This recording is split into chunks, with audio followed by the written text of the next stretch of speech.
maga wendo ranene amose jogo mantiere gwenge makusa okinyi makawuono jogo mantiere Ojola kaunti ma Kisumu e gwenge ma Kapuonja Kisumu Kapuonja kanyo waridre pere nyakoro majuongo dhi e gwengo Masega Township oyawre uru kamoro amora mantiere jogo mantiere Orongo mano kokalo kanyo kochopo kache gwenge marabuor nyakoro moge juangi kaunti ma Kisumu jogo mantiere Otho chiro ma Otho okinyi makawuono amose jogo mantiere Katito jogo mantiere Nyabondo Sondu Chabera nyakoro moge jonka kamoro amora mantiere minene chenro makawuono chenro ni maru piny kod mano mar mbakoromo sa osoromo kanyo sa 10 mar okinyi sama kelo ni weche manyien chal mar piny Kenya kumoro amora mantiere kwarango Gaset kendo agotaro bin kuonde mopogore opogore ka Gaset bende angwarango gi mondo mwakoni aneni maling'ling gin magi machiegni okinyi makawuono e chenro kama iko ni chenro ma iye lach ahinya kawuono ntiere ka inokasharo ntiere gwenge ma Kaluo ka otemo manya ne pok mari gi to gin mage ma odhi kelo ni kata bende kinde mabiro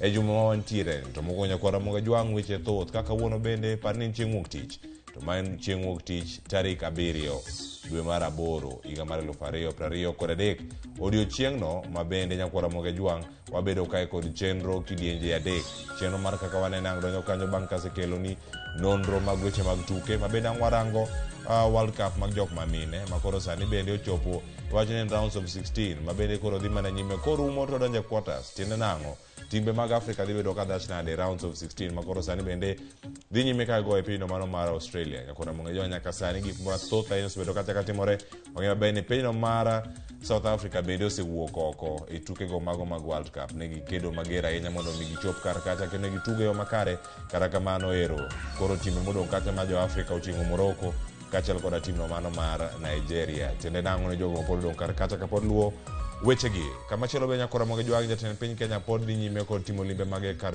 mano e masa mar piny Kenya ka odiochieng' manyoro no bagalam makende mano e kar jot mare mantiere gwengo ma Masawa mano Sagana State Lodge kendo weche mag siasa nokokoso chopo kacha kendo neno gi e yo makare mano odiochieng'no manyoro kawuono waikore maji kod mathoth ni mar koromo kanyo sa 2 chenro mar kaka wanene dhi bedo kata kachako to kochako tiende nang'o nyaora Victor Juma dhi bedo kata kel neno makamano achiel kachiel e wang' jowi mar Ramogi TV kod nyakalondo mar Ramogi kachiel koda ka wende modhi bedo kata achiel kachiel mago jokanyo ma kaka wanene madhi bedo kata kotwa kod nyakwara Ramogi jwang' kamoro amora mangintiere to gidhi bedo mana kodwa e studio kar kae kama chielo bende nyakwara Ramogi jwang' odiochieng' makawuono chenro mar mbakoromo ang' kelo ni kanyo koromo sa 4 nyaka sa 5 kaono wadhi rangane limbe ma jatend piny Kenya e masa mar piny Kenya dongruoge miyawo kod mathoth tiendgi nang'o mokeno kanyo miyawo ma bende noseket mise magi kod jatend piny Kenya machon Uhuru Kenyatta ywak nitiere mbui kagi ka kachiel koda ka twak makoro bende jotelo medo mana badhogi nyoto wawinjo Kipchumba Murkomen okono Kimani Ichung'wah kod Kalonzo Musyoka ni gin gi namba simu gigoga simu gilose simu tiende nang'o wadabedo ka warango weche mag twak kachiel koda ka rombe madhi nyime mane masa mar piny Kenya to mokwongo nyakoro moge jwang' tudri kodwa achiel kachiel e mbui mago mag Facebook Twitter kachiel koda ka Instagram mani yudowa kacha Ramogi TV kan be tudri koda e Facebook fan page mara Cleophas Watch Twitter yuda Cleophas Watch kaka mathoth bende ntiere kar ka orunwa ote machuok SMS line wa en 2-3-6-000 kiny makawuono ichiew nade nyakoro moge jwang' weche manyien koro wachako ni okinyi makawuono to mokwongo yude thuond weche. And they must now get rid of this jigger of jealousy. Utashika mkono mnampa hivyo chafu. Sitaki kushika mkono ya Ruto mbona ni chafu.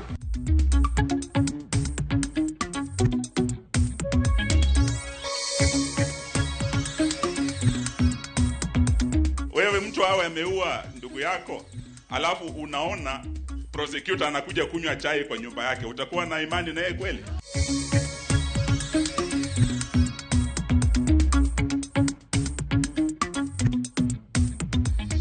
Jaluo bro dak makatidagi. Jaluo bro dak adimba. Kendo wakwani joluo oduma manyo yudo nyoro kanure dere. Nyanga maonge dero. Jodogo godere.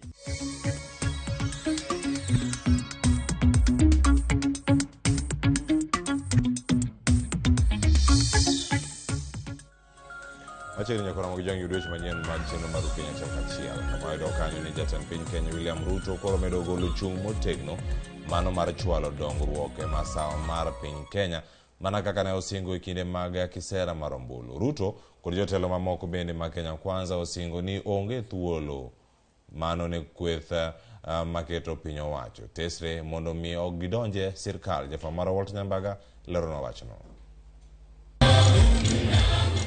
Limbe mare masa mar piny Kenya odiochieng' mar ariyo e kweth ma Kenya Kwanza omedo kalagi ni sirkand Kenya Kwanza ok nyal chiwo thuolo mar mosruok kod tend Azimio e kaka yor ndoso sirkal kod Azimio la Umoja One Kenya Alliance e kama jatend piny William Ruto bende omedo golo siem e wi tulo moseneno pachoka. Ile kitu ambayo tumesema haitafanyika tena Kenya yetu ni mambo ya vita, kuharibu mali ya wananchi, kuharibu biashara ya wananchi, kuharibu mali ya umma. Hiyo tumesema sio demokrasia. Tend Kenya Kwanza okoni Azimio ne kod siasa mag ichilit kod ngunya mok nyal dongo Kenya kendo duoko ganda imudho. What we need to do is just to help these people to come to terms that William Samoei Ruto, Rigathi, our leaders, and they must now get rid of this jigger of jealousy so that we can move forward. Jalup jatend piny Rigathi Gachagua oko dong chien mar chwalo seo ne jatend piny machon Uhuru Kenyatta kotude kod siasa mag pogo ganda mamasa mar Kenya. Si Ikulu ilitumika vibaya sana. Ilitumika kuleta uchochezi, fitina, kuhonga watu, kuchochea. Hata sisi tukashindwa kama iko hapa Sagana. Lakini watu ya hapa pia ni kichwa ngumu. Hawa your excellency, hawa ni kichwa ngumu. Sasa unajua tuliongea na hawa tukaona sasa siku za Uhuru siku karibu kuisha. Amnakuja hapa kila siku BBI anatoa pesa, watu wanakula, wanaenda. Ruto olose maga masagana kama ni ogolo chung motegno e wigigo mosetimo to kod mago mochano timo kabendo ogolo singo ni oko bidok chien. Na mimi nataka niwahakikishie watu wa mlima na watu wa Kenya ya kwamba sitawaangusha. Na ndio mnaona hii kazi tunafanya na bidii na kujitolea. Naona watu wengine wanasema nimekaza watu sana, lakini ni kwa sababu ile mmetufanyia, mahali mmetutoa, hatutaki ifike siku ya kwamba nyinyi mtasema ile juhudi yenu imeenda bure. Nieleze hawa kwamba tuko na industrial parks ambazo umetuwezesha tutaanzisha katika all 47 counties. Number 2, umeshikilia sisi kwa upande wa health. Tunaendelea kwa sababu ya community health promoters ambao umesimama na sisi. Jatend piny okonio mako tol motegno ni jotend migepe mage nyaka ban mana sati ne tich nono to biro siemo negi yo. Mukiona vile na kaza hawa marafiki zangu viongozi wenzangu ni kwa sababu mimi sitaki aibu ya kuangusha. We will not fail you. We want to say, nimeona watu wakipiga kelele ati sisi ni wengi kwa serikali ya William Ruto. Yes. By choice, by strategy, by design. Walt Nyambaga, Ramogi TV. Okay, mar Azimio la Umoja One Kenya Alliance Raila Odinga omedo nyiso chung mare ni ok odich gi donjo e sirkal mar William Ruto ka onyiso sirkal mondo mi owe goyo agogi motelo network mano mar manyo kwe. Raila ne oloso e kaunti Manyamira ok kanyo ne sirkal nyaka koro nyis chiwruok margi network kapok ni jo-Kenya onjawni kapok jo-Kenya onjawni mano kaluwore gi ngima mamedo manaidhore. Limbe mare mariango kar gwene kaunti Manyamira kendo bang'e yuore alam ma Jumapil. Ogai mar Azimio Raila Odinga ong'ong'one Kenya Kwanza wi wach mar mosruok ka okoni ok odich gi donjo e piny owacho mar William Ruto ma owacho ne iye otimo mudho. Sisi hatujasema hata siku moja tunataka kuwa ndani ya serikali ya Ruto. Mambo tunataka handshake. Handshake na mkono ambayo iko chafu. Utashika mkono ambayo iko chafu. Sitaki kushika mkono ya Ruto ambayo ni chafu. Sitaki. Ewi twak mar manyo kwe kind Kenya Kwanza kod Azimio, Raila onyiso piny owacho mondo wediro weche moko ma ok rit wat, kendo ni orruok mar johera mag Azimio ma giketo sani en mar chiwo thuolo ne twak ma ka oponi twak ok nyalre to sirikal oikre ne ng'anyo machielo. Tumesema tuzungumuze, lakini hapana tisha sisi. Sisi ni wengi kushinda watu yako. Kwa hivyo wewe pana tisho, sisi watu wetu wako tayari kuvumilia ili mazungumzo yaendelee. Lakini ukileta fitina, basi Wakenya wako tayari. Si wako mko tayari? Si mko tayari? Si mko tayari? Raila bende oseyo bila kuom ni tiyo kod teko mathoth e kinde ng'anyo, ka okoni en wich kuot ni jatend piny William Ruto ne nyalo pako obila ni otimo tich maber e kinde ma obila ogogo ne okelo chwer mar rembo oganda jo Kenya. Maandamano iko ndani ya katiba yetu, iko ndani ya sheria, ni halali. Ukisema mimi nataka kufanya maandamano, nitakana polisi akulinde wewe, sio kuja kupiga watu na risasi. Askari wanatumwa kama nyumba ya watu, pale watu wanaishi. Unaingia ndani ya nyumba, unatoa watu, unapiga marungu, unapiga risasi, wanaua. Wewe unajiita rais, unasema mimi natoa shukrani kwa polisi kufanya kazi nzuri. Kaosa yo piny owacho wilendo ni nengo mbolea dhi medo dok piny, ogai mar Azimio Raila Odinga okoni mbolea ma piny owacho uso ne jopiny ne ochiw nono gi piny Russia, kendo winjo pok gi oganda jo Kenya maonge chudo mora mora. Ati gharama ya mbolea ilikuwa shilingi 7,000 kabla tujaingia kwa serikali, tukarudisha ikawa 3,500, baadaye tukarudisha ikawa 2,500. Urongo mtupu. Hiyo mbolea walipewa kwa bure na serikali ya Urusi. Ilikuwa inatakikana wapewe wa Kenya bure. Sio Raila anasema, Rais Putin ya Urusi ndiye alisema wiki jana. E kinde ni ma oganda medo chiko itgi kaka piny owacho kod Azimio keto kenge mabiro chiwo thuolo ne twak.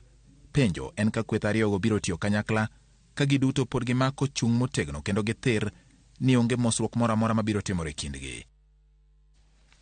Machielo nyakoro gi John kweth jotelo mag Azimio la Umoja One Kenya Alliance koro ogolo ng'ur ka ginyiso luoro margi e wi limbe mar jamin buche mano mar do ma piny mangima ICC Karim Khan. Jotend Azimio go bende koro penjo gima omiyo Khan obiro e pacho kae e kinde mag dhi nyime gichoko neno mag donjo ne obila kuom hinyo jong'anyo. Khan mayande obedo kil mar William Ruto e buche manyalo kanyo ICC nyocha olemo pacho kae kendo yuoro e nyasi mar sidho jopuonjre mag mbalariany mano mar Mount Kenya. Walter Nyambaga nigi mathoth. Kagilose kinde alama ne obagi kanisa mar ATG Deliverance e bade makasarani, jodito mag Azimio osoko piny owacho mar Kenya Kwanza ka ginyiso luoro margi wi limbe nyocha otim kod jamin bura maduong' e do mar piny mangima ICC Karim Khan e piny Kenya kinde ma gidhi nyime kod choko neno e wi obila manyocha onego kata ohinyo jopiny e kinde mag ng'anyo. And we must express our reservations about the presence of Bwana Khan, who is the ICC prosecutor in Kenya, when Kenya is preparing to take charges for police brutality, for acts of genocide by the Kenya Kwanza regime to the ICC. We are raising these concerns, and already Senior Counsel Martha Karua has raised it, and we will follow it. Kotelne gi kod jatend DAPK Eugene Wamalwa gikoni Karim Khan yande en okil mar William Ruto bura mane omaki motudore kod lweny mabang' yiero melo 2017. Bwana Khan ndio prosecutor wa the International Criminal Court, na yeye alikuwa wakili wa Bwana Ruto wakati wa mashtaka yale ya mauaji ya 2007-2008, na amekuja hapa kwa mwaliko na ametuzwa hapa na amekaribishwa na serikali ya Kenya Kwanza wakati ambao tunajiandaa kwenda kuwashtaki. Hiyo ndio sababu tuna hofu na yeye kutembea hapa wakati huu tunatayarisha mashtaka, si ndio? Wewe mtu awe ameua ndugu yako alafu unaona prosecutor anakuja kunywa chai kwa nyumba yake, utakuwa na imani na yeye kweli? Azimio konegi sechoko neno moromo maraka okang' ne obila mane onego jopiny kinde mag ng'anyo. Kimani Ichung'wah might choose to go and joke about it when we say that some people were killed by police. Some people think it's a joke. Mimi mwenyewe nimetembea kwa hii Kenya, nimeona wamama wakilia, and even as we sit to talk, themselves they can't sit and talk. Zile kejeli ambazo tulikuwa tunaelekezewa sisi bado tunazisikia kutoka kwa hawa viongozi wa Kenya Kwanza, kuashiria kwamba shida haikuwa Sifuna, shida haikuwa Wambua, shida ni hawa ndugu zetu ambao wametumia, wanaona kwamba wako katika mamlaka ile jibu ya kila swali ambayo Wakenya wanauliza ni polisi, rungu, risasi. Polisi, rungu, tear gas, risasi. Badala waketi wazungumze wajiulize ni kwa nini bei ya unga imefika bei ambayo imefika. Gitielo ni gionge kod paro madonje piny owacho kata matin kaka iliko kod jatend kweth mathoth od bura Kimani Ichung'wah. Hatutaki hiyo nusu mkati. Hiyo mkati imeoza. Number 2, hatutatishwa. Ieleweke wazi kabisa. Hiyo mambo ya kusema nusu mkate iishe. Walter Nyambaga, Ramogi TV, Nairobi. Kama chalo Ramogi joang jatend migao mar wuoth Kipchumba Murkomen koro wacho ni jatend kweth mathoth od bura Kimani Ichung'wah gi jatend Wiper Kalonzo Musyoka ema koro deko twak e kind piny owacho kod kweth makwedo piny owacho. Mano azimio moja kaluwore ni barupe magindiko kar mondo mi girore gi chako twak kaka jafamo marwa e kaunti ma Homa Bay Alabich lero. Murkomen okoni aput mane osechuogi kar kanyo mar twak ema koro biro kawo ting' poni twagno ogore lwanda.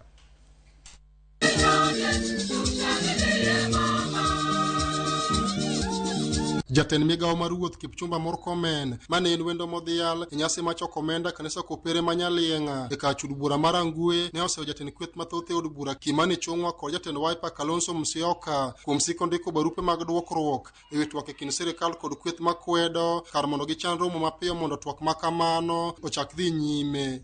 Sijui kwa nini Kimani Ichung'wah na Mheshimiwa Kalonzo Musyoka wanaandikiana barua. Hii mabarua mingi wanaandikiana nini? Si wapigiane simu na wakutane na waanze mkutano. Kwani hii ni mara ya kwanza watu kuongea? Kwa nini lazima waongee kwa mabarua? They should just call themselves. Kama ni kukutana kwa restaurant ama county hall ama ni wapi, we don't want to know. Wapigiane simu, wakubaliane na wakutane. Murkomen wacho ni kweth mar Kenya Kwanza kod mano mar Azimio oseketo e lela gigo ma onego beni twake ma wach mar pogo sirikal e kind kweth ariyogo eko ok onego beni podego e mbaka nikech ok en achiel kuom ajenda ma ibiro ketie twak. Bende ok onego poni twak e kind kweth ariyogo ogore lwanda to Kalonzo kaachiel kod Ichung'wah ema seyo biro dong' negi. Let Kalonzo and huyu mtu anaitwa Kimani Ichung'wah wache mabarua wakutane kesho ama kesho kutwa siku yenye wameamua wapigiane simu. Kama Ichung'wah ana namba ya Kalonzo nitampatia. Mheshimiwa Rais ameshasema yeye hataki nusu mkate. Mheshimiwa former Prime Minister Baba amesema hataki nusu mkate. So kwa ile hesabu ya mazungumzo hiyo ni imetolewa. Kenya ndio watawalaumu. Let them go and sit, and we don't want their no, and we don't want the disagreement. There is no option. Gavana mar kaunti ma Homa Bay Gladys Wanga okone joma biro dhi twak e kind sirikal kod kweth makwedo mondo dhi twak makamano gi paro makare. This issue of the dialogue that is going on currently, it is welcome. Lakini sisi wote tuingie ile dialogue with clean hands, with a clean heart, na tukue na heshima. Nimesikia watu wengi wanasema hakuna nusu mkate. Hata sisi tunasema hatutaki nusu mkate. Tunataka tu watu waongee, hii maneno ifanye nini? Iishe. Jaod bura ma Uganda David Ochieng kod nyawadgi ma Suba South Carol Omondi okone gi siro lwedo twak makamano ka David Ochieng okwero riwruog siasa mar Azimio mondo wae tim mar siko bugo sirikal gi wach mar dhi e ng'anyo ka gik moko kodhi negi kaka gidwaro. Kenda gombo kabisa ni mondo jowuo maber yowinjire gik mondo timo kaka wach mar IBC ka wach mar jomonegi police wach ma maandamano kik beni tiyo kodo niko kiwach ko kitimo mae to ma ok betimre mano wadhiye mondo wakony piny odhi mbele koro wakwayo jowabeni kwa dhi maandamano to kiwagore gi police rito wate. Ali Abich, Ramogi TV, Homa Bay. Weche mag somo nyakoro mag jwang' atamalo 25 mano mar jotuo mago malimo ute thieth mano odiochieng' ka odiochieng'. Nonro yango ni kod ranyisi mag dang'ni mag paro makaluwore kod riwruok matayo thieth e piny mangima WHO. Lipod migao mar thieth e piny Kenya to yango ni achiel kuom jotuo 4 mano malimo ute thieth. Pim yango ni kod dang'ni mag paro magi ka oting'o nyaka jopuonjre ma pod ni sikul. Aput mayando yier mar rango chenro mag somo ogolo paro mabiro konyo duoko piny dang'ni mar paro mago e kuonde tiegruok. Judith Omondi korono wachno. Piny Kenya thoro bedo kod midhiero ma ikelo kod lokruok mar chal kor lwasi. Midhirogi kinde mathoth bedo kudho ahinya to ne jopuonjre kod rowere ma pod dhi skul. Ma ok tin ne nyithindo kod rowere milion 4 yudo midhiero ma ikelo kod lokruok mar chal kor lwasi e pachoka. E kinde oro, maromo nyithi skul 250 kaachiel kod jopuonj 8,000 kech rocho sombgi kinde ka kinde. Midhiero makwako nyithindogo nonro yango ni kamoro ema kelo dang'ni mar paro magikone miyo dhawo e kind nyithindo gi jonyuol, nyithindo gi jopuonj kaachiel kod nyithindo e kindgi giwegi. Atamalo 25 mar jotuo malimo ute thieth odiochieng' ka odiochieng' nonro yango ni kod ranyisi mag dang'ni mag paro ma kaluwore kod riwruok matayo thieth e piny mangima WHO. Lipod migawo mar thieth e piny Kenya to yango ni achiel kuom jotuo 4 malimo ute thieth pimi yango ni kod dang'ni mar paro. Piny Kenya en namba 4 e Afrika mangima kod ji man kod dang'ni mar paro. Lipod aput mar somo manyicha oketa yanga juma ma okalo oketo paro magipani ka oketi e tim to nyalo kedo kod midhiero kaka dang'ni mar paro, dhawo mag kit chwech, ima ohiu, tiyo kod yedhe mamero ji e kind mamoko ne jopuonjre e pachoka. Magi oriwo tiegruok mar piny owacho ma ochuno bang' tieko senior school kaachiel kod mbalariany, migawo mar somo mondo ti kanyakla kod migawo mar arita e timo nonro e medruok mar lwenje mag kit chwech e kuonde somo ma pachoka, keto migepe mag jiwo kod tayo jopuonji e kuonde tiegruok te, chwalo chike ma oselosi kendo go chapa e skunde te. Bende paro wuok oko mondo mi ket tiegruok mamalo manie Kenya ne pinje duto, golo tiyo kod yiene tedo e skunde, keto chal mar kor lwasi e kit somo ne jopuonjre kaachiel kod loso chike mabiro tayo rwakruok mar jopuonjre e skunde. Kaluwore kod apudni, poni oket paro gi e tim, midhiero mathoth makwako jopuonjre kod skunde nyalo dok piny. Riwruoge ma opogore mag somo osechako golo paro e wi lipodni. Jagoro maduong' mar riwruok mar jopuonje NAT Collins Oyu opwoyo okang' mar keto jo junior secondary skunde primar ka okoni mano e paro mane gichwalo ne apudno. The Presidential Working Party domiciled junior secondary in primary schools. Kenya National Union of Teachers conducted yet another research, and we gave our research report on findings to Professor Manavu.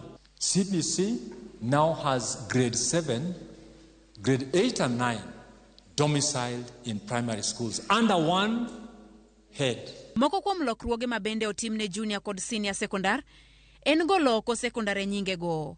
Nyaka sani owinjo yangi kaka junior kod senior schools. Judith Omondi, Ramogi TV. Koro mo jongo kowuok kar kanyo dul matayo weche mag tudruok pacho kae manosie koro chako tiegruok mar jiwo arita mag mbui kaluwore kod njore mag mbui ma osieko e kinde ka kinde pacho kae. Tiegruok ma kamano geto mbalariany machiwo tiegruok e weche mag arita mag mbui kata cyber security, kembe matiyo gi yore mbui e chwalo chenrogi kaachiel kod migepe mago mag weche mag tudruok. Tiegruok makamagi nyakora mag jwang' nyo yangi e kaunti ma Kisumu kendo biro dhi nyime nyaka e counties mamoko pachoka. Remember cyber, it mutate, it changes due to the dynamic nature of technology. So today we are talking of artificial intelligence. Tomorrow we'll be talking of machine learning. So we are encouraging and challenging our institutions of learning to try and enhance the quality of what they are teaching the students, such that when they come into the industry, we do not have to retrain them afresh, because the needs of the industry, somehow they are misaligned with what they are being taught in school. At the Communications Authority Center, we work 24 hours for our staff to be able to monitor the same and give feedback to the institutions that are being hacked, so that they can be able to enhance their systems and handle and be ready for any cyber threat. So just a lot of sensitization, training. If there's an institution that has a curriculum that they are offering on cyber security, we can come in for free as the Communications Authority of Kenya to take them through to ensure that whatever it is they are offering in the curriculum is in tandem with the day-to-day happening. Kama chela nakoro mga juang jodong luo bende koro owuok kar kanyo mar jiwo oganda mondo mi obed kod chenro makare mago mag kungo cham magikayo e puothe kaka yono mar geng'o kech manyalo biro kecho bang'e. Jodong luo ma bende ne ojiwo oganda kata gedo mag deche kod store mago mag kano cham e gwenge mag Luo. James Okoth miyo walera.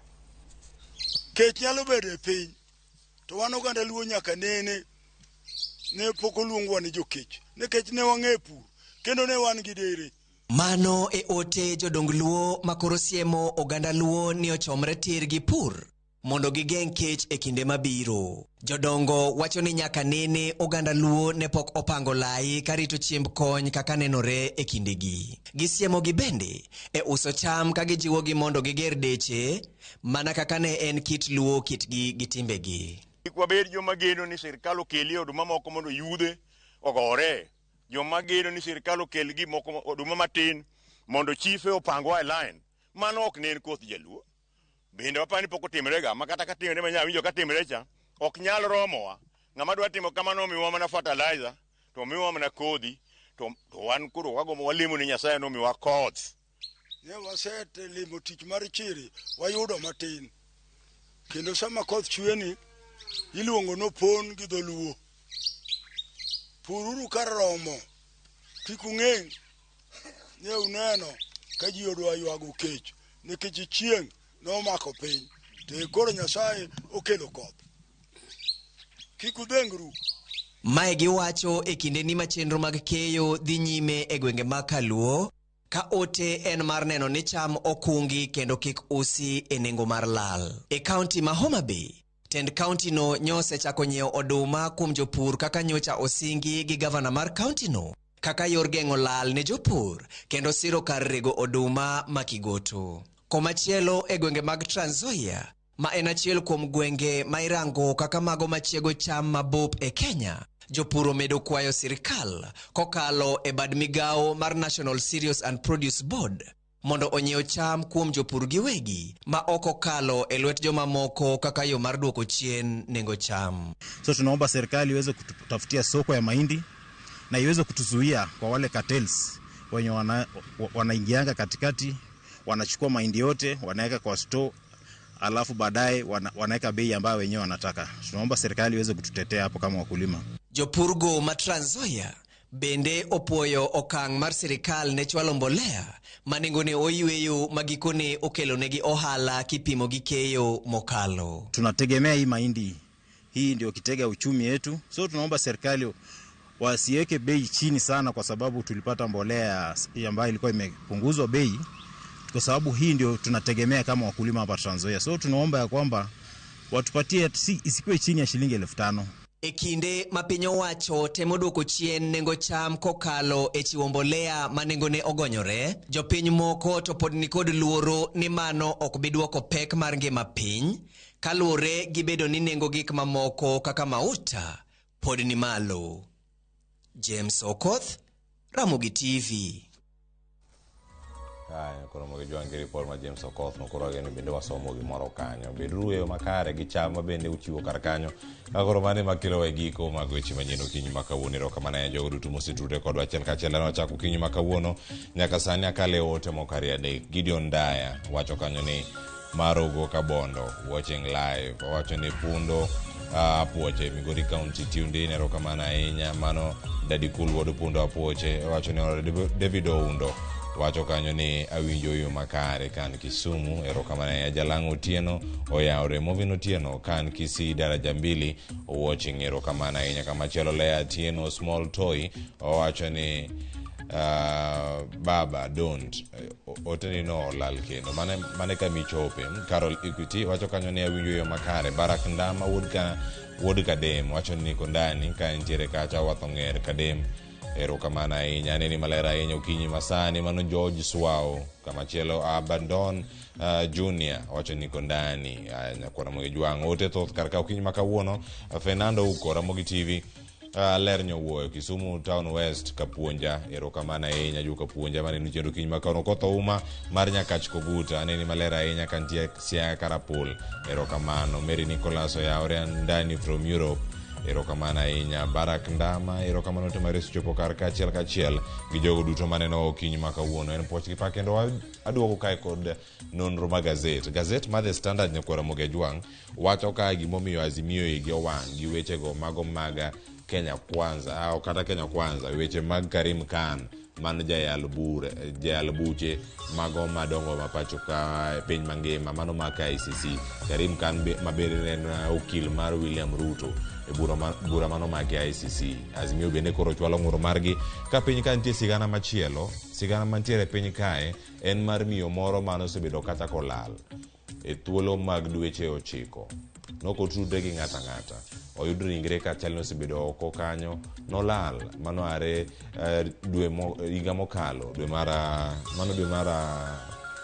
9 nyaka sani iro kanyo ka ringre koka oyud kacha gwenge mago maga Nakuru koro iwacho kacha ne ang'o motibedo kacha katimore oyude kanyo ndiye nyathine moro mane oro ne siling 20,000 dwe ka dwe koro bang' mano bende yudo wacho kanyo ni ero jogi osebedo kacha kotudre godo to ero ngimane bende koro ero onge kanyo koro Ramogi jong mane wach mantiere kar ka Raila Odinga bende wacho wiye kanyo neno kod handshake Gaset mar Standard nigi weche mathoth ahinya kotingo nyaka weche go mag tuke mantiere wiye ka Brass Sugar weche matimore pacho ka kod mathoth mantiere iye ka iwacho ni koro weche mag tuke to koro chomo kama chalo nade Premier League bende koro koduogo kata league no maduong' ma piny Ingereza mago bende ntiere kar ka Gaset pek antiere ka kod Eric Okeo Kizito koro ikete mana kar ka ni mar Gaset mar Daily Nation bende antiere go kar ka koro wacho ni weche mag nok mag tije bende ntiere kar ka omiye pe Gaset mar Daily Nation koro tiende nang'o ka irange kar ka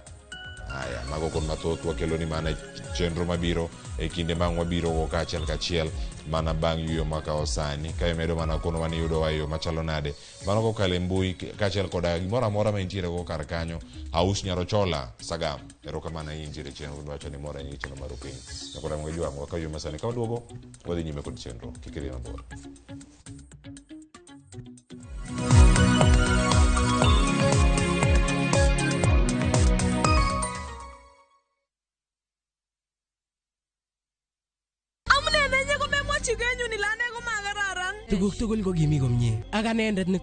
Is Kalenjin your language of the heart?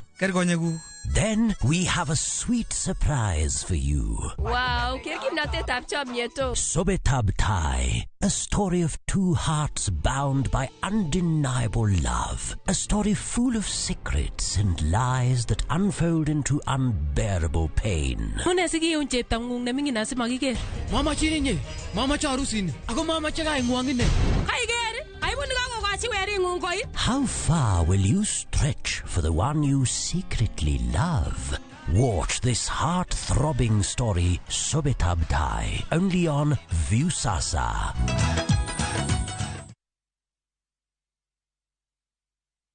Twende chain. Pata boost ya 500% ukiekelea multibet yako on shabiki.com. Play and win big. Kuwa Shabiki. Strictly not for persons under the age of 18. Betting can be addictive. Play responsibly. Shabiki.com.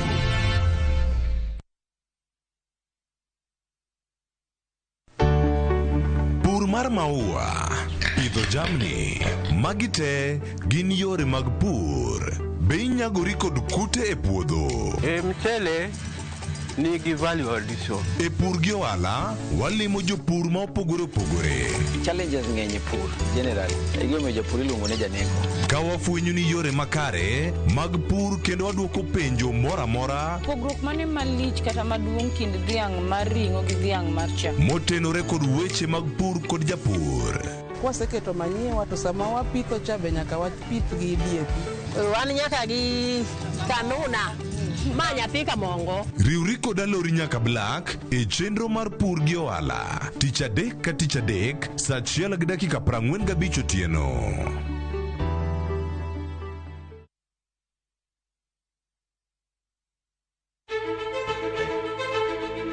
Kokalo kuom lakteche kod thieth, wayudo ng'eyo kaka dendwa tiyo. Nitie hormones mar ng'ama miyo kata ng'ama nyako. Iluongo ni estrogen gi progesterone. Kendo wayudo ng'eyo kama inyalo yude kony moluwore gi weche thieth. Daktari en tich ne thiedho oganda mondo oganda odhi maber. Kaka wadak e kinde ma ok ong'ere, ngimawa en gima duong' moloyo. Ka en ng'ama osiko ka ywaka, en kama osechopo dwa kawo ngimane. Kineno science gi wek rito. To e penj laktar, wakelo ni lakteche weche molony to gilero ni weche thiedho tuoche ma opogore opogore kod rito kit ngima maber. Wanyalo tiyo kod chiemo e geng'o, thiedho, kaachiel kod timo bero ngima wa bende. Yes, erokamano. Penj laktar kokalo Ramogi TV kama wacho ni ngima en mwandu. Wuok tich nyaka tich abich chakre saa 12 odhiambo nyaka saa 1 mar otieno. En chenro ma kik bai kata matin.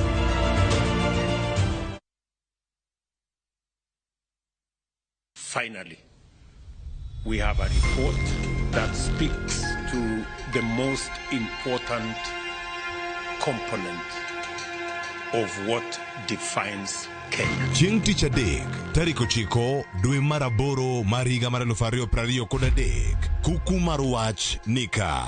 Watimo nonro matut e wi lokruoge madongo ma osebedo e piny motenore kod weche somo. We want to confirm that we are on the right course. Sirkal, jolony e weche tiegruok, jokanyo ma iye weche mag somo, jonyuol, jopuonjre kod jo-Kenya duto chiwo pachgi.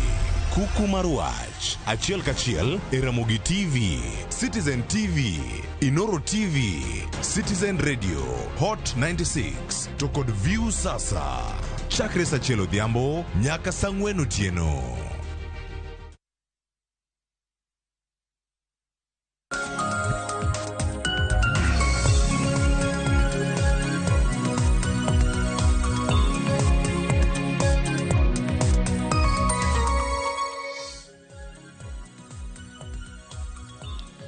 Machiegni nyakoro Ramogi jwango kinyi makawuono e chenro mar rupiny wantiere kar kae nonro mar Gaset. Kaka osekoni pile ka pile ka wantiere kae Gaset odiochieng' makawuono to chalo nade. Mano ka wantiere kodi kachiel kachiel. Mana kaka nase lidhoni mokwongo katieko weche manyien kamoro amora manintie. Gaset mar The Standard ma wach mantiere kar ka. Gaset mar Daily Nation bende ang' iyude mana siling 60. Mano ka intiere piny Kenya ka siling 1,700, ka intiere piny no mar Tanzania 2,700, ka in Uganda. Weche mag tuke bende ni ka ero US koro nogolo oko, pinyno mar Amerika nogolo oko kod pinyno mano mar Sweden e tuke mag World Cup ma jok mamine. Arsenal bende ero koro noyudo loch okombe mare, wachne gigero koro yudo kombe moro ma gichako go season. Gintie kar kata gigo Man City gonde 4-1 e penalty. Bano bang' wuok amodhi gol 1-1 mane kinde ma wantiere kar ka. Wantiere kanya koro Ramogi jwang' mondo mi wakelni ane weche mathoth ahinya matimore e Gaset ka. Okinyi ma kawuono ka wadhi bedo ka mondo mi wakoni achiel kachiel ne gin mage. Mokwongo antiere kae kod jafwambo wadwa mano Eric Okeo Kizito ma bende wada bedo go achiel kachiel okinyi ma kawuono mondo mi wanon ane Gaset kama gintiere kar ka. Iwacho ni weche bende kamit ka ber ka koro warango gi ji ariyo ka. Iwacho ni jafwambo Eric Okeo Kizito oyawre ichero machalo na. Oyawre Nyaklofas. Achio makare. Kendo an gilo mang'eny ahinya. Nikech oganda nenowa makata bunge ma lawananchi makare dudu kama gichokre ka gisumo paro ka gikache weche mag siasa gi weche mag piny nokone gi mor gi chenro ma kadhe Ramogi TV. Koro ne gikoni Kelmos ne Kilofas Oluoch Sharon Ong'ao to gipenja introduce to pod ni kanye. Achopo ote wacho ni nyathi miore mayieng' koro apana dhi maber. Erokamano ahinya koro Ramogi jwang' koma Joyce to Joyce mana kaka nowuok bende kodhi yweyo chieng' moduogo biro mana ne Ramogi TV ka koro kiku bed gi kibaji. Joyce pod en achiel kuom weche mar piny kar ka. Erokamano kuom muti ma wuoro duto. Ok en kada kende ipenjore ji mathoth nyaka kata mbui ni Joyce to olal kanye. Koduogo kochiegni duogo bokono mane mbui mare kanyo kata ne Ramogi TV kar ka. Koro Ramogi jwang' ma wach mowipe ke Gaset mar The Standard okinyi ma kawuono gin weche mathoth. Iwacho ka ni ero koro ka iwacho ka nitiere inside storm en apaka mane magoyo mbalariany ma Nairobi, mano University of Nairobi e ite war aparo mie kar kanye. Ipenjo ka ero Niger kata pino ma Niger koro nitiere kar kanye. Ero riwruok mar jogo matimo weche go mag ohala ahinya mago bende mantiere imbo mar Africa mano mag West Africa wacho ni ECOWAS ma bende nitiere kar kanyo osebuogogi ni wadhi chiwo gik mathoth ahinya pinyno. Mano kapo ni ok odwoko jatend piny ma bende omako muketo wacho ni telo mar jolweny koro kawo. Weche mag thieth nitiere kar kanyo. Gaset ma iye mar The Standard ang' uyude kar kanyo koro Ramogi jwang'. Wacho ndike kar kaen mar Health and Science. Arsenal get bragging rights. Ero koro bang' loch mar Arsenal bende omiye peke Gaset kanyo mar The Standard. Kaeto bang'e nitiere weche wacho koro thuond weche gin ariyo mantie ka ma koro opogo weche gi duto ma ema koro gintie kar ka wanya mana neno gi koro kar ka ma wacho ni Azimio ero igi wang' kaluwore kod biro mar Karim Khan e pacho ka iko keo mane thoro wach mantie ka ite mar ang'wen e ite machielo mar ang'wen no Raila Odinga wacho ni oyo ok adwa handshake owacho nyoro ok entie gwenge ma Nyamira mano weche mantie kar kanyo ma bende nitie nyako Ramogi jwang' kamachielo bende koro wacho ka kamachielo bang' wanene piny ka ma en miyo ma bende e county no ma Kiambu ma bende kineno kar kanyo nyinge Lea Njeri gi Thuka mano mantie boma no ma Thika gino mantie kata motimore bang' dweche 9 oyud ringre ma miyo ni ka bende koro ngima ne onge kendo koro kama koro en chalo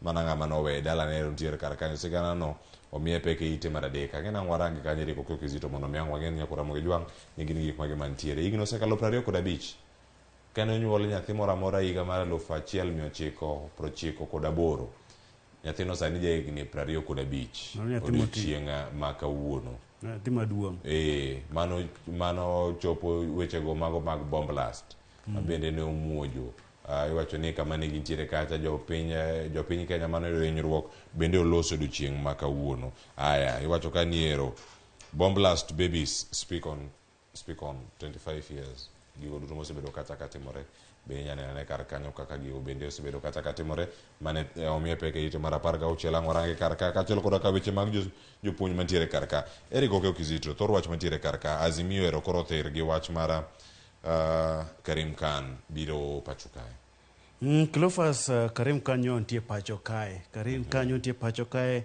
kanyo mbalariany mar Mount Kenya nyo sidho gudu mar wach ni ma honorary e weche mag chike iwacho ni tije tiyo tich maler to tiyo tich maler to koro ng'ur nitiere ng'ur ma Azimio chwalo ni ere kaka ja makbura ma bende gi lak seche gi Azimio choko buche mopogore wi kaka ne obila ne tiyo gi teko modhure kinde mag ng'anyo kama oganda nogo jomoko nonegi magi choko neno mopogore mar mondo mi gichwale do mamalo to do mamalo kama gichwalo neno ni jamakbura man kanyo en Karim Khan to Karim Khan ni iwacho nango osebiro pacho kae koro giwacho ni to ng'ano ma madho chae gi jogo ma gidwa chwalo bura e wigi ere kaka gibedo gi yie ni buchgi ka gichwalo kucho idhi yale yo makare koro Cleophas mag weche makamano Karim Khan wang'eyo ni neno kil mar jatend piny Kenya William Ruto kinde mane gin kod bura e do mamalo mano makogi ka nitudogi kod rochruok manobedo tok yiero ma 2017 koro weche ne kanyo mag siasa magibiro sama bende wan gi twak monego bed ni itimo kanyo Cleophas wach mabende koro nitie ka Maya wacho mar mbom mano ogo piny mar Kenya embassy mar Amerika mano bende nitiere kacha ite mar 16 kapok odhi ite mar 16 wach mantiere kar kae ma bende nitiere ite mar 4 Raila Odinga koro wacho kanyo neno odwa mosruok kod kweth mar Kenya Kwanza wacho ni ite mar 4 kae nitie weche mopogore ahinya kachiel koda ka ywak mag oganda ma bende osebedo kacha masa mar piny Kenya odhi ane ite mar 4 Gaset mara The Standard iwacho kanyo Ruto moves to Kwal Mamas mano e Mount Kenya region mano kotenore kod wechego mago mag omenda kata chikno mar omenda ma bende koro kelo pogruok ma opogore mana kama gintiere kar kacha ite mar 4 iwinjo kar kanyo Raila rules out handshake with Kenya Kwanza in push for inclusivity mane paro mantiere kar kacha paro koro jogi duto wacho ni oyo wan waonge paro ni mano marang'o mano mar mosruok mane paro man ka Cleophas Raila nyo wuoyo toka jotelo mag Kenya Kwanza nyose wuoyo matek ahinya wach mar handshake ni mosruok onge ka ni ok ndusne kata matin piny owacho mar Kenya Kwanza to Raila bende koro wacho nang'o an ok adwar sirikal ok adwar ndusna kata matin ok adich godo an gima adich godo en neno nang'o ni jopiny duto oyudo ratiro margi pacho kae ngima moidho oduog piny ne jopiny koro wach mar bede sirikal ok odwa bede sirikal morochore nowacho mar sirikal morochore moneno ka richo ng'eny ma ok onyal bede Cleophas nyowuoyo kanyo Ruto nobedo kod singo mathoth ne oganda mawuok e masawa mar Kenya kinde mane wadhi e yiero singo go iwacho kanyo bende koro ntiere kaka koro neno ka nok chopgi koro lak sechegi jatend piny Kenya William Ruto timo limbe mar ndalo 5 e masawa mar Kenya ma kanyo sidho projects mopogore gedo mag gik moko ma iwacho ni gigi mabende osidho gin moko mabende notim kod jatend piny Kenya machon Uhuru Kenyatta kino kata chiro mag Githurai manyo osidho cha macha gima ne oseger manorumo gi jatend piny Kenya machon. Koro thoth gik mane jatend piny Kenya sidho kacha gin gigo mane oseger. Otimo gi nang'o? Otimo gi mar mondo ndi obed machiegni kod oganda mag masawa mar Kenya mano oluto ne ombulu kotemo kata kogeto siasa mar higa mar 2027. Mano kaka jolony weche mag siasa wache Cleophas. Koro mogi jong'ite mar gweno miye pek madwarore kar kanyo ka yanjo gima opogore mantie kar ka. Kama chielo bende nitie nyakoro mogi jwang' weche makoro nitiere kar ka. Eite ang'ena ng'oduogo chien eite mar adek eite mar ariyo ka mondo mwaranga ne gik mantiere kar ka nikech mano motone kod buok mag oganda kachiel kod gik mathoth mapo ntiere kar kae yeno mondo adhi ane eite mar adek. Iwacho ni mystery of a mother's death at home discovered after 9 months. Dweche 9. Mano maduogo kanyo ka irango ni ero en ang'o manotimore kar ka mamiyo makamae manyinge Lea Njeri Githuku ero koro ode nyanene ode toke kanyo kachiel koda ka gigo ma opogore mantiere kar ka en ang'o manotimore mokelo to mare. Iwacho ni miyo ni nobedo kacha ka yudo ga omenda moro miorone kod wuode dwe ka dwe.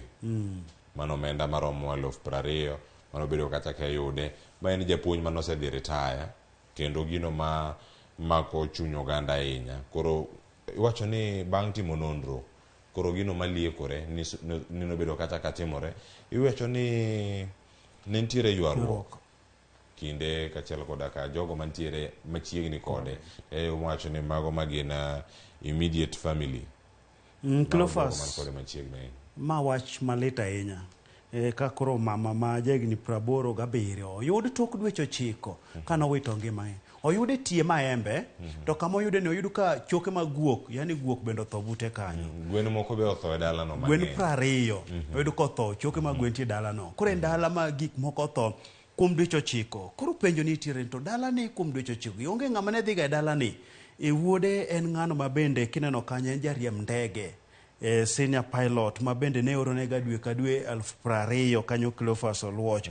Koro kwach kich osechako timo nonro. Ma gima notimre ka nyumba 10 jokanyo mag nyumba 10 koro wacho ni jirandwa ni okwanenega en kure. Koro nen ma ok ginenegi ni emomiyo ne gidhi chwalo wach kobila ema ka obila koro dhi timo nonro ma bende noket mar mondo mi koro bet dala no noyugno. Koro yudo ka nyadendino otho e tie maembe kanyo, guok bende choke guok bende otho choke guok ni bute kanyo, dala no bende thoyo timre, gwen otho. En wach malita ahinya kanyo ni to koro kata wuode mane oroga pesa ni en ok oyud ga thuolo odhi olim dala, odhi olim mama kuom dweche 9 oyudo ka koro mama onge en mana choke kanyo Cleophas. En wach malita ahinya. Iwacho ni kata wuode ni bende no osiko ka oro omenda kata kapo ni ne pok ong'eyo ni min mare otho. Mano mutiyo kod kambino mano mar Kenya Airways kendo koro gima nitie kar kanyo nitiere wuoyi machielo ma bende nitiere modak mana mita maromo 300. Mita 300 romo nade? Chiegni ka nitiere ofiswa kae mano nyiso ni kiwuok State House michop kar ka bende nyabedo no bor. Mita 300 kiwuok kati chope dhorangach kacha cha. Iranga ni ochopo kanye. En mana kuma chiegni ahinya. Iwacho ni ma en wuode mabedo dak kode machiegni kamano to mano bende ne ok ong'eyo ni min gi otho nyaka tarik 2 dwe mara 6 ema koro ne ong'eyo ka koro obila mantiere makongeni ne okone ni min mare bende koro otho. To Cleophas sani wantie nyaka go nywe yamo. Masin ni koro nok giwuo nitie jok ma nok gilosi godo. Kata jaor pesa. Ka rango piny nyaka jaor pesa te. Iwacho yoro pesa to kiwuo gi ng'ano. Tiende nang'o? Nikech iwacho ni ero ne gisiko kanyo ka giloso. Mano omenda kende miyo. To omenda ni iyo ni obila bukre obila katimo nonro. Ema yudo kanyo simu mogik kata message mogik nodonjo kwa kuom ng'a. Gido kanyo ni message marodonjo kata kuom wuode. Wuode ma bende ne bedo kacha kawo siling 20,000 ka wuok e bengi mare ka chopo e ng'we yamo mar japuonj ma koro bedo sene ma japuonj mano oseretire mano Lea Njeri Githuku. En wach moro mantie kar kacha. Koro nyaka sani iwacho ni nyithinde 2 nyithinde mantie kar kanyo bende oseter mondo mi okawa ne nonro mag gundgi kata mago mag DNA margi onego bed ni kawo kar kacha kachiel koda ka mwandu mane miyo ni bed nitie godo mano wene kod jaode ma bende nosenindo. Koro nonro ma kamagi pod dhi nyime ka koro sani bende wacho ka ni achiel kuom nyithinde bende koro e administrators kata jogo jotelo marito mwanduge mantiere karka.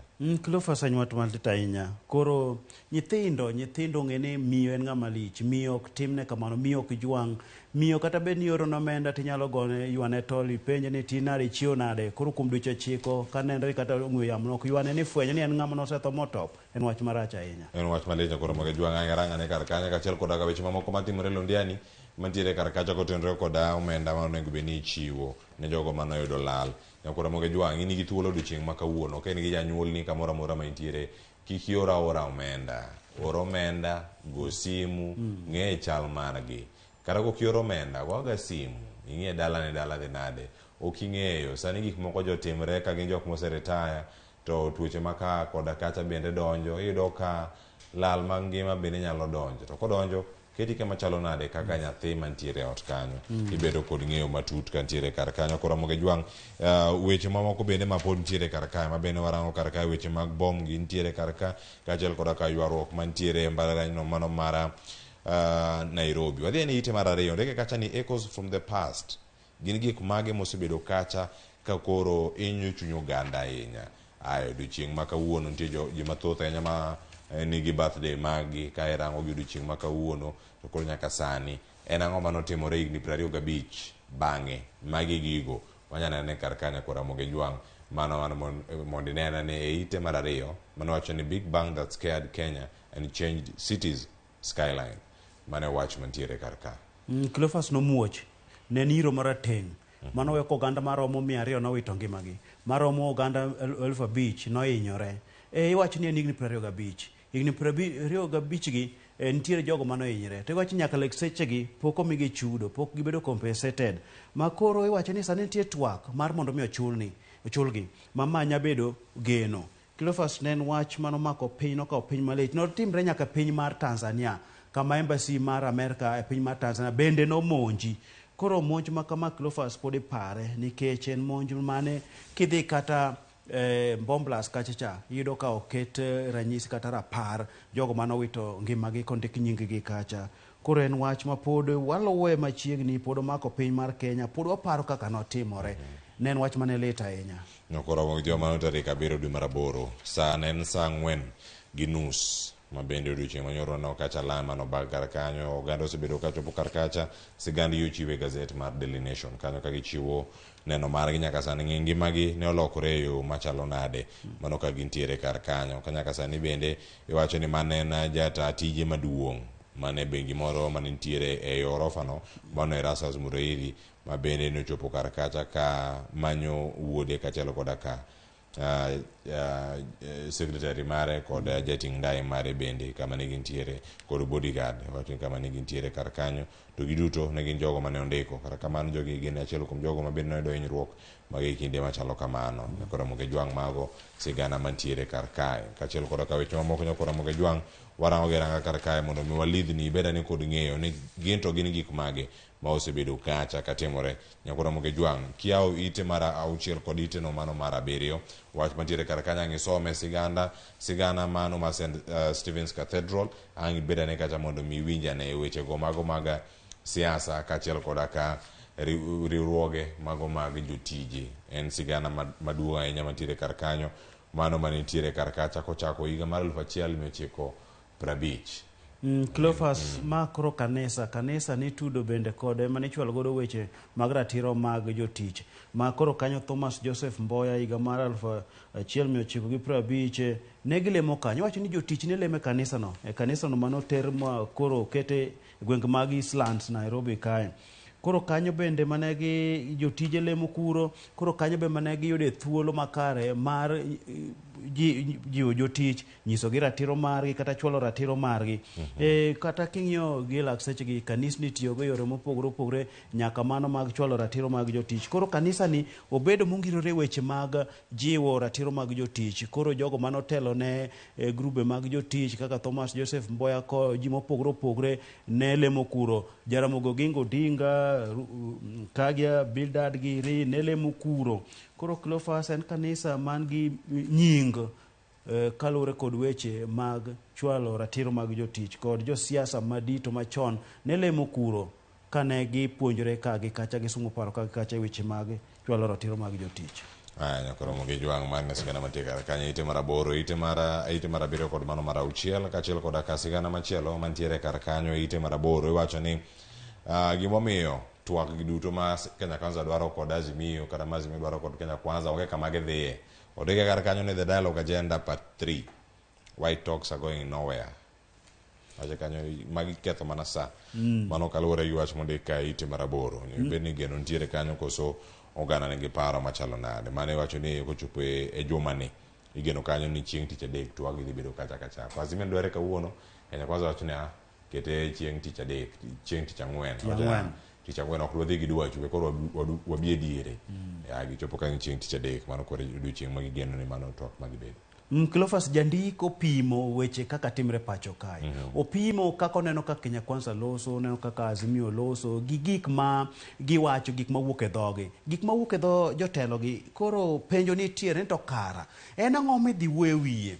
To kata rumo mane jatend piny Kenya iwacho ni notimo kod Raila Amolo Odinga Mombasa kucho. Kara gin ang'o mane giwacho ni gidhi wuoye wiye?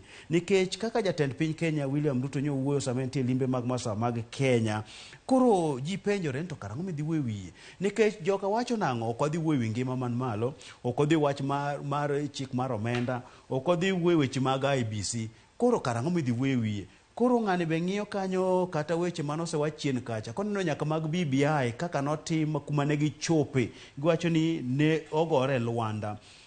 King'iyo kata twak mar miwacho sani ni nochake chien kanyo. Nochopo manogore Luanda. Koro mabo neno gi gik matimre. Oneno mana ka dhi gore Luanda. Ni onge kuma gidhiye. Koro ng'ani osepime. Osanene gi turubin. Onene gi wang' maiye. Ong'iye gi chuny matut. Nyakoromogi jwang' magi weche matie kar kae. Iwacho ni weche go kotenore kod twak mabende ginang'o kar kanyo ni dhi bedo yo machalo nade. Mano kotenore kod ng'anyo mabende nobage pacho kae.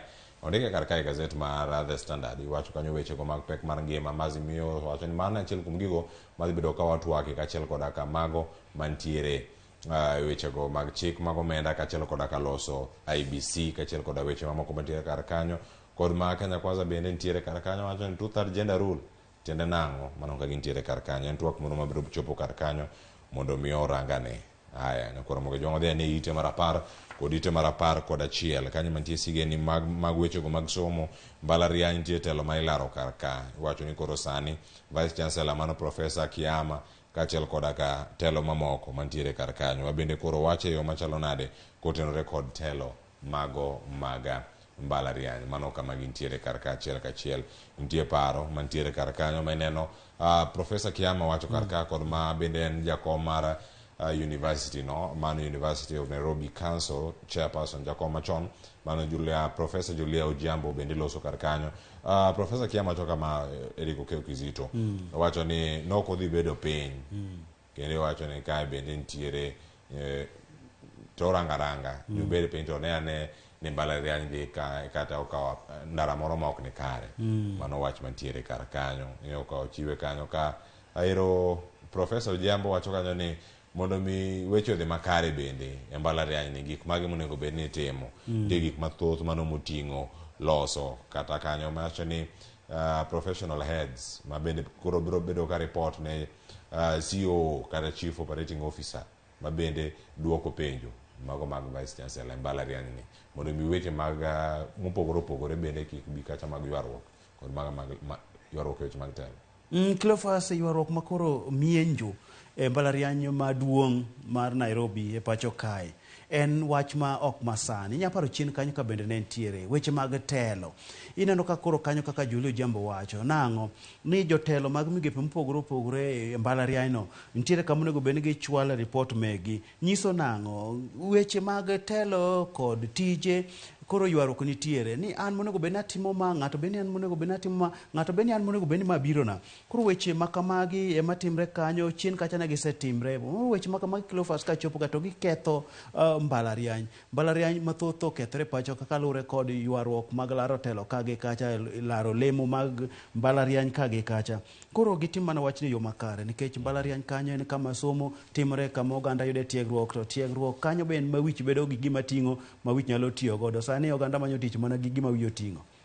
Nyakuro Ramogi Jwang' ka ntiere kar kawo dhi ane ite mar 11 mano man tiere bathe kanyo, mano TVET gets oyudo koro boost. Koro gima giyudo kar kacha omenda moko manyalo bedo kacha ka konyo chenro mopogore opogore e kuonde tiegruok, ma bende koro iwacho kar kae mago dhi bedo kacha kowuok kanyo e bengino mano mar piny mangima kata mano mar World Bank, mondo mi okonygi kachiel kod jogo matiegore kae. Magi maber kabisa Cleophas, nikech magi kuonde mag tiegruok, tije mag lwedo. Sani oseger gi mathoth e pacho kae, koro ka bengi kata gulu mar piny mangima nya biro chwalo omenda mar siro somo kuonde gi en gima ber kabisa, nikech kae kineno kata picha moket kanyo, rawerano nyiso masin marego mogo kata ntiere masuso bando ma iloso kuondgi. Magi kelo tich bedo mayot. Chon kinde mane dhano tiyo ga goge kata ne tiyo ga korgi, sani koro rumo nikech kuonde mag tiegruok gi sani koro kelo yore makare minya timgo tich mayot, iwacho ni make work easy. Koro kae omed mana chwalo wechegi, wayud kaka wanya timo kata doyo mag michele giri kwa tiyo gi mashinde molos gi nyithindo mosomo kuondegi, en gima ber. Omed siro somo makama Cleophas. Nyakuro Ramogi Jwang' mano ka wantiere kar kanyo, irangane kanyo mondo ibed ane kod ng'eyo ni omenda koro kosechopo to tiende nang'o. Weche mag timo nonro kachiel koda somo mago mag TVETs bende nitiere kar kanyo. Nyakuro Ramogi Jwang' ang' ibed ane kod ng'eyo. Odhi ane ite mar 12 kod ite mar 13 kanyo kama nitiere sigana moro ma bende wanene kanyo picha mantie gin wechegi mago motenore kod muoch mago mar miruti mar bende okelo hinyruok kachiel koda kalal mar ngima e piny Kenya. Mano picha mantiere kar kanyo ng'arangi kachiel koda ka weche mamoko. Jolony weche mag siasa bende koro golo paro mago ma opogore opogore ka gintiere kar kanyo. Mano ite mar 13 inyanene kar kanyo kachiel koda ka weche mamoko mapod ntiere kar ka gigi duto mago mantiere kar kanyo achiel kachiel, mago madhi bedo kanyo ka warangane kanyo wadano katurni mano mantiere kar ka madhi bedo kata ka mondo mi wanene ane Eriko ke Kizito mago paro mantiere kar ka, to kata kanyo kwa wuoke wanya rida piny koro mondo mi wayude mano kopogore koro gi wach katunni. Ang'eni mano nitiere kanyo, mano beda warangi ite mar 16 nitiere kae wach makoro ogol kanyo kod jandiko ma bende nono weche mag siasa. Iwacho Kidi Mwaga wacho kanyo ni sani koro ting'en marwa, inya yiero gimida timo kendi. Iwacho ni mar loso mar gero piny kata mar ketho piny Kenya, wacho ni kik obedi mano mar ketho piny. Cleophas, koro en an kata in kata ng'ama chielo ma aneno niya, adhi timo ang'o? Adhi gero kata adhi ketho koso adhi timo nade? Nikech ka kethe to kata an bende ok adhi yudo konyruok, nikech ng'ato nyalo ketho kowacho ni oketho ne ng'ama chielo. Ng'e ni gimitimo titimo ne in, kata mo bende wacho kamano, gimoro amora mitimo titimo ne in.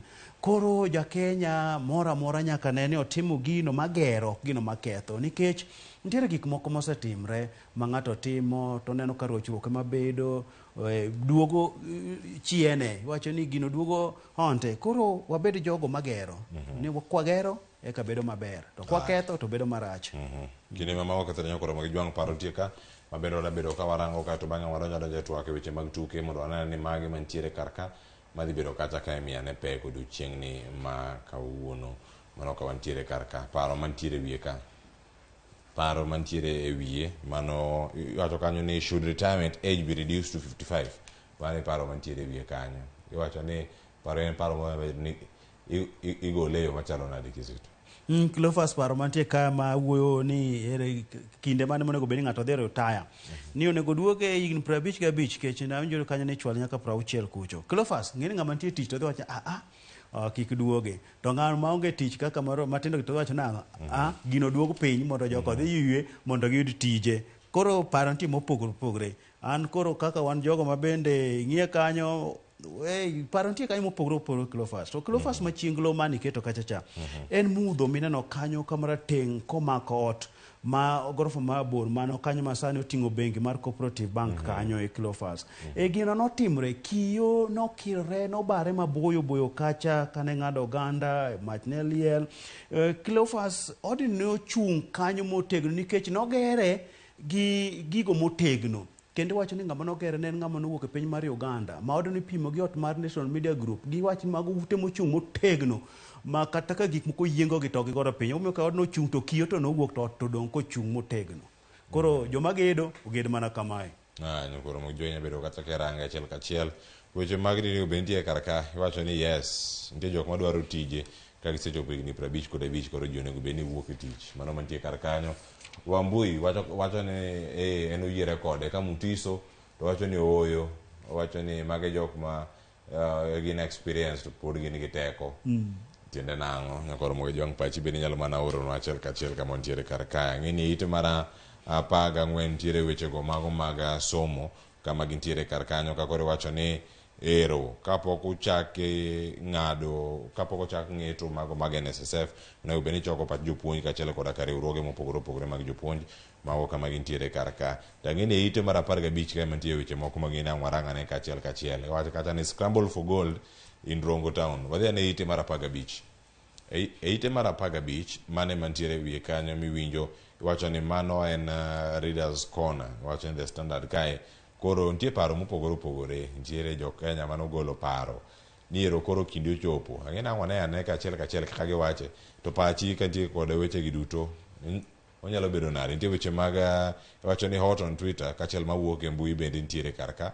Iwacho ni ma hot on Twitter gi bende ma koro nitie weche mag mbui ero ma Migori ni rivoga Kizito. No paro mantie kar ka. Nitie mar Mwamba KE wacho ni people are currently collecting gold in Rongo around the highway intersection that leads to Omabei, Kisii kod Migori. Cleophas Nyasaye neno ne jo Migori Rongo. In kuma gold koro yude gi oko kamae. To wang'ega ni gold joka kunyo ga ma jomoko dhi ma tho nyaka kucho nikech en bur mikunyo matut. To ma koro nowuok mane wi lo gi oko. Donge nono. Nono ma koro ganda no koni kae to koro wacho kacho kino kama moro kanyo ne wacho nang'o. Na choke ayudo 7,000 anoko mit koro adoka. Koro kama ne mtokni ole batho paya kama ne losapacha gikwanye kanyo. Koro giluwe nyaka kuma ne lori ka gole lo midhi los go ndara cha. Ichoke kanyo. Koro sani wuodhe to ochimo Rongo wabodwa dhi. Nitiere machielo bende kerango kar ka nyalo ni yono wacho ni at _ yano wacho kanyo ni oganda osebedo ka kunyo mula Rongo kuom higni gi higni. Sirkal onego wegi kabisa kik chopo kata machi. Wacho ni people have been mining gold in Rongo for decades and Sirkal should continue keeping away. Mane wach mantiere kar kaja koro mogi jwang. So mane iwinje ibedane kod ng'eyo kinde koro chopo ero koro sani ochopo e yo machalo nade ipenjo kanyo. Mago bende iwacho ni no nonsense approach to how business is conducted e Sirkal. Kaka itayo chenro mopogore opogore Sirkal. Wanyo jatend piny Kenya koro wuok motegno ahinya kendo mager kaka onego bed ni rango gigi. Kama chielo bende nitiere kae jodong gweng' bende koro onego bed ni ichulo. Wacho ni plan to pay village elders welcome. Bende jaduong' gweng' ma gweng'wa kacha jaduong' gweng'wa mano kama wantiere kacha iluonge ni Samson Juma. Ageno ni embo rwako weche gi mag chudo kaachiel koda ka jodak mantiere e bende gweng'wa kacha. Wacho ni wan nanga to bende wan ok wan donga wantiere alwora ma Kogelo go to Waka mano bende nitie jogo morite. Koro jogi duto bende koro gidhido gimoro mage kidhedhe. Wan maro iluongo ni wuor Kamire. Ageno ni koro piny owacho dhi nduso ne gimoro mathin gi nyogo mogo sama koro ngima orido ni. Sama koro giyalo buche moko matindo tindo momako ute kanyo. Ginyalo yudo airtime moro gigoche. Gigo simu. Nikech jogi wuothoga ka giloso buche mag kor gwenge to kata gima giidho go ndiga onge. Koro ka piny owacho nyanduso gi mathin donge ber. Poch gi pak Sirkal. Kata wambe koro opuoye iwacho ni ka kinde ochopo matimo kamano. To koro mogo nyalo bedo kata mondo mi ne ane ni kanyo to koro gichalo e yo machalo nade. Odiochieng' ma kawuono nitiere mago ma bende iwacho ni TVET tutors get funded scholarships mago madhi kacha piny ma China.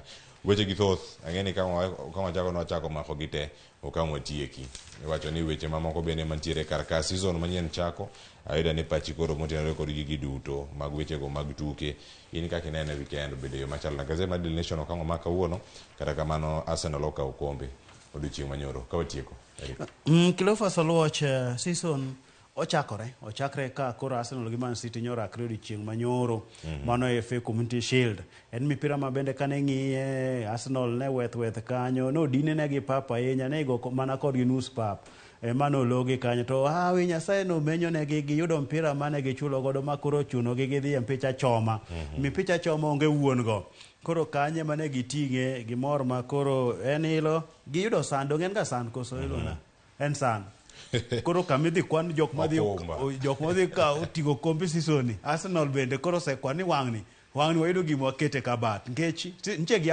mara nche gitugo mamit season chato ne gi ali koro sani gisedo gino ma bende gibe koro gimor nang'o gimoro ntie kabat koro moge jwang' ero kama niriko keo kizito weche mathoth nyama ntie kar kanyo koro moge jwang' ang' thuolo mondo mi some Gaset mari mar Daily Nation kod mar The Standard ibed kod ng'eyo jogo duto ma bende owacho kanyo ni ero aya jogo mantie gwengego ma Migori Jua Kali Mama Rema ineno mapile pile okinyi kapok idhi e tich erokamano ahinya puoch gi pako chupni kamoro amora ma intiere kendo okinyi ma kawuono erokamano ahinya Samuel Opiyo bende mawacho ni otonglo koni Ramogi omako matek ahinya wacho ni en chenro machiegni kendo koro dhi e tijege mapile ka pile sam chope wuodhi e yo makare ka yoro ote kamano okinyi ma kawuono kineno chenro mano mar piny kod mano mar mbakoro mang biro kata saa 3 mano mar onyango waduogo kae kod nonro mag weche mag tuke kik idhi mabor giko to koro Arsenal oting'o kombe higni osekalo adi kacha wan ka kod johera mag Arsenal kaachiel koda ka jogo ma pod ntiere kar kae ang' warange achiel kachiel ka pod wantiere ka chenro mar piny biro kik idhi mabor pod wadhi nyime kod chenro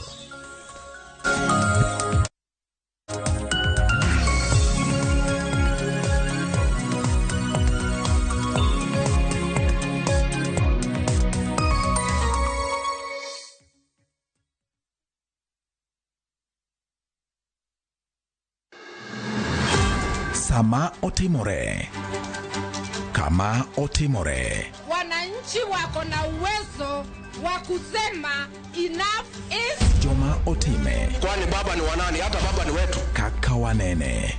Fred Ogweno. Ka okuchuni to kilose. Kine kolose. To tieno bade. Roslyn Obala. Jite nyalo dhi e school to ji adimo agi kalatas no maber monyalo present kamoro. Jay Bonyo. Gima notimore Siaya en gima ok onego timore e piny manigi dhano molony, manigi dhano modhi sikul to nigi jotelo moyie. Kod Victor Otieno Makajuma. Ma en cheno bende biro achiel kachiel kod Ramogi FM, kar chunje duo kod Ramogi TV. Kaka wanene. Wuok tich ka wuok tich. Chakre saa 2 okinyi. Kik bai.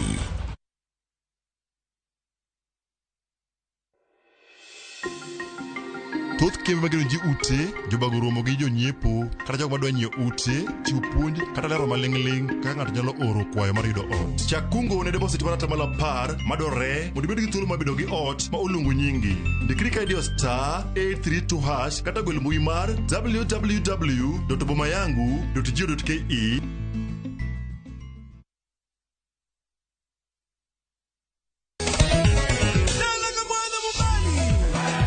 Ngoma Owake en od jothum. Ngoma Owake akelo ni mix mopwes.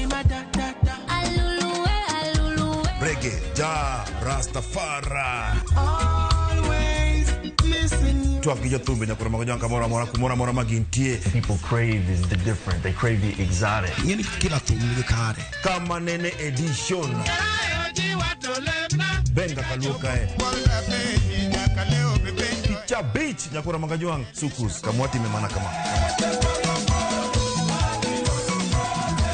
Kitemana Ngoma Owake nyinga en Papa Weekend wukich kichario kichadek kichangwen kichabich sapar gidaka paga beach nyaka sapa gario warom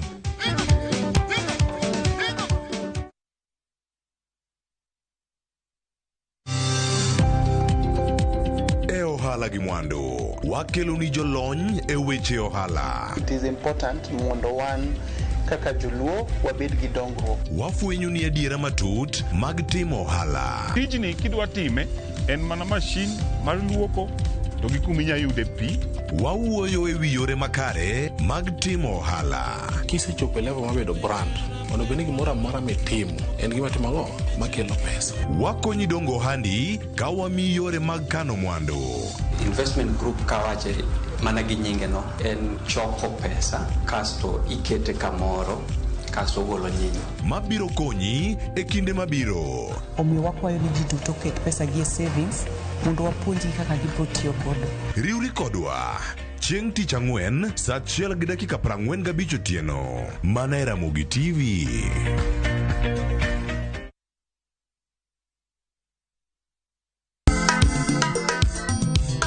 Ma e chenro makelo ni danji malie. Kik od belo bai. Wakelo ni be. Ang'o mirito? Aliye juu. Fuata. Ma e chenro makelo ni duond yawuoto nagi. Apuro puoth ngima, apuro puoth poetry bende, apidho kodhi. Duond mine. Mine nyalo. Kod ohala. Ng'at mochako ohala nikech ng'ane no ochako. Gino gi bende. Mbak ndalo. Wuoyo go ganda mar onagi. Kajiwo gi kik gibedi gi luoro. Kod Stella Brenda, Lynn Ramogi. Kod DJ Kolo. Wuok tich nyaka tich abich, saa 8 odiechieng' nyaka saa 10 odhiambo. Mana Ramogi TV.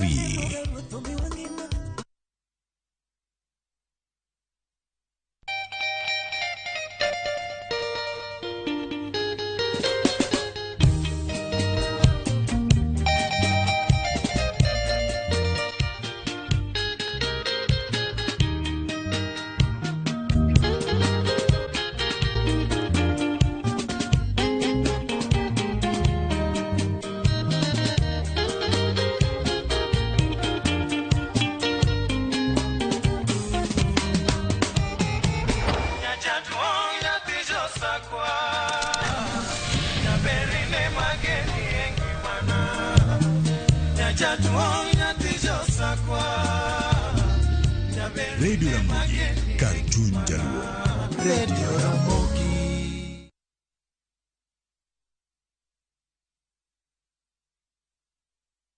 Royal Mabati Limited, wase yepo Kisumu City. Wan kod mabati marang'iny mare ni malo, otegno, nengone yot, kendo gore piny. Yud ber mag offers ma wan godo sani, mag gauge 30, kido mar profile, gi siling 388 kuom mita. Roman tile, gi siling 621 kuom mita. Stone coated tiles, madhi gi siling 725 kende kuom pis achiel. Kanyakla gi nengo mogore piny, mar chumbe wi tado, kido mag light gauge steel trusses, manengone sani, waketo maromre koda bap tado, mag timba, mag gedo. Funde duto nyalo limo bede wa Mama Njit House mayudore Accra Street, apaya ma Paul Mboya Road. Gochie 072 638 83 mondo kelni nono maonge chudo kuom seche 72.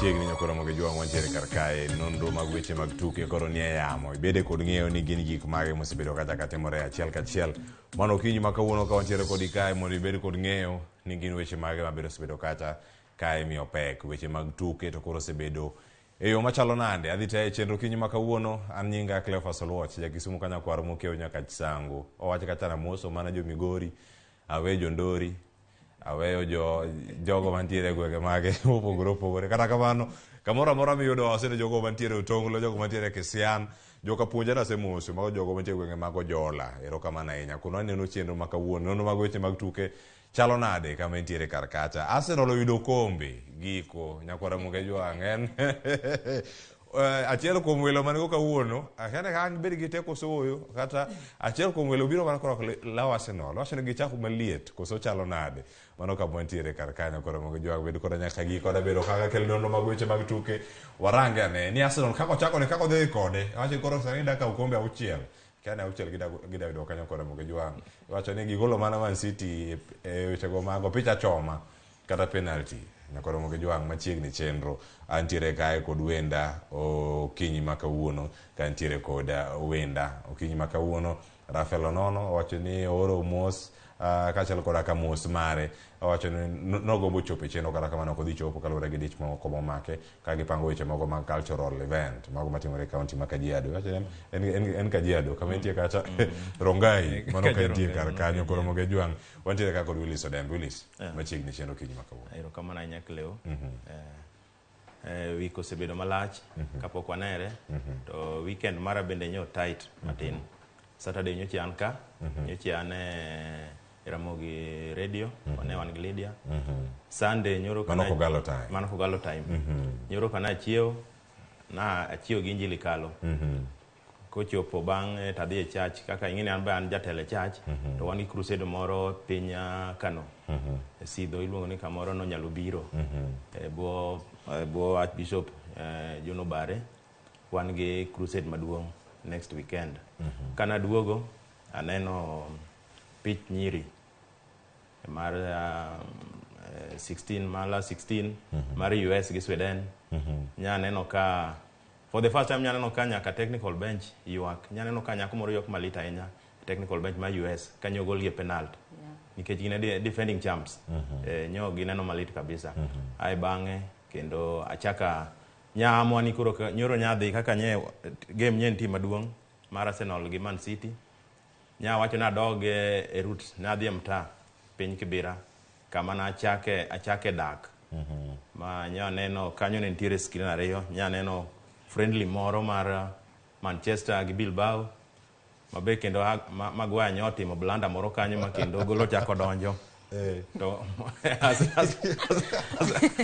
Arsenal do nyogo Man City okombe no kombe koro weekend nya tight lakini nyo mora kendo gima nyo mora kabisa week mokalo no nyo piche mag joma mine mag football nyo pinje mag Africa dek nyo donjo ibidho nyo kendo nini nyo segol South Africa nyo segol but nyo gitugo maber koro kawuono Nigeria apani gidwa mana chako game then wadongi Morocco even though Nigeria ben gi game matek nikech gin gi England yes then kendo Morocco ben gi tich matek gin gi France tingeni ka nyalo paro kendo World Cup be France ne oromo gi Morocco en World Cup ne giromo e quarters koso semis paro ni kar semis ka quarters semis ma nini noloyo gi ma France no golo gi 1-0 kora paro ni en kendo en nuoruok mar joma mine to machane ma joma chuo ero kama na nyakleo ero kama na nyelaro maber kaka weekend mar ngini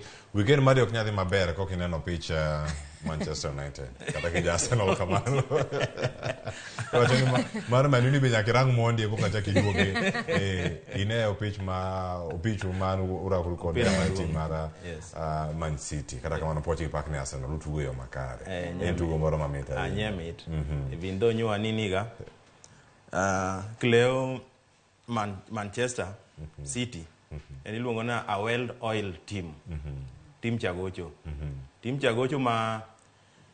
maka Arsenal gi Manchester gina pani pod gibiro kaga gima gidwa mana participate in this league ingeni sani philosophy sani opogre gi approach ma game opogre gi type of management opogre onego beni Arsenal gi Manchester onge gimoro bilano sani wach moro ni passion cha orumo na biro tugo ne Manchester ne aja Manchester anja Arsenal orumo sani en business ibiro in fact sani onego beni kata na kaka Arsenal gi Manchester scouts onego beni korwa loko mondo bigi ng'e ni sani ok en passion mani ng'ato biro ni en obiro gocho nini ibiro ni pod idwa ing'eni kitambo ilea kijana kaka nyoro ne wan gi player moro kailo ni Vieira iwinjo kiwacho ni go ni si kore ka en 20 years to Alado sebiro ka ng'at ma approach 30 something en obiro tingo kikombe to dhi aparo ni mano kore e paro masani ko onego beni tim kaka Arsenal Manchester onego bed chako paro. Ineno ka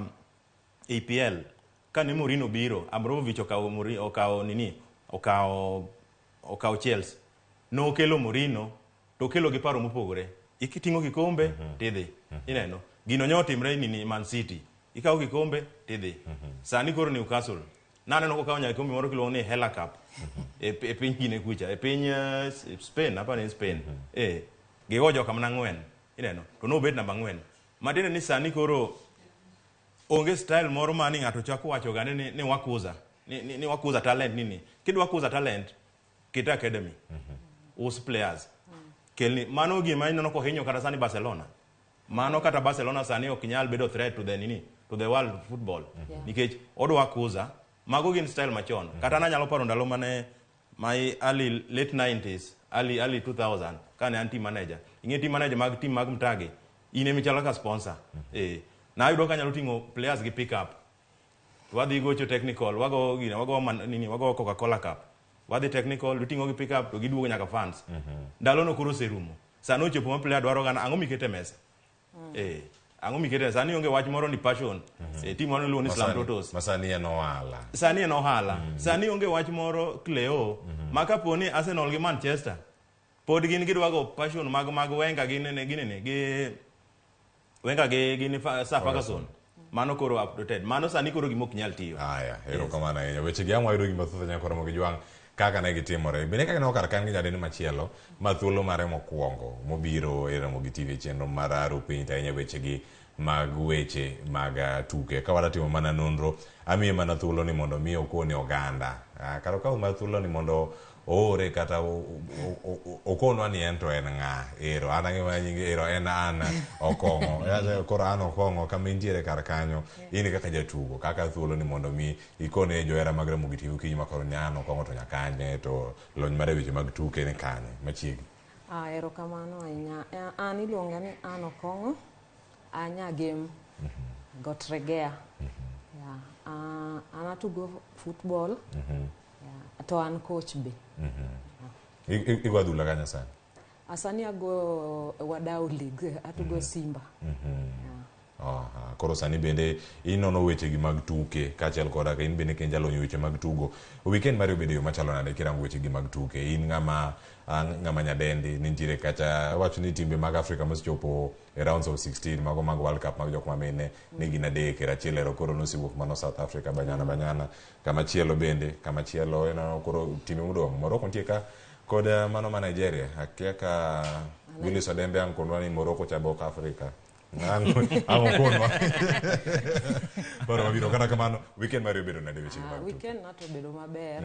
Saturday an ga coach. Saturday atimo coaching and Sunday nan gi game kaka Simba. Non gi game to bende an fan mar Arsenal. Beno agocho waloyo. So weekend na obedo maber. Bane kama wantiere kar kanyo koro Ramogi jwang' ka irango gi weche gi mag tuke. Koro achaka ne gi tuke mago matimore e pacho kae. Nitie gik mathoth ahinya mobedo kacha ka timore. Ang'e nang'o yudo thuolo mara mondo mi ang'warangi ane. To mokwongo dachako gi tuke mag osiep.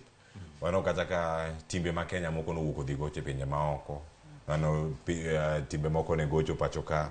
Wano duoko mopogore opogore. Wano kacha police kane rakore kacha kod mano Rayon Sports mabende nitie kata kacha ero ne ilo gol achiel tuke norumo kar kanyo. Kamachielo kanyo nitie Azam mane gocho kod Bandari ero nego Bandari 2 Gor Mahia kod Bidco e kinde ma tuke gi duto waneno kaka gitugre e weekend mane wantiere sani ikruok mag klepewa. Waneno kacha pre-seasons mamoko pinje maoko wadhi e pinyno ma Ingereza. Manchester United kata timbe mathoth nyalo dhi e pinyno mar Amerika mondo mi girakre kod klepe mamoko mantiere kacha. Kata ka gin Real Madrid owuok Spain gidhi gocho kanye Amerika giduto kama gintiere. Achako di Willis kina oduoko machalo kama giduoko mopogore opogore mano mabende bang'o nyalo kale kanyo Bidco ero gonde 2 mano kuom achiel tielo mokwongo tielo mar 2 ero Gor Mahia bende ogo 2 kuom achiel mano tugo mar 2 kachiel koda ka Tusker mano kacha Plentech Kenya gonde 6 kuom 0 kachiel koda Azam mano lo Bandari gonde 2 kuom 0 gigi duto kama gintiere FC Leopards mabende owuok gol achiel mano kanogo kacha Bonganaya iwacho ni tuke gi duto kama ne gigore en ikruok ne chakruok mar lig. Piny Kenya wadong' sani ndalo madong' godo matin 19 to lig maduong' bende duogo ma Ingereza ang'ina walo sekit mabiro. Willis.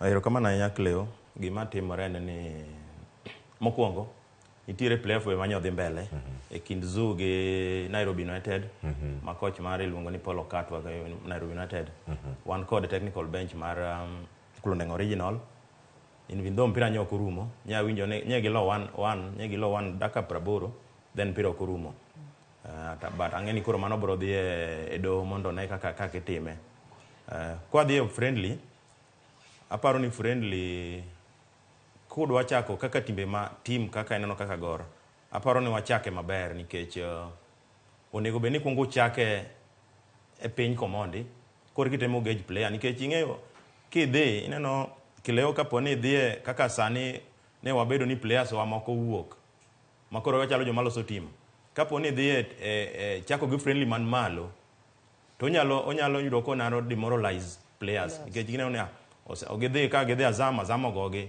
gichak gidhi Simba ogogi koro aparo ni mano ne yo maber nikech kaneno kara friendly maro no nyowa goye sama nye wantie gi Lydia na nyogoye mokwongo gi nitiere players manyien mokwongo keti then ochako ket players machon matene ni coach temo manyo system koro koseyudo koro kaka kwa yudo friendly moro ma bet pek to nyalo ni but friendly league masani aneno ka ni Kenya Police bende aneno katemo nikech mondo mi dhi Tanzania kucha ilo team ok gima yun nikech joga jomo jipanga even though ineno kata gol manyo gol wa CAF ni oinyowa kata mana oko kech kudhi kata Kenya Police no ka gidhi tugo kata Bandari iwacho ni piny makata ok nyal goyo gini neno jomigo gola gi koro magi be wagoya seche moko inyalo kata kiloyo then ing'eni ok kucha be nitiere timbe magi ging'eyo history margi team moro kaka gor kubiro to ing'eni ma en team ma ing'eni kirango Cleo Eastern Central onge team osetimo gima goro osetimo oko piny ka to waneno kwani niga piny ka to iye ka tinyalo jomoko nyalo cha to gor moko cha seche moko mana gik matimre matindo tindo but iyudo ka friendly manye goro goyo nyen friendly maber kendo aparo koro kendo ka ginene koro gibro medo matin timbe mabe dongo ka giwuok e bidko kanyo ginyalo manyo team moro ma pole mondo kik demoralize players gin wan gi players manyien to nitie ng'eny be modhi koro aparo ni gin friendly smoke rach Bandari bende aneno kotimo signings nikech nya winjo no nego be ni gidwaro nyaka nani gidwaro guard from Gor Mahia goalkeeper koro kang'e kama mano sechope but generally giloso team but police bana no kaloso team but gima ng'eyo ni gor to pod en gor en gor mahono ma pod kata giunda team league tang'eni pod marwa to kendo gima no omako wanga Cleo ni kara FKH ni president election bene next year marwa be next year matiende ni joma nyoche rakre gi ji ariyo gi chala gima gidhi wuok oko koro aparo ni wadhi yudo fresh ideas maparo ni seche moko gor nyalo temo ka giro telo moro manyien to gini ka ginyalo donjo maber gi federation nikech federation osebedo ka okwan goro maber ahinya nikech tend FKF wasebedo kwa neno ni rach jo goro seno ka neno ni rach but koro en time maber nikech ka FKF timo election gor be dhi timo election matin wadhi yudo new fresh blood nikech ka lure gi chik Ambrose Achier koro ok nyal chung Nick Mwenda bok nyal chung koro dhi miyo wana fast maber mar mondo waji organize ourselves to our club to wasel nyaka nikech sani koro kineno yudo ni sani donge SG marwa be aneno ka odwa dhi chung ineno koro kapo ni no chung to Nick be nitiere kaka do kelo tension moro matin lakini sisi ni koro wuok ng'at ma dhi donjo manyien cha odhi donjo gi paro mopogore to minister be ng'ini wan goro manyien koro aneno ka en weche ma local football ma Kenya ka en gi weche nikech kata kiwacho friendly go iyudo ka timbe kaka Real Madrid Manchester nyicho base mana Spain gigocho kanyo manyore kanyo gitieko koro ka giduogo wanti neno ka koro sani wadong gi wigi adek ma wik mario tiyudo ka koro ka pod wachako koro wachako friendly gi bidko kinyi winjo FC gocho kia gi Bongisa Bongo nayo. Iluongo ni bongo nayo. Koro yudo ka en gimoro manini en confusion. But gimoro be ntiere ka mase neno. Nineno e pichwa mar Kenya ni. Ing'e ni telo mamalo mar sirikal mamalo be pok obedo machiegni kodwa. To pok gi accommodate wach mar football ni. Ng'amoro madonjo ineno ka mpira ni oko ginene. Koro chieng' mno ayud malamo mana Nyasaye mamane ang'eni kanye ma chieng' moro ne Nyasaye nikech kata sani kineno kata sirikal mantiere gik motimo gik moke mana kisiasa igolo pesa moro maniniga neno. Koro mago yudo ka gin gik mahinyowa sana. Miyudo kata ke irango mpiche moko magineno mag wadawgi yudo ka ji opong'. Nikech ka ng'idhi kucha iyudo ka ni donje CAF, federation oko protecti, sirikal oko protecti, ogoli oko, ng'acha to ng'ayudo koro kata kiwuok sani kata ka gor wuok to nodhi kata tugo gi Simba. Idhi nomne second 11. Nikech jogi wacho ni jogi kuma koro wadhi radego koro onge. Mane wach mantie kar kanyo koro gijuan kotenore kod ikruok me season manyien kendo ka season chako tiende nang'o iwacho ni irakore gi team marom kodi nono kata ka Arsenal orakore kod Barcelona gigo Barcelona Golden Beach kama gitie kar kanyo gimor chak giduogo gigo Man City jogi mor kabisa Manchester United oromo gi Real Madrid ogogi giduogo gi team machielo kanyo bende giwuok amodhi koro sani gichomo kanye kendo moko bende okone ka kata friendly koro ka ikruok mag friendly mekwa kineno ka kiloso gi gasa moro an chero miseno ka iseno duoko mane Orlando kar kanyo mantie kacha manotimore weekend inyalo wacho ni ikruok mag klipe wa kata ka en pre-season beona nikech magi mana klipe madongo mane okaka gocho piny kocha wakiani jogo maduogo Shabana cha again podi celebration mar kawo NSL koso giduogo yo machalo na ona sigana mar gi kinde mabiro karka to kora kori friendly moneno sani pre-season mag timbe wa ma Kenya ka tuke mag osipgi gisedhi ne yo machalo na an kaka nyalo wacho ni friendlies wagi becho but kaka Willis wacho wachak gi piny kwa dhi malo kech competition and it's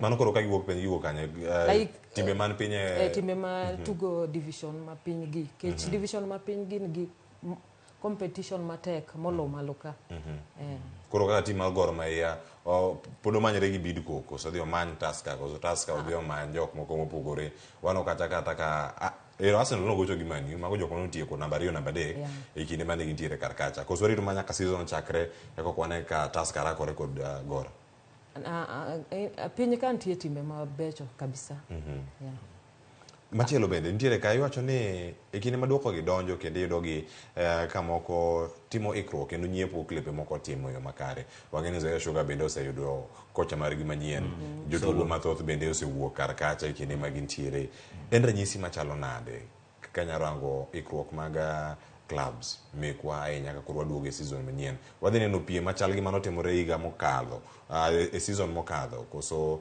biro gi tim ma Shabana wano kacha Murang'a Seals bende Tusker mako jok moko kacha bende oso korgi tiende nang'o kinene gima nyalo wacho ni league dhi bedo matek ok dhi bedo mayot dhi bedo matek tim mowuok piny modhi malo gibiro gi expectations maduong' to dong waseneno kata moko bibiro gabira malo koni to gilalala kendo bang' season chopo diere ok ginyalo ona fixtures imiyo jok moko walk over gik mathoth mantiere kar ka ing'e malo ka be experience ni malo sana so gima nyalo wacho ni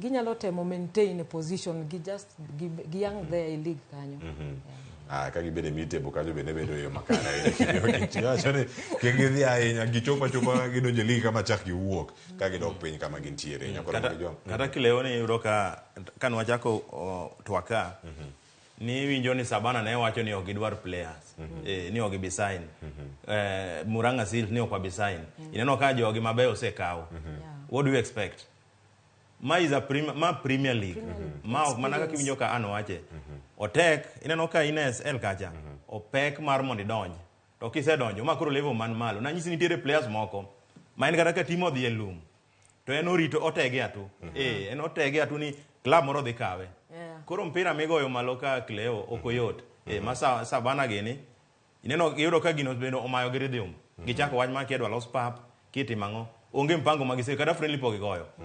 Tidwa nyisani ka koro gorgi nosechako friendly. In kata friendly pok igoyo to in ibedo promoted. What do you expect?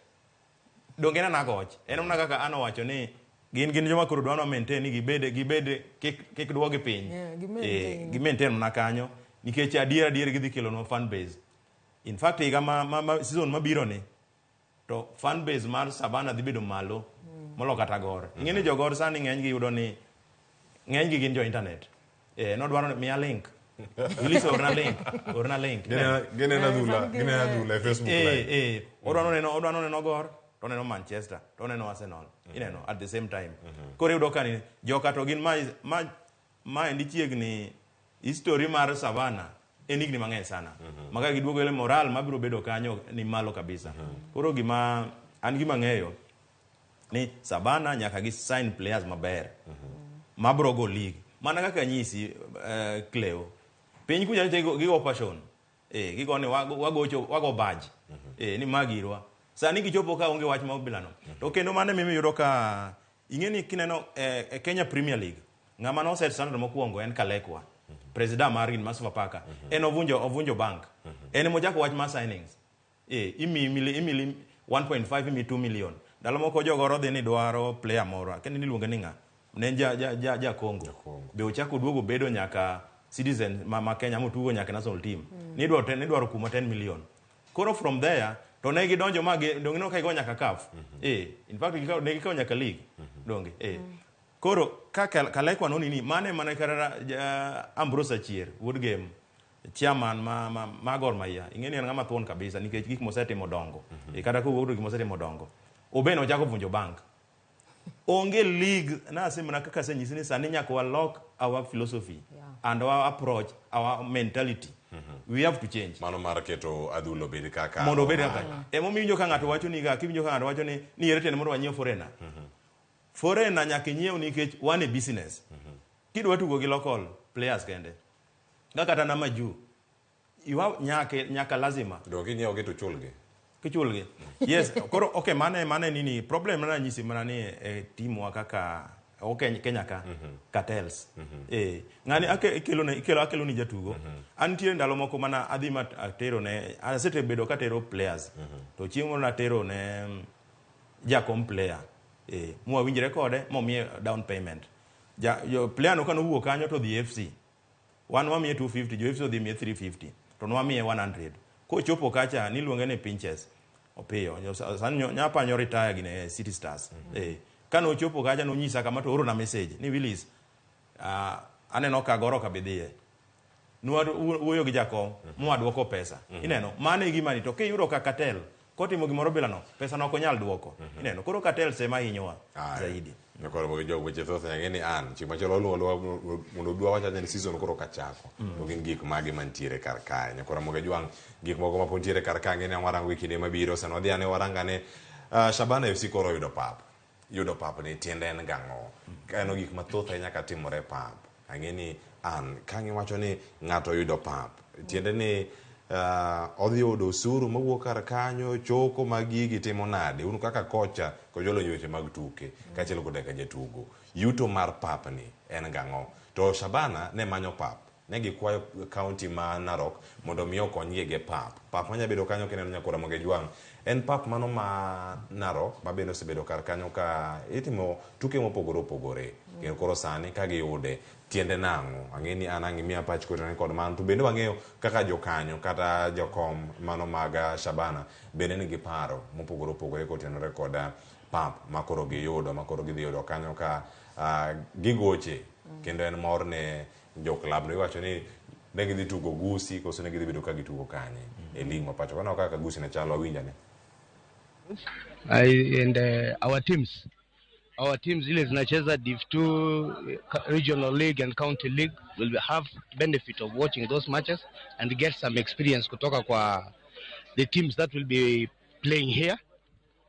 And as Narok we love football, so I request kama mimi as chairman, I request all the Narokians watoke wakuja waone ball, wawe fans wa Shabana. They are the only team kwa Rift Valley and Nyanza now in the KPL. Ai, nyakore moke jwangi sewinjo kar kanyo winjo ni koro ni Shabana ni koro e klab kende ma wuok Rift Valley gi Nyanza. Paro ma na winjo wach tu chieng' tich adek ma wacho ni aya koro wazito cha Willis nosekono ni wazito cha mar Jomoroni miluongo kona gor cha bende marwa magonagi to koro jo Shabana wacho ni koro gin kanyo kendgi abandu ka be koro mana malo ber ma club yudo ka oyudo pap mare manya wacho ni ma en home ground wa ma e pap marwa ma wantiere gin mage ponono an ber mar yudo pap en at least fans modak machiegni kanyo ginyalo access easily and kata be chulo ground kaka players ginyalo bedo gi tugo to kaka fans biro so ginyalo yudo gik moko matin mano kaluwore gi choko mag gate fees mantiere kar kacha michoko kod mamoko bende ma ichulo. Willis, e kinde ma ineno ka club yudo mor mana kuom ranyisi pachi kotenore kuom mano ma Shabana ma koro yudo mana Narok. Okay, ng'eni kileo mokwongo it is obedo loss to ninio to Shabana konchiel even though ne gidoni nikech mano nyiso koso ikruok mar sana county to gi kata team won lakini en sana en county government to gi sirikal nikech ineno sama une home ground mana kaka ano wacho nitiere neighbors nyanya yudo kata mama muti ubiro to golo pesa to donjo ineno then secondly iyudo ka revenue county maru nyalo kata wacho ni one game madwa gore ni onge pesa mwakao ineno ginyalo wave nu ineno koro pesa chiyudo ka donje agulu manyalo konyo to ka koro udhi karo sani gidhi Olentimama sani luongo ni Olentimama stadium mateni mokwongo udhi chulo gimiluongo ni nitiere pesa moro michulo ma in case ni hinyruok moro bet kethruok moro bet pauno ting'ado ino kata ka wan kwa dhi Kasarani koro dhi Nyayo mano lazima nitie pesa mochulo then kendo nitiere pesa mar pap ma mano en ok duoke moro chal mana kaka iluongo nango bel ma in case ni fans oketho pap gimore pap ting'ada ineno koro yudo ka en tich matek nikech budwa wuok Kisii nyaka train inindi gimoro miluongo ni nyaka be fill the pitch you have to travel in advance ubira accommodation koro gigi kirango duto te yudo ka pesa monego be ni club yudo duto chako lal nikech kuwuok Kisii udhi bedo Narok for like 2 days to kanyo be makoro cartels be kawe advantage kaka esenge style maro mar Kenya ka osego simi hotel otanda yudo ko otanda player ingeno kaka players ano ng'eyo anasebedo nyaka team TM yudo ka players ga gichopo ka players okwero nindo kendgi wacho ni TM ni aje tunataka kulala na fulani ineno koro kanyo dong ngene giseni niyo matene ni kone kwa ng'adu mapar koro wadhi ng'ado taboro koro jo midwaro ga no bedo kendgi kabisa en kaka coach kod TMs gin gibedo kendgi man nitiere mana kaka gidhi kaka TM nyalo limo mana coach to upango kaka suru nego bedi kendo dok mane room mari koro nipango mana wach allowance and whatever ineno koro yudo ka cartels moko sego koda simu ma hotel monego beni play onego bena 3,000 yudo koro en 4,400 ineno koro yudo ka pesa dini udhi go haya nyaka gari kata kaponi uni gari udhi olo petrol ineno mano pesa mosedhi kamano iwacho ni kinde ma giduto timore en paro makare mara mondo mi giwuog Busi kendo gibi Olentimama stadium Narok koso ne en paro moro manyabedo ni ne oringa ahinya to bende ka erango chal mar pap mag Busi stadium mano ne tuke mogik mag NSL ma moko bende no chungi kaluwore kod koth mapek mane go gwengego kendo pap ne bide rang'iny moro marach okane ka en kare kech gi onego ne gimanya pap Busi kanyo kuma ne gichake okane ka en kare kech expense dhi bedo mapek mani kinde ma gintiere kar kacha ang'eni thuolo mabiro bende waborangane ni klebe wa moko bende makaluo ponono wanya yudo klebe kata pewe machalo nade e kinde ma oganda goch koro mogo jang mano ma Shabana ero giseyudo kacha lap margi mantiere kacha Olentimama mantiere county ma Narok tiende nang'o e kinde ma koro girakore kanyo kod timbe makoro gidhi bedo kacha ka gido kod jogo madongo koro gidonje club mag boys big boys to kendo sani ng'eni kirango kleo ineno wach Shabana no mokwongo ing'eyo ni leave alone kata pitch security wise ineno ka nyo joma nitiere kata ka go NSL mokwongo nyo pap chal gi mayiech ineno koro nitiere gik mang'eny manyage tim mago ok en leave alone kata gine kende nikech kirango Muhoroni gi pap mane but gigocho kanyo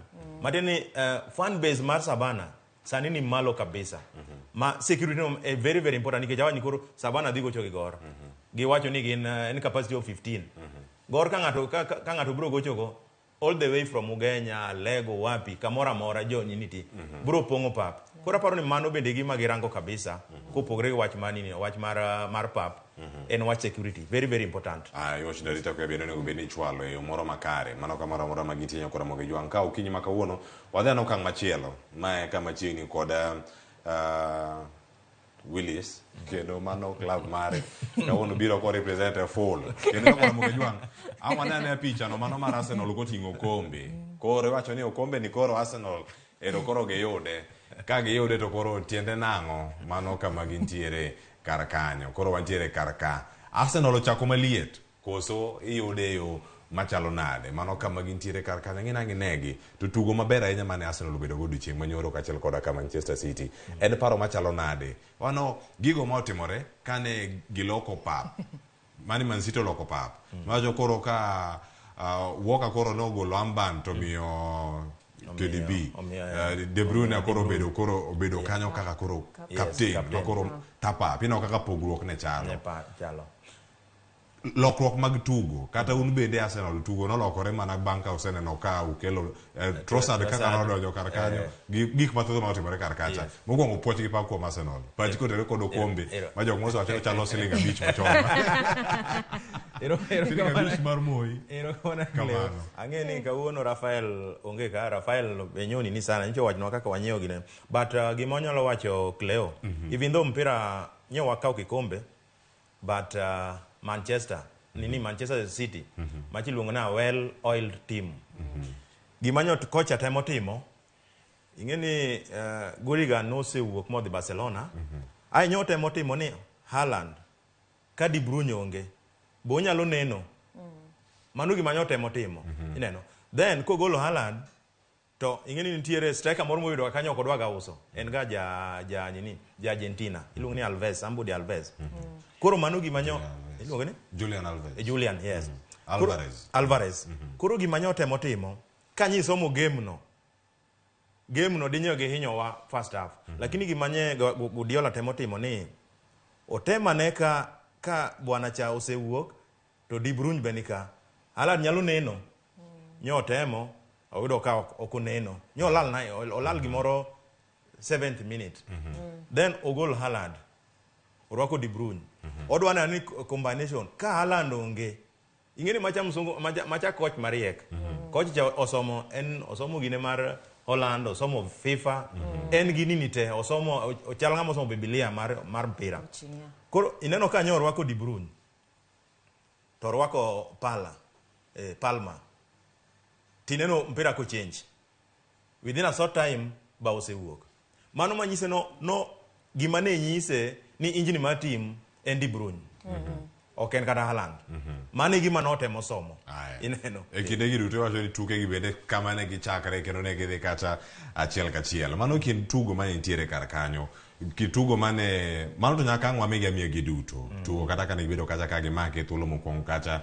wanil nyaka koro kaero chopo ka gima koro tugo dhi rumo mano ka lokruok nitiere lokruok kind tugo mego kocha kane nene inyalo ketere pi mane kinde mane Phil Foden bende no japap kacha gi lokruok mar tugo ana jok magocho kacha tielo mokwongo Kovacic ma bende nitie kar kacha mano wuok Chelsea kod oganda mamoko mane nitie kar kacha mane temo tiendgi e tielo mokwongo ne gin e yo machalo nade mano kuom ranyisi acha kodi an kod mokwongo yangri ja tim mane mondi be samoro jabedo ka wuok odito ija Arsenal kar ja Man City aya wach mari koten ko tugo no mano mar Arsenal weche mag community shield an gima nyalo wacho ni game no ne ok ne yot and Man City is en team moro ma team maber gin jok ma they push ok en team approach kidhi adhiya kama kaka ng'e Arsenal wano And anyalo wacho ni nwatemo. Signing mar timba okonyo nikech ero ne obedo kacha ero dakika duto mana machuok kanyo ka koro kane ayudo rumo ema nitie kar kacha. Then signing moro ma otimo mane kinde mane gintiere kar kacha jogo manyien mantie kar kacha mokwongo nitiere Kai Havertz mago maja Arsenal nitiere kanyo machielo ma ineno kar kanyo Rice Declan Rice kama intie kod timba kitugi kod kaka ne gijele tim no kanyo chalagi miyo Man City tich matek sana signing no na ber alafu gitugo mpira moro ma gitiyo gi wigi wanya bedo wane Arsenal manyien wa adier koso ma en mana moro mano kier ni Man City to gidhi mbele ing'eyo Cleo Man City team cha pek team cha gimane gikwonge approach margi mokwongo ni you mark the space mark the spaces first then Arsenal jatikitaka when you kigo mpira space idhi yudo ja Man City mane gimanya gikwonge timo koro ing'eni Arsenal kan chopo buja ko gichako back pedal gin koro gidok chien koro joka ready gi koro yudo ka then Arsenal gima be pod cost wa ma ok wanyalo wacho nikech nyo ing'eni Granny Saka nyo wuok koro yudo ka midfield walu shape odolal koro watemo party gi Rice combination no koro combination seche moko poko donjo to ok oyot nikech yude ok oyot ga nikech nyakune ni Rice gi Partey ka ng'ato idho ma mbele to ng'ato dok chien ka mpira ni koni ng'ato dok koni ineno balance the midfield mane gima nyano ka pod chandowa to kapo ne obro donjo moa balance mid maber Arsenal dwa goye mbele ka odhi bedo mopogore odhi mapek odhi bedo mapek wari neno ni mbele kanyo odhi bedo nade odhi bedo ka un gi Rice to the party to the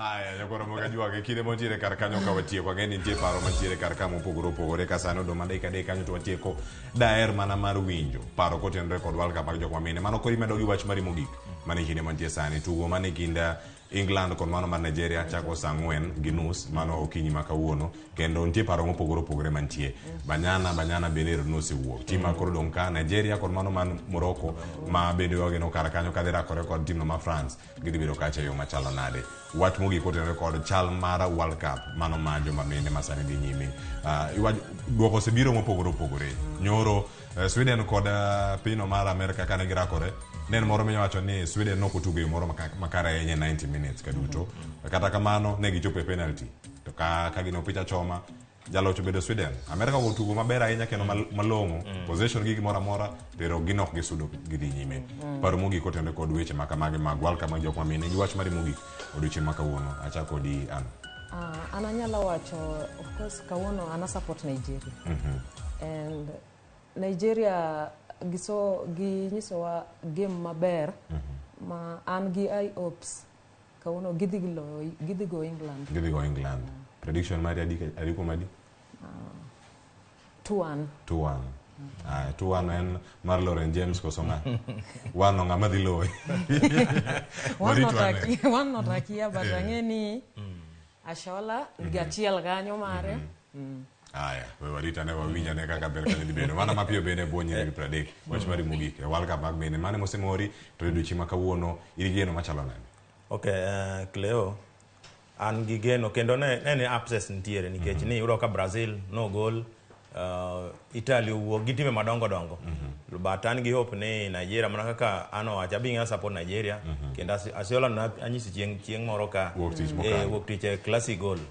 koro even though mpira to tek but an ga dier let's hope for the best ni wadhi donjo mbele kendo at least wayude kata Africa team moro mar Africa oterwa mbele nikech kwa wuok koni to koni bor sana lakini kendo karni ni kar joma mine kanyo na aneno kendo ka Australia bendo kao nini Cleo wasungu geni malo wasungu aneno ka gikao volleyball South Africa to aneno ka gi host World Cup mar women to mine bende nitiere ginene nitiere South Africa mar netball benye gigo England kanyo koro yudo ka wasungu gini malo Cleo nikech wan kata sani koro ke yudo kata tournament moro magore kata kuma nyiri ni goche sani ineno mani Madhare modhi Norway under 16 to duogo onge gimoro mate active matimre koro preparation very very very important duty mate anyway go erokamano maduong' erokamano Nigeria gi England gonde di Nigeria gi England 2-1 ok rach. Mana kaka ano wacho no. Asiola no enirwake gande last minute. To timoga wonders. Morocco gi France. Morocco gi France. France ni malo. Onyalo diemo Morocco. France no ni malo. Odhi diemo Morocco. Morocco to be okanini ahinya. Kendalo moko bene giwacho ni ogen jo Africa koro. Gin kato diem. Mage kanyo koro batieko. Colombia gi Jamaica. Colombia dhi chwado Jamaica. Kasedo ntiere kanyo. Nyakoro moge jong'era mondo mwetieki kanyo. Erokamano nya an kachel koda ka Willis Odembe kuom yudo thuolo mar bedo kodwa kiny ma kawuono e chenro mag Rupiny ka wanono wechegi mag tuke. Nyakoro moge jwang' en mor marwa ni pod in kodwa nyaka sani kendo pod intiere kodwa ineno Ramogi TV e chenro mabiro mano mar kaka wanene kod nyawoda Victor chenro ma Kajoma kik idhi mabor mano chenro mar kaka wanene gi lange duto gidhi bedo kar ka. Nakelni chenro kiny ma kawuono nonro mag weche mag tuke. Nyinga Cleophas Oloch Jakisumo kanya kwar moke nyaka sango ka una ntiere gi jogem mabe ntiere kar ka riti masani.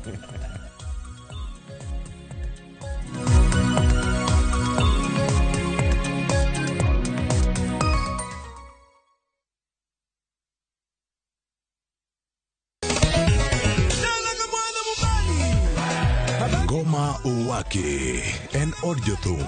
Ngoma Uwake akelo ni mix mopwe. Reggae, ja, Rastafari. Always missing. Twak gi jothumbe nyakoro mago jonka mora magintie. People crave is the different. They crave the exotic. Yeni kila thum ni kare. Kama nene edition. Benga kaluka Cha beach nyakoro mago jwang sukus kamwati memana kama. Kitemana Ngoma Uwake nyinga en Papa Vike wukich kichario kichadek kichangwen kichabich sapar gidaka paga beach nyaka sa pagario warom.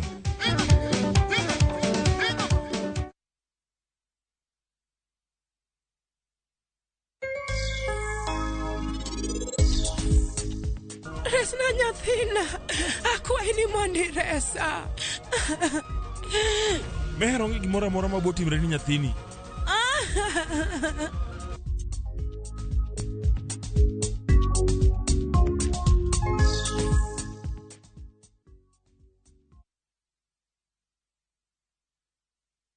Kwa majina mimi naitwa John Moredi, ni chairman wa Roiro Juakari Bypass Association, na kwa hii project sisi ni contractors.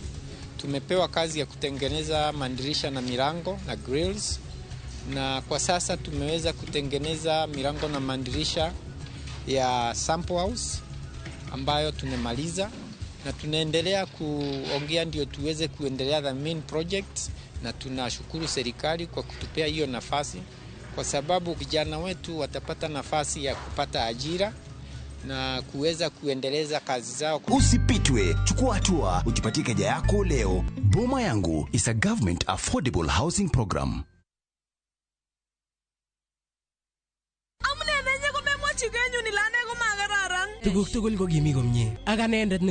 Is Kalenjin your language of the heart? Then we have a sweet surprise for you. Wow, Sobetab Tai, a story of two hearts bound by undeniable love. A story full of secrets and lies that unfold into unbearable pain. Mama chininye, mama charusin, ako mama chagai ngwangine. How far will you stretch for the one you secretly love? Watch this heart-throbbing story, Sobetab Tai, only on Viusasa.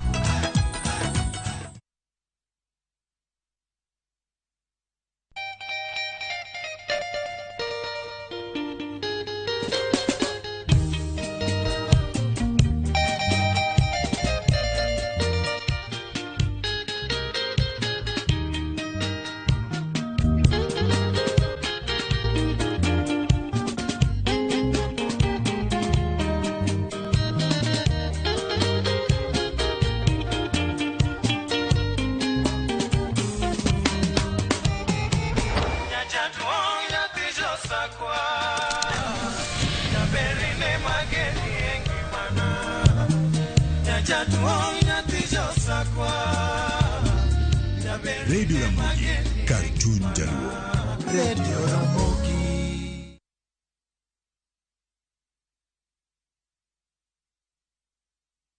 Finally, we have a report that speaks to the most important component of what defines Kenya. Chieng' tich adek, tarik 9 dwe mar 8 mar higa mar 2023, kuku mar wach nika.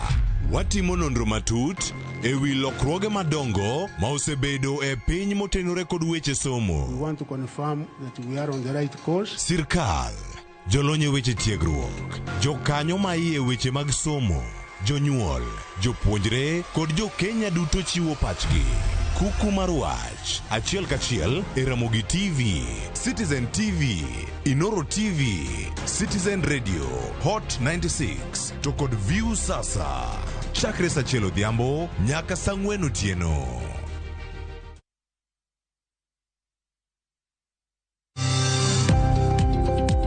E ohala gi mwandu, wakelo ni jolony e weche ohala. It is important mondo wan kaka joluo wabed gi dongruok. Wafwenyo ni adiera matut mag timo ohala. Tijni kidwa time en mana mashin mar luoko to gi kuminya yude pi.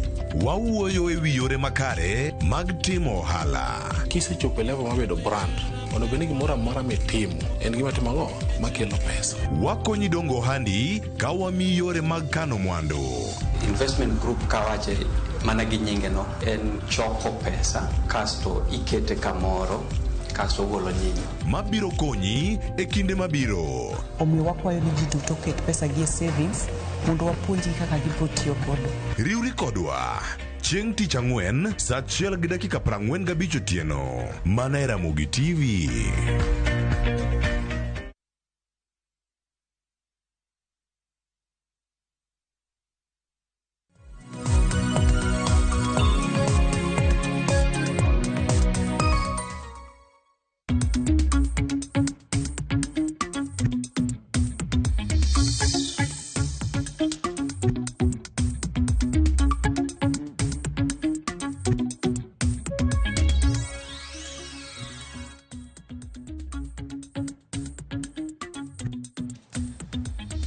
Oyaore nyako Ramogi. Kawuono en tarik 7 dwe mar 8 higa mar 2023. Igni laona 25 nyaka ne monje mar jonjore time Kenya ka embetre mar piny Amerika. E poro medo ka thuolo mar kuyo gi jowa mano ito ngimagi kanyakla kod jowa mano yudo hinyruok kandoro kod masira maket kod mano. Okinyi machielo mawuok tich ma chenro mare ma kaka wanene ni e yamo kaka pile chenro ma bende kolo kendo fuono weche mopogore opogore mamulo ngima oganda jo Kanyanam. Yemuna ka thuolo mar wako J Bonyo kod Fred Governor in waiting. Ero kamano Weche oyawre. Oyawra ahinya. Amora ahinya ni Cleophas osetieko gima nado penji. Kik iluor. Okay. Wich kuot kik omaki okinyi ma kawuono. Penja. Ikoni penjo eng'eyo. Koro penja mondo ing'e. Ero kamano. Akiana wach dipot gi pak ne Arsenal. Nikech ang'o? Kelele FM obwaro gi koko nikech silverware mar 2 manyoge yudo nyoro. Ni neno ka ng'ato loso picha moro mochalo $5 machon mag moi kona saba. Benigi value. Onge. Duoko kende. Donge kori seng'eyo. Weche Man City poko win Community Shield 3 years in a row. But 3 years in a row gise win league. Bas to last year giwe nyaka Champions League. Gango kendo. Last year ne season mokalo treble. Bas. Koro Community Shield ni bearing mora mora. Won wok di PM go. Wacho kendi. Waswahili kodi masikio haipiti kichwa. Ang nwalok nagi. Ero kamano Weche. Abi thuolo mar mos nyikwara mogeti wach na maber gi marach misebedo kelo. Ero kamano Weche. Mokwongo we ariura kodi. Wach mar August 7th 1998 bomb blast. Mar oro ote mag kuyo higni 25 nyaka ne gini timore. Gini en gimane ogowa ahinya kaka joka jaduong' Elijah Bonyo, ex senior chief nikech nwawito wuonwa miluongo ni Wycliffe Crispin Ochieng Bonyo notiyo US Embassy to ne wawite e bomb blast higano mar 1998. So en ndalo ma kochopo kama to wan kaka jokaya jaduong' Elijah Bonyo wabedo gi lit kabisa nikech ne en wuonwa mane wahero nwageno kabisa nojasuo waga gi mtoka kobiro dala ne ng'ama ng'won. Koro amedo kwayo ne familia mare minode ma mama wa Velma Ochieng to koda nyithinde Doreen, Elijah, Angela kod Winnie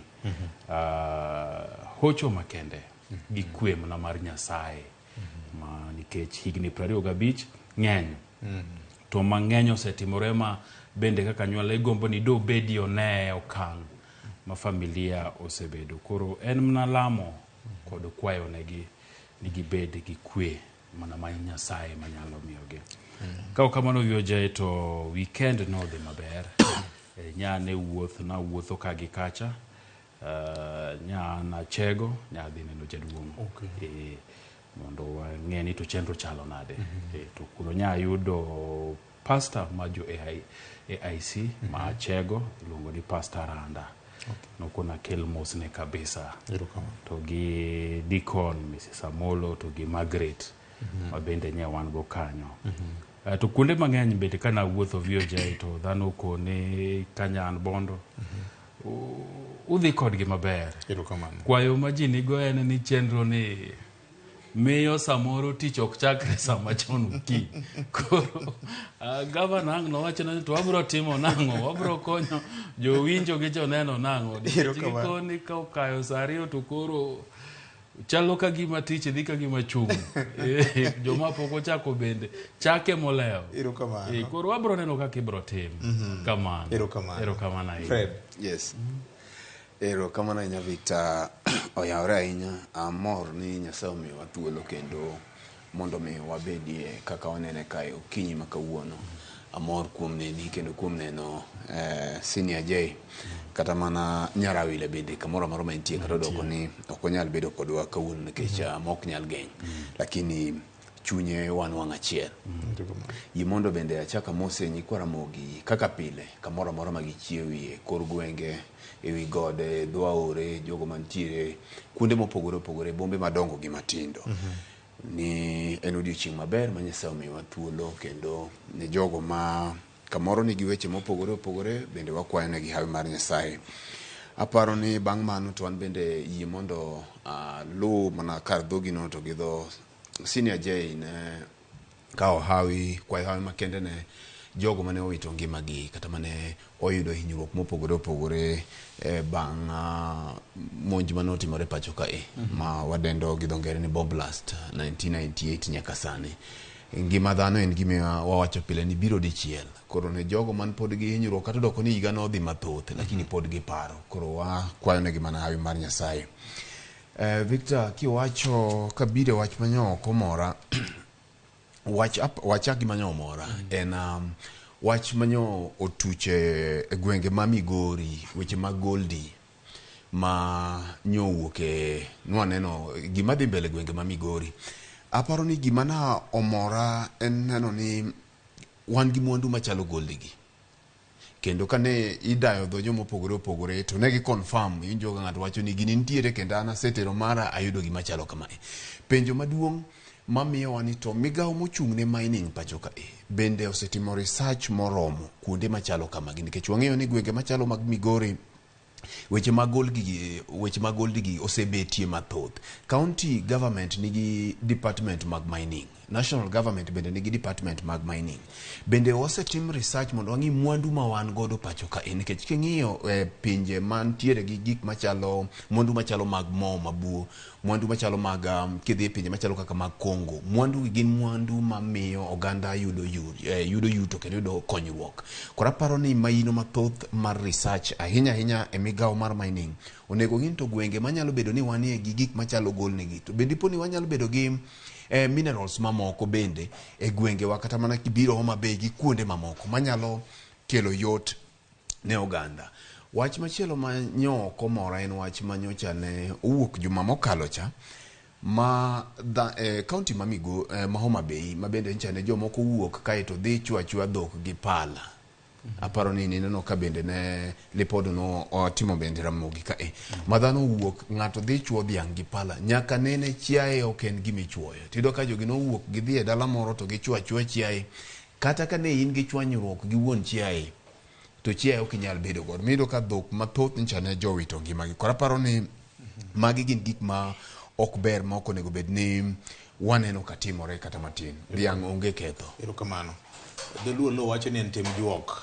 Juok ok en mana piti ma jomoko ng'eyo ni. Timbe moko mag muma ichwoyo nyaka chiaye wach malit miwuoro. An bende yie moda ka thuolo kendo nyakwara mojwang' mar Komos mogundho nya timo dimbe gwenge mag Kanyada kendo Father Opondo Wuodu Genya, Father Wasonga gi Father Alois Nyanya mag jo St. Charles Lwanga Marindi gi Engineer Joseph Makolwal mar Belmont gi Bon Makolwal wakili ya wuot Zakayo Doyo Sibuor nyawacho ni kachopo ka nyaka Komos mar gi mogundho tim kaka wanene wakao kabisa. Nyora rawe supermarket moro chuny town naga kan walk ka kashia moro echa ni ma evio je maka kawanene nikichopo to mosna team maka kawanene.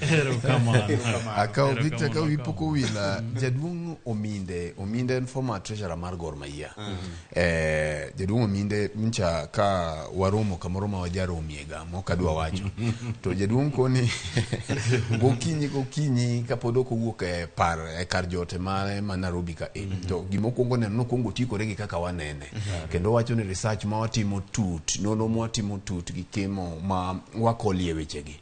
Koro en achiel ka jodongo bende machalo Jaduong' Ominde gini nyalo chiwo weche mabeyo machalo kamano. Aparo ni wabiro medo timo nonro mathoth mondo mi wanen ni kaka wanene ka kelo puonj makare. Erokamano. Nikech in nyakwara mogi bombe magite watema ng'eni pod wabiro medo lore kor gwenge tarik 12 wan bondo e yor pidho yien, tarik 11 wanachego dala mar Muroni mar kuyo gi Jaduong' J Bonyo. Nyakwara mogi dwa chakora chaka kaka wanene otingo ni mathoth nikech in emomiyo watimo nonro mar kolomo kuom weche maber chando oganda jo Kanyanam. Tim mar Kenya Kwanza gikone koro ne olando kweth mag jo kanyo magi mamoko mabende biro dhi put mar ng'ado rieko kendo poro wach kanyakla gi jo Azimio la Umoja. Kata kamano mindi mar weche osebedo ka nitiere kind Kenya Kwanza kod Azimio la Umoja bura mano nego beni koro timore kawuono gi barua mane ndi kod Kalonzo Musyoka gikone koro Kenya Kwanza noduoko ka wacho ni gintiere gionge gi thuolo mar adok kawuono chieng' wuok tich. Weche pod kelo fwere. Jatend Azimio Raila Odinga nyo golo siem ni pono ni twak ok bidhi nyime kamoro ji nyalo dok e ndara tarik 1 mar 9 higani. Ang'o manitiere e mbaka mar Azimio kod Kenya Kwanza? Nitie gik moko ariyo masanja ma kamoro winjruok dhi bedo maonge. Director moro kinyalo ketonwa kaka jatend piny Kenya William Ruto yande oloso ka wacho ni gionge kod thuolo moro amora mar handshake e kindgi kod Azimio la Umoja. Ma kaka jatend piny Kenya Dr. William Ruto ne oloso kaine kaunti ma Kiambu limbi mare Mandala Beach e Kenya madiere ka pod waiko mana jomadongo chal ka gima gini kuome nyalo mokerot kendo kaka neno kaka ji osebedo ka wuoyo nyaka ne wach mar mbaka ne bok kendo. Igedi vioje juma mokalo nowacho ni jo Azimio chalo ka gima gin gi geno ahinya sama gi tudore gi jo Kenya Kwanza gi to nwakone sama ine siasa ma ikedo gi ng'ato kato koni mna ni biwalalare to kiwach ni koro ng'ato oseyie ni wadwa bed kode piny wago kode mbaka to koro ini dhia kanyo gi chuny maler gi lwedo maler nikech gimi neno kani somo barua mane Kimani Chungwa ndiko pani nen chieng' tich ang'wen to ng'isi adiera makende ni jo Kenya Kwanza gin gidwa bire gini mana mar ketho sa ok ni nitie gima gigeno e chunygi ka network ne bro dhi konyo godo piny Kenya. Mokwongo ineno ka baruo chak ndiki to nikech jo Azimio nokoni gin yie ni gidwa ni girom gi jogi Serena tikwongi wacho ne gini gowi mane Uhuru Kenyatta nokao pod thago chumi mar piny Kenya omiyo ok ginya rome magawa mar ji giwegi Mano ing'e ni kisungu luongo ni contempt. En achai moro ma ng'ato ndiko ni godo barua. Ineno. Nikech barua kane jo Azimio ndiko to ne gindiko maber. Giungwana duto. Magi wacho ni koro nikech gini nyaka wang'iye yo mapiyo piyo wabedie uru piny chieng' wuok tich saa 5 e magawa ma Serena ka mondo wagoye mbaka kaka twak ni nyalo dhi ang'o nyime.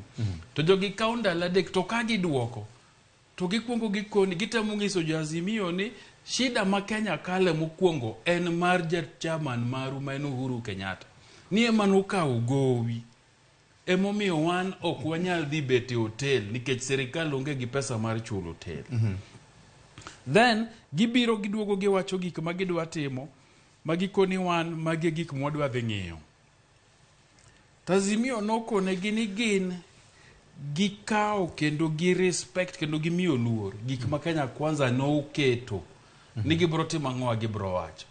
Lakini gimiluongo ni tone mar barua mar Kimani Ichung'wa. Barua nigi duonde. Nigi duonde moro mang'isi en ga chai mang'eny. Then kineno ga koro chieng' tich 5 gichako wuoth ma masawa to kit loso magiwacho ng'isi ni twak magichano bedo godo ni en kayiem. Onge gima bro wuoke nikech agibet joma wangwana manigi geno gi twak ni. To kata kit loso mane giloso no ne giwacho ni wan waseyie wabro romo tarik 10 to wageno ni kwaromo gi jogi to wabro timo twak magero piny Kenya. Ng'ama idwa dhi bet godo piny ni dwa dhi godo mbaka okito mayanyo kapok uchopo e mesa. Okigone kori kapok uchopo e mesa. Okithir ne iwi kapok uchopo e mesa. Nikech gigo duto mosewachi chieng' ngeso to nochako nuo nyoro to kendo kawuono idhi nuo nikech jatend piny pod ni kuro. Gitemo wacho ni onge gimoro amora matwak magichikoni dhi nyayo nikech gin kaka gin giseng'e ni wan noyierwa. Wan e loch wabro ringo e piny Kenya ka kaka wadwaro sama wadware to gi kaka wiwa omiyowa maonge ng'at moro amora mabro wuok kamoro mabro biro to temo ng'isowa ni watimuru gigi kama kama. Emomiyo an kanya winjo ka jatend ogai mar Azimio Raila Amolo Odinga loso ge mahono mabende kaneya to wacho ni gimiyo jogi nyaka giko dwe mondo ka twak ni okoyo nyayo gimoro amora to kendo gidoke maandamano. Gichunya budho nikech adiera makende VOJ jogi oseng'iso ge chai moro. Jogi niga chai. Kimani Ichung'wa miwacho ni dhi tele twak emikwongi miyo microphone to bola yany to bola chai. Then imiyo Rigathi Gachagua majalup jatend piny Kenya ma bende osesiko kawacho ni onge gimiwacho to bende timo mna gima Kimani Ichung'wa ne wacho. To koro jatend piny monego bedie ni en a symbol of national unity, achiel mar oganda, kata bed mana ni nitiere jogo mawacho ni kaka noyiere ok giyiego to nikech nochamo muma momiye gigo duto mofis jatend piny onego tim. Onego bedie ng'ano makoni ooyo wan ne wabet piny gi Raila Odinga ma wawinjore ni kata bed ni yiero no serumo to nitiere gik moko e piny Kenya ka madwaro mbaka. Weuru gigi duto te wadhi wabed piny gi joka wagoye mbaka nikech mbaka ema gero oganda. To ka koro jatend piny bende kichung'ie widhe wi mitoka pok ochopo higa achiel nyaka nidonji ofis to koro ichalo ng'ama kore ka ni e chuny campaign. Tiwacho weche ma bende jomoko nyalo wacho ni chalo weche manono. Ok en gima ber kendo mano nyaka nyisa Azimio ni twak mudhiene udhie twak gi joma tok gi tek giketho sa. Udhie twak gi joma oseng'e ni ka wadwa dhi nyono matek ma onge ikoni they will not even move an inch from kuma gintie sani. An abed jatend Azimio nikech bende ka wasemiyo gi paro mathoth to wamiyo gi nono. Onge tiende kaka nene onge tiende twak gik mowache weekend ni barua mayando ndike gi Kimani Ichung'wa nyisi maber ni jogi dhi e twak gachaye mathoth. Gachaye kabisa. Tingeni kore kalit nani Kalonzo Musyoka to mungwana. Kineno barua mana ondiko. Ondiko barua gi ungwana. Malich. Okingeni maya pawe. Osebedo diplomat. Neno comprehensive peace agreement mar Sudan. Ne obedo instrumental kabisa. Ong'eyo. To ng'amudwa dhi loso godo. To koro goni kore. Nyalo bedni na chai mokwongo nikech king'iyo seniority. Yes. Weche mag diplomacy kaka itayo. Kalonzo Musyoka en gi sigande moro mong'ere e Kenya ka gi oko mar Kenya ka. Kata mana kane owuotho e wach mar konyo Uhuru gi Ruto. Nomiye nying mang'eny ndi. Kimani Chungwa pod ng'ama pod raga ng'ama pod tin. Ingeni dong mane nyalo kelo chich king'iyo tim mar Kenya Kwanza gi middle age margi. Igeni mano bende nyisi nikech king'iyo list gi mar jok magitere gin jok ming'eyo kigolo Kimani Chungwa Garon Cheriot ing'eng'a kanyo humbgi ma siasa chalo nade gisetime ang'o e piny Kenya ka miwacho ni magi jok mong'eyo shida ma ja Kenya osekale nikech king'iyo mar Azimio ting'iyo Kalonzo Musyoka ni kanyo Eugene Wamalwa ni kanyo ne jatend miga ng'iyo Pio Wandai minority leader ng'iyo kanyo kanitie Senator Kongo Mugeni gin jogo machia margi wang'eyo ka en weche machike ka en weche mochomo korka siasa ka to kata weche mag riwo wi oganda gin jok mwang'eyo to king'iyo kocha an kiwuok Garon Cheriot to gi Kimani Chungwa okaparie ni tim chano yier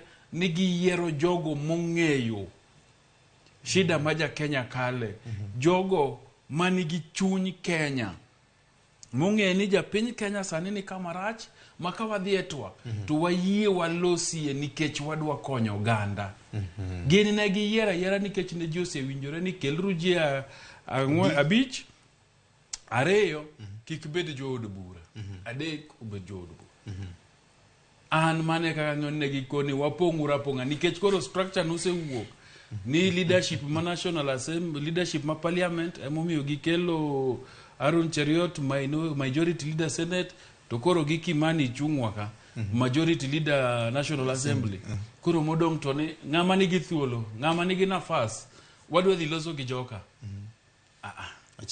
achai nitie erokamano kapok amiyo Fred thuolo Bob ka inyalo miyowa kaka jatend piny ne oloso ka oseikore Jay Bonyo wacho ni Kenya Kwanza oseng'iso Azimio chai kalo koda milome mane ondike kod Kimani Chungwa mokete koke Bob kiwinja ka wanyalo winja nena kaka jatend piny Kenya kaka William Ruto ne oloso e wach mar no to handshake ka en county ma Kiambu. Okay, sawa pod ilose nyakwa ng'ujo Fred nyalo be ni Azimio ketho sagi Victor ing'eni loso banka Jay oseloso to koro teknike chusetieko wache ichuna mane mondo adogie wache wachu setieko nikech mana kaka wawache kani ka okochuni to kilose gini chalo gima okochuno Kenya Kwanza emomiyo gi behave kata gitimore kaka gitimore ni wachaka wacho ni twagni kama dhi e onge chien kacha nchane wan gi twak ne wan gi committee maniluongo ni bipartisan cha mana kaka bipartisan cha nyocha ne onge gimotimo kendo kama ne twak mare dhi onge gimotimo e kaka ma bende onge kuma dhiye king'iyo teams ariyo mana kaka Jay wache Victor to king'iyo team ma Kenya Kwanza ne ore twagni nikech ing'eni Azimio emancha ne okuongo loso team margi koro ncha no miyo Kenya Kwanza nonego bene ging'iyo kaka Azimio form team margi kaeto gikelo ng'at ka ng'ato gi mbasne koro king'iyo Kalonzo Musyoka king'iyo ni e Kenya Kwanza kucho mbasne en ng'a tiyudo ka Kalonzo Musyoka goyo namba 3 e Azimio kocha matieni bang' migosi Raila Odinga tibiro Martha Karua tidonjo kuom Kalonzo. Koro kibire Kenya Kwanza to onego beni inwang'o William Ruto, inwang'o Rigathi Gachagua kae tinwang'o Musalia Mudavadi. Ma ng'at ma no onego bedni William Ruto kelo e twag cha manyalo romo gi Kalonzo Musyoka ne en Musalia Mudavadi. Dine bedni Kenya Kwanza oluoro twak makama. To kuom miyo ng'at machalo kaka Kimani Ichung'wa maonge gi experience mabende osebet ka loso kaka loso aoya eno mabende okode kata piny wang' kata chalo nade gimodich kodo en gimo chamo nyisi achaye ma Kenya Kwanza odonjo godo e twagni. Koro mano nyisi owuoni twagni onge kuma dhiye mana kaka twege mamoko ka. In fact mae miwacho ni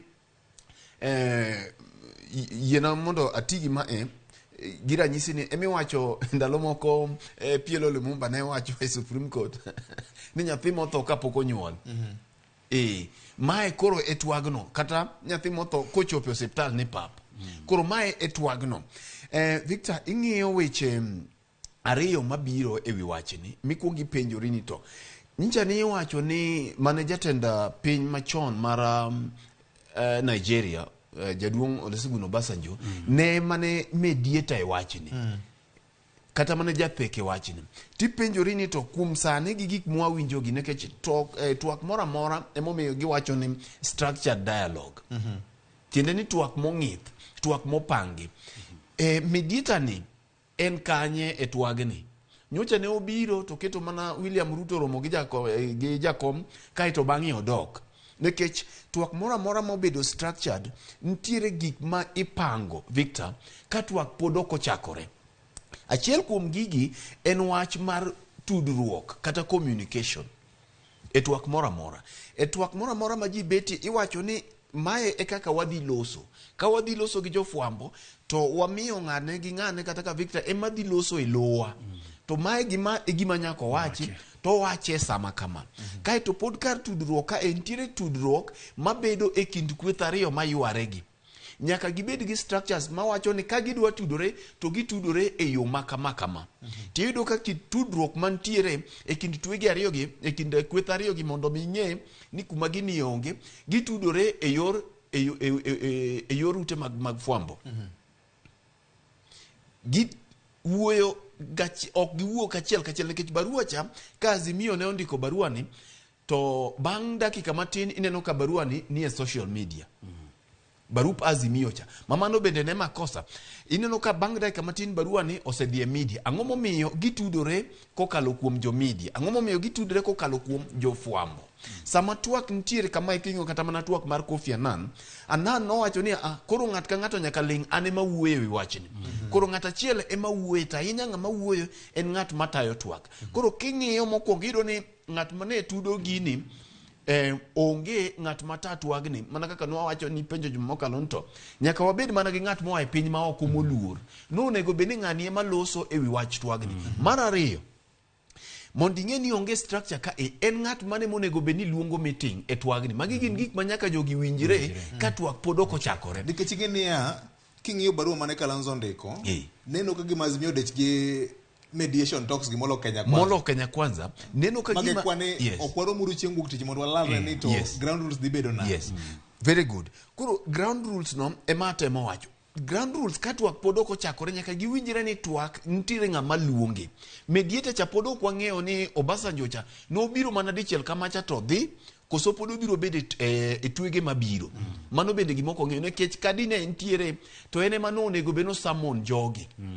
En ema no onego be ok en mano ok onego be ni Azimio ema ne ndiko barua ne Kenya Kwanza ka luongo gi chalo gima gine magino ochuno gi. Mabe aneno ni Azimio ne ndiko barua ni Kalonzo ne ndiko barua ni nyaka be no setimo lalruok gi jakom to gi kweth mar Azimio ka giseneno ka joka wito manasa ndalo medo dhi to gima dhi mbele onge momiyo koro gindiko barua. Koro nonego bed ni sama ne giwinjore ni ji dhi e twak to giloso ground rules gi mondi ni ere ng'ama luongo twak to nego bed ni gisewinjore ni twak ni idhi time kama chalo nade. Koro bedo ni magi onge bedo ni onge structured structures makamagi ne okolosi. Msingi mar twagni ochalo mana kaka muma wacho ni ochalo ot mogere wi kuoyo. maka yamo biro to yamo ywayo, yamo dhi godo. Koro odni ogere wi kuoyo, ok en e lo matut. Ok otimne foundation. Nikech twak mora mora mondo mi timre madhi mabor nyaka bed gi foundation. To mae bende kaka twak mar bipartisan cha notimore. Koro onge kaka Azimio nyalo ndiko barua mondo oluong Kenya Kwanza e twak. Kenya Kwanza bok nyalo luongo Azimio e twak. King'iyo gik mane, king'iyo kaka Kimani Ichung'wa nyo oduoko barua mar Kalonzo, to macha kore daga chae kama chae odaki. Kacha kore kama achae, macha kore stronghold mar achae. Machae wuok ka koka dhi kuonde mamoko. Nekech iwinjo kowacho maber ni kama wadwa dhi rome, ok wadhi rome kama watiye gi pesa jopiny. To sama wacho kamae wache moro magikone jo Kenya. Magikone jo Kenya. Jogi kone gi agenda magidhiro mar cost of living cha. Barua cha bas. Barua cha ok gindik ne Azimio to gindiko ne jo Kenya. Jok magi address gin joma onge twag cha. Mache kitgi. Mache kitgi. Mache gi magidwaro. Nekech sama gitimo mae to juma ka juma gilemo. Matent gi pesa mang'eny kata mana juma ni kuonde kama ker dhiye matimie campaign kaka koro timo campaign cha omenda madhi mathoth kacha oloyo. To king'iyo Victor, kane twagni en gima gimiyo maino maduong', ok inyal deo cost mar twak. Nekech king'iyo Kenya ka incha ne wito bilion 3 odiochieng' ma wan gi ng'any achiel kende. Tibiro ng'iyo ni to ka jogi odhi oromo Serena kacha bende nyalo kawo bilion 3. Bende nyalo kawo kata milion 100 kende. Kata gidhi girom mana ewi polo, kata gidhi girom makama chalo nade. En kanye midhi gi bilion 3 ni. To kantie maandamano pachoka, to dhi kaka dhicha. Ichaki penjori niya, dhano manyo wito ngima gi pachoka marembe gi ochwer. Inyalo compare gi siling maromo nade manyalo ng'iewo ngima joka. Economy gi kaka ne inyore. Kora paro ni nitiere weche adek, Victor. Katodoko, mae kaka nene. Katodoko ni jogi podugo dandgi, koni gi koni, both sides, kagi wacho ni onge wach mar handshake. Victor, onge ng'ama donje handshake nekech ohero. Moi ne odonje handshake gi NDP bang' yiero ma 97, ok ni nekech nohero. Kibaki nodonjo handshake mwabedo gi Grand Coalition Government mane Kofi Annan mediate, ok ni nekech nohero. Ng'ama donje nekech ohero onge. Kata mano Uhuru Kenyatta bende nodonje gini, ok ni nohero. To juma mokalo ne wawacho ka ni jochiende mag handshake mane olimo handshake mokalo kind Uhuru Kenyatta pod chieno jotelo mathoth pacho ka. To chieno jotelo mantiere Azimio, to kendo chako chieno jotelo mantiere ka Kenya Kwanza. Mantiere joma nindo ok ter ka giparo wach handshake nikech gineno ni siasa margi dhi rumo. Koro magi e jok mineno go matek. Kidhi ko Kenya Kwanza ibiro yudo jok machalo Rigathi Gachagua, Kimani Ichung'wa gini gilange nekech gin mana Rigathi Gachagua nekech winjruok ok kind onge kind Raila Odinga. Emomiyo itiyo go Uhuru Kenyatta kaka punching bag. Iwinja igoe ka koro ene e jawasigu mi uso kocha. Kare gin ng'eni president nonego beni dhi Mount Kenya region September. To ne jogi oduoke chien. Nikech chal mar siasa mane nitiere gi kinde. Jogo no ywa ite moduoge chien. Kiduogo Azimio koni bende nitiere joma jochiende mar handshake gi pod chieno. Achiel kuom gi en Kalonzo Musyoka. Martha Karua bende ka noneno gima otimore kachoko ni po nono ji ariyo gi odhi kucho moromo. To en ere kama dhi weye kochungi. Koro gini en jachien machieno jogi te mamono gi giduto nindo kocha. Emomiyo ng'at ka ng'ato nyono kar tiende mondo mi gine nang'o ok ogi kanyo. To we awach mogik Victor ni kata ka giwacho ni handshake onge, mamano to dho josiasa ma wacho ni ke jakom owuon osewacho ni handshake ok odich godo. Joka nikech magir siasa gima jok ma e Mount Kenya kata jo Kenya Kwanza nyalo medo mondo mi jopiny omed winjogi. En kata doko ni jakom osewacho ni handshake no ok odich godo, to nyaka gimed mana wero thumno. Nyaka gimed mana go obundno mondo kuma giaye kuchocho ji owinje maber nikech mano e gima ginyalo uso. Victor, nja inyalo neno kama ker William Ruto, jatend piny William Ruto nyalo wuoyo dakika 30. Lakini ko chungo ma wacha samo wuoye kuom handshake ni onge handshake kinda gi bwana cha. To kanye mido ka jipamie. Kanye makoro pamo lich kendo mane gimi pamo nene kende. Koro miyo mai gima nyaka gimed wach e dhogi. Mai gima nyaka gimed muli e dhogi kaka ndalo medo dhi mondo ginena ang'o enemy kata mana jawasigu achiel cha nyaka med use mondo med bedo. Mak mana ni gima koro Azimio nyaka tim. Azimio nyaka mur bul. Kiseneno ka lemo nitiere ang' sa 8 tichako muro bul, to mano e gimineno jakom no chako cha. Jakom osechako muro bul, osechako keto muro bul maliet, lakini nyaka gibed bende gi strategy mane, nikech nyaka ging'ini to maandamano ni bose wak, bose tiyo, nikech chalo gima maandamano ni jogi ong'iyo godo. Strategy mane ma ginyalo biro godo manyalo goyo jek maandamano ni kende. Nikech nyoro ka ni winjo kaka William ne wuoyo, to nowacho ni nyocha na rido ne gi sasawa. Kendo ikore mar rido. Rido ni ji nyocha notho. Rido ni nitie joma ni osiptal nyaka sani. Rido ni nichire kijende manyocha nomaka oyaye mapod nie oda ng'ech nyaka sama wawuoye. Rido ni ekonomi mar Kenya ne ohinyore.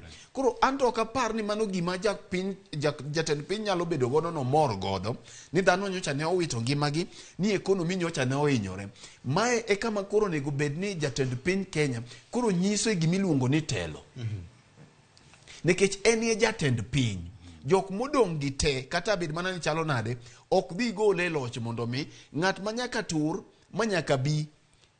Iwacho ni ng'at man gi teko kata ng'at tur ok en nyao. Bende tur ok oulo ni koro gigi ohinyore. Tur ok en nyao. To mogik Victor, Azimio nyaka prioritize gik ma gidwaro. Nyoro ka naneno sama ne jakom ntiere Masawa, to naneno ka dhano wuok kendo gichot karombgi. Koda no chulgi oko chulgi akia nikech naonge kanyo. To gichot karomgi nyiso ni to penjruok manyaka jo wachak penjre ni to wach mar pek mar ngima mwakedo neni. Jogi gimbe ginene. Mai moncho miyo na penjo kae ni ka ji kedo ne pek mar ngima to ji nyaka ked te. Mok ni nitiere jok moko madhi yware ka gisehinyore to ka koro osetur gini okeli e mesa to ji te koro pogi. Aparo ni wach mar pek mar ngima ni manyalo bedo gimoluongo ni ready for ne jo Azimio ma ka gigoye maber to nyalo chope wang'e. Ting'e ni Weche paro makamano nwami Azimio mana dwe mar 2. Mane chenro ni e mesa ni nwakonegi ni gima bro riwo jo Kenya sani ok en no yaw server mar IBC, ok en no tim lokruok e commissioner mag IBC kaka kibo yieri. To en ni nikech bech sukari sani dhi chomo siling 600, to ng'ama ni Kisumu gi ng'ama ni Nyeri gi ng'ama ni Mombasa gi ng'ama ni Nairobi ka nyewe bei achiel. Pogruok en mana siling kata bich. Ni bech mafuta mama Ndera sani en siling 200 gi wiye, to mais bani ya Migori en 100 mana dhi gi 90 gi wiye. Pogruok en mana siling 5 kende. To kikaw mano tipimo ne ja Kenya ni serikal nyalo timo 1 2 3 to serikal ni ok tim, tibro wirio wijo Kenya, tibro bedo ga agenda ma jo Kenya te omako. Mano ne dhi miyo jo Azimio nafas mayot mar dira ng'owa deyo jogi. To kiketo ni dwa yawo server, ni dwa loko IBC, to gimwa wacho ga kapile ni advantage ma Kenya kwanza ni godo en ni jok ma gin go masomo weche twak mong'eyo longoso ng'eyo wach to loko ng'eny to giriek. To ng'eny gi bende mana jo fwambo wetewa mosetie ute fwambo. Koro ging'e winjo wach to giloke maka japiny owinje to japiny koro koni ng'ani ema ber to ng'ani ema rach. So Azimio pile pile wuok gi weche to joka kaw to ka jogi odhi campaign kechan gi gima gitemo gi magi ok kata ni siji wuodhe mag dongro en campaign giloko weche go to koro miso ni Azimio jo marach gin gidwaro mna marang'o mar giwegi. Pek mar ngimani ne nafas maber, lakini nok gimake motegno nyaka koro no chopo maandamano 2 mogik e ka giwache.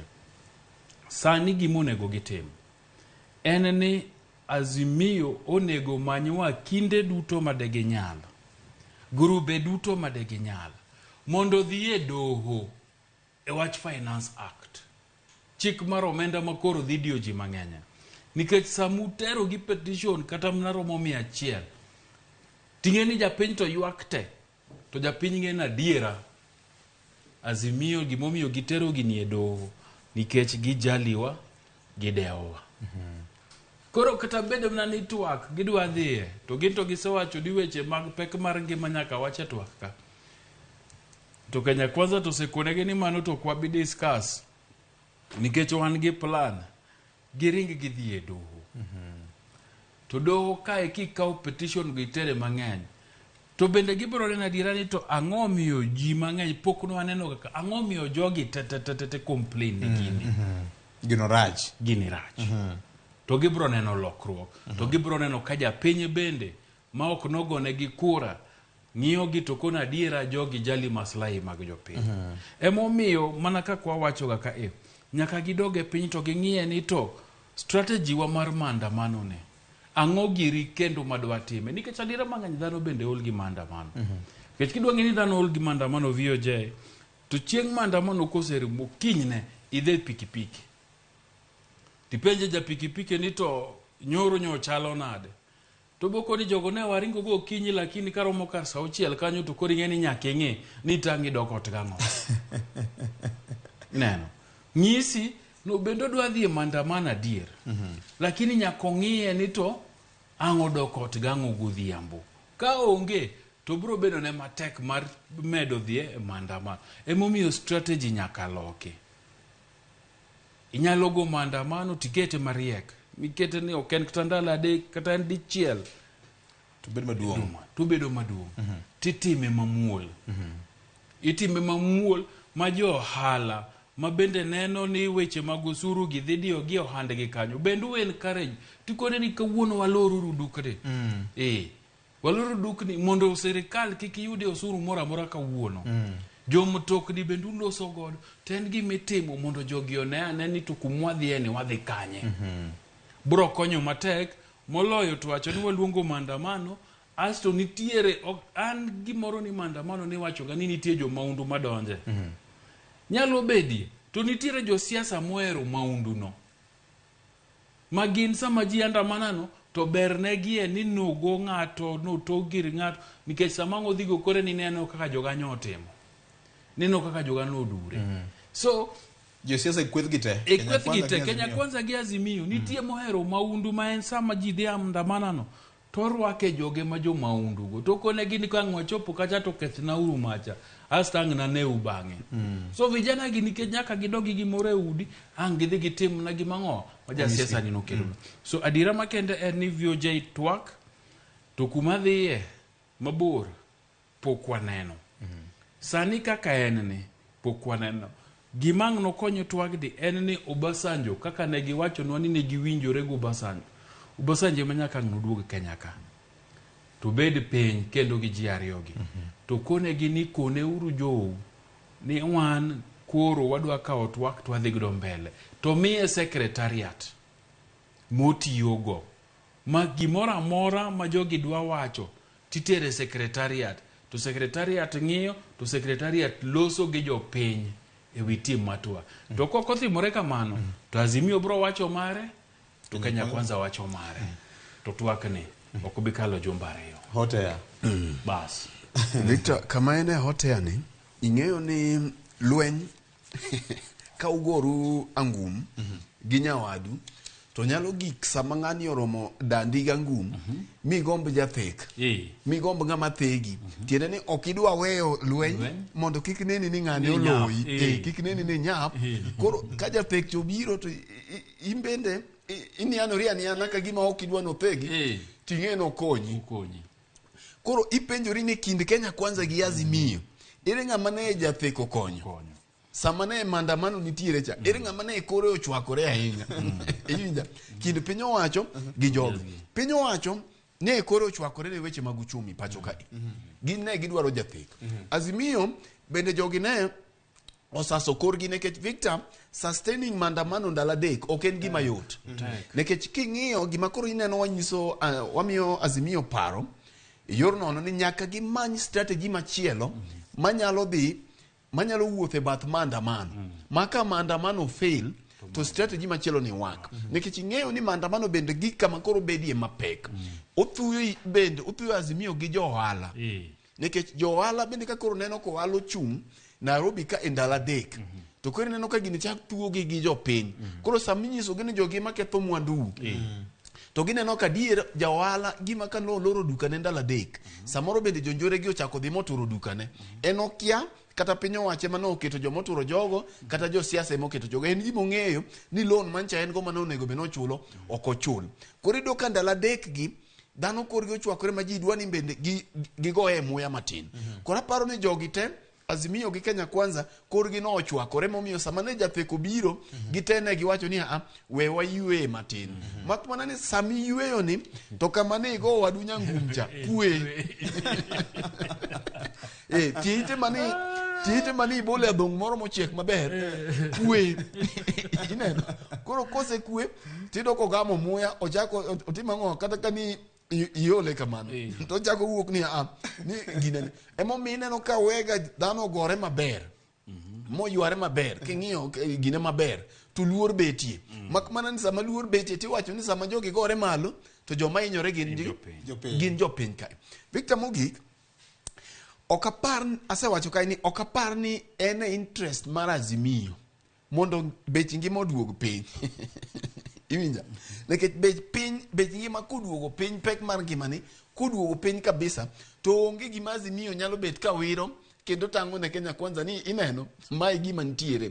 Emomiyo ok inyal konyo jawasiki mondo mi mondo oberre mondo ti maber. Nikech ka Kenya Kwanza oduogo pek mar ngima piny san to gima Azimio nyalo wacho onge. Joka nyalo mana wuotho ka dongo neno ka koro mbolea mancha ne gikelo adek matin kaeni emineno ka sani kamoro amora ma giwuothe to ni piny ochiek makata Nyasaye mane okelo gine okelo koth cha en koro ok nene koro piny ochiek. Koro emomiyo en interest mar Azimio mondo ngima omed bedo mapek. Mane gini en siasa. To gige siasa iloso gi siasa. Emomiyo iwinjo wacho ni mana kaka handshake no biro chuno gi kata gigo dandgi to biro chuno gi nikech mae en political crisis ma ok tieki e kanisa bende ok tieke ka ji odhi e boardroom kata kama ji leme. Giko ni ji ariyo gi kata tek kata yot ka onge gima William Ruto gi migosi Raila Odinga nyalo bet ma gilosi ka giromo ji ariyo to kata kwith mar Kenya Kwanza te gi Azimio te kel ma girom higni 10 to gino pod ok ginyal loso. Erokamano. Weche mna Mogik inyalo paro kane wachako chenro mar kaka wanene pani ne higa mar 2019 ne wawacho ni kura ma 2022 bro bede wi weche mag BBI gi handshake. Sani gima timore imanyo gima kura ma 2027 bro bedie to ji ariyo gi jatend piny Kenya gugai mar Azimio ne gine ma gibro loso gima ibro luong ni the question of 2022 election nikech kindgi ka mana kaka Fred wacho ni magi en siasa ging'ere to ging'e kaka siasa dhi so twakne kayem twak kayem nyakwara Mugajwang weche thoth kamokalo.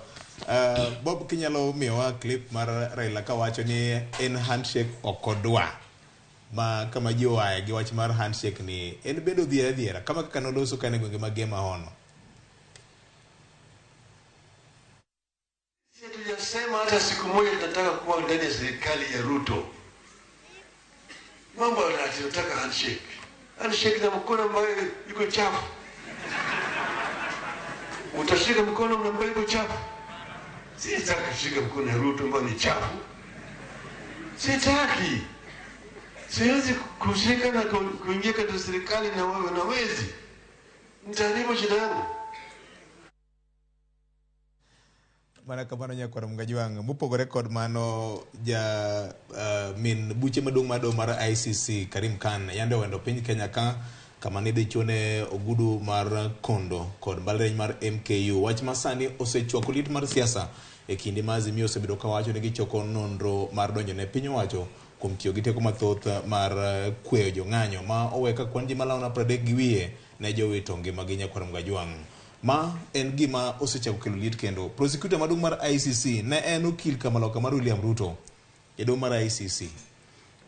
Weche anto kendo adwa thegora gi jo Azimio nikech adira makende Karim Khan ne en okil mar William Ruto. Kes manomako gi mar ICC. To ka Karim Khan nobedo prosecutor mar ICC, to koro ok ni koro bolo siepege, ni koro konyal loso kodgi, konyal limre kodgi. Aparo ni okanene rach mora mora ni Karim Khan nye nitie Kenya ka, kendo nyo osidho simbo gi mbalariany mar Mount Kenya. Kata bedo ni wacho ni chal ka gima norado gi jatend piny. Taparo ni kata Fatu Bensouda kano obiro ga e pacho ka ne timo ga rombe mang'eny. Ndalo mane ni prosecutor mar ICC. Gima pani jo Azimio nyaka wachi. Nikech sani giwacho ni gichoko neno. Gima paro ne Azimio nyaka tim mondo gikuod wi ng'ata maparo ni Karim Khan nyo biro ka mana mar wacho ni jogi osiepe na onge gima bro timogi. En choko neno moromo to motegno. Nikech kinyalo paro buche mag ICC gi kane gidhi, jong'ad buche mane nitiere kanyo, apani gin jogo mawigi lera. To bura kodhi e doho, to jamin wach chiwo nende, to jogo mabende odonjnegi bende timo ang'owa, chiwo neno margi, then doho, jong'ad bura madohe matimo ang'owa, emang'ado wach mogi. King'iye yor siasa, tinyalo wach ni rach ni Karim Khan nyenika. Nikech enemi wacho ni bura ni bro dhi ang'owa e lwete. Politically, okober. But king'iye kaka jogo moyie ni chik maber, ahinya to chik mar doho mar piny mangimani. To Azimio onego ket maino gi e choko neno. Makata lisasi manogogodo nyithiwagi, monegi, kata mohiny, ka ginyalo yudo risasi gi, magitim ballistic analysis, otimne lisasi gi nonro kigin, mayud ni bunde mane, to bunde ni wuon go en nga. To kes gi kata bed mna ni Karim Khan chiew State House Nairobi ka to dhi hegi pile go kinyi. To kapar ka doho cha, nyalo wacho ni kanyo onge kes. So giket mahino. Nikech ing'e ni samoro bende jo Azimio mako ga dhoga. Nikech japiny bende nyapenjore to kakoro ka jogwagi osechako ywagre sani, to koro mbele kucha bro chalo nade. Koso di bende gin gi insufficient evidence ma ginyalo magodo bura, koro gi prepare ji psychologically chon. Japiny nyalo penjo mano, mana kaka ibendi penjo no. Emomiyo samoro bende dwaro ni gibeta gigi otimra atima, to neno magiyudo, magitero kucha, kuodo wija chien. Gi work in silence. Gimoro amora ni kotimre to giwuok giwacho, kotimre to giwuok giwacho. Osiepna moro kendo jatenda mamiyo luor kabisa manopuonja tij fwambo ni kasewuok e mbalariany, iluongo ni Washington Onyanga Kum. Wood Elena wachoga ni sometimes silence is the loudest part of a speech. Ni samoro lingno ema losie matek sama ng'ato loso. So samoro gitimie gigi ka giling, mondo kwachopo kuchata koni to mano weni ng'ani nosiep jogi, to kara koro gini onurogi. To mane ng'ani waneno kobiro thurwa kato, waweni koro jogi oseduo pini, to kara doho ni pod nigi mbi, doho ni pod nigi jogo mong'e ni chik nyaka lu. Gi work in silence. Biro mara Karim Khan, king'iye politically, to nyalo neno marach. Lakini gima jo Azimio nego tim, gi concentrate on choko neno, giketie mahino, bro konyogi. Fred. Victor, anapogora gi Senior J ewi wachni kaka nene. Kama pogora kode kama en ni nyawawa igone debe. Ntiere kineno ka kit ng'ato dwa chalo gi kit nyawawa, to nyaka igone sufuria. Tieni gima Azimio timo ni en psychological. Ni ponono nitiere ulterior motive moro mane en godo, to gichalo gima gigone debe chon ni ne waneni koro dine en gi paro machalo kamano mondo kik bedie. To gima chielo ma benda paro ni Karim Khan nyotimie ma ok kare en gi ratiro mar timo limbe pacho kae kata doko ni ne en wakili mar William Ruto seche mane entiere ICC cha. Lakini weche magidore ni chalo gima no romo gi jatend piny. Tanta paro gi pacha ni nyo konego rom kode kende. Kanyo romo gi jatend piny to no nego rom bende gi jatend kweth mar Azimio nekech kweth duto gi te osendiko ne ICC.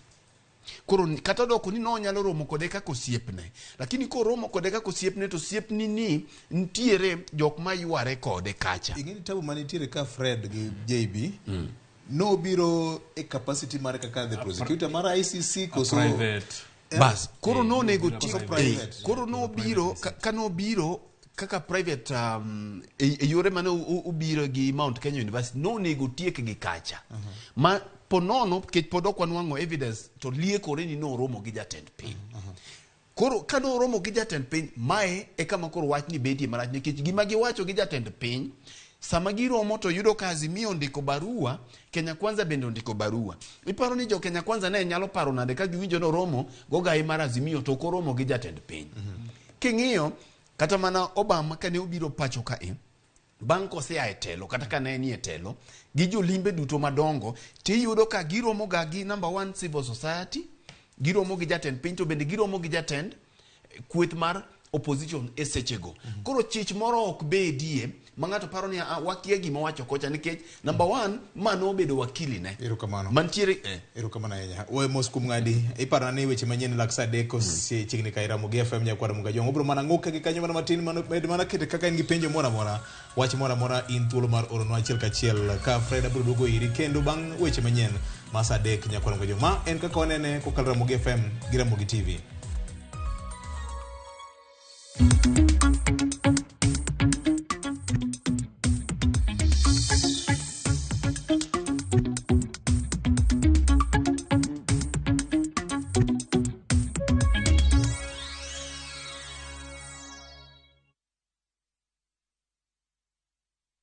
Shabiki.com is all about jackpots, live games, casino, virtual games, weekly promotions, bet builder, bet share, and 24/7 customer service. It's all about football, basketball, tennis, cricket, motorsport, and so much more. It's all about the big wins, the big moments, and the big bonuses. Shabiki.com is all about you, the fun. Kuwa Shabiki. Play now. Strictly not for persons under the age of 18. Betting can be addictive. Shabiki.com is authorized and regulated by the BCLB. License number 416.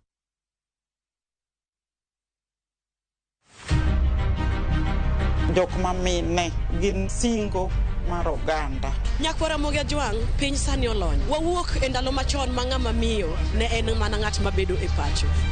Melini, an ema first officer. Tija matiyo en riembo, an driver. In mbakani en mane? An aketo tiles. Kik ng'ato wuondi no kinyal nikech in ng'ama miyo ka Nyasaye omiyi ngima to inyalo. Tudri kod Stella Brenda Uchieng, tich adek ka tich adek, chakre saa 8, mana e chenro mar Mine Nyalo.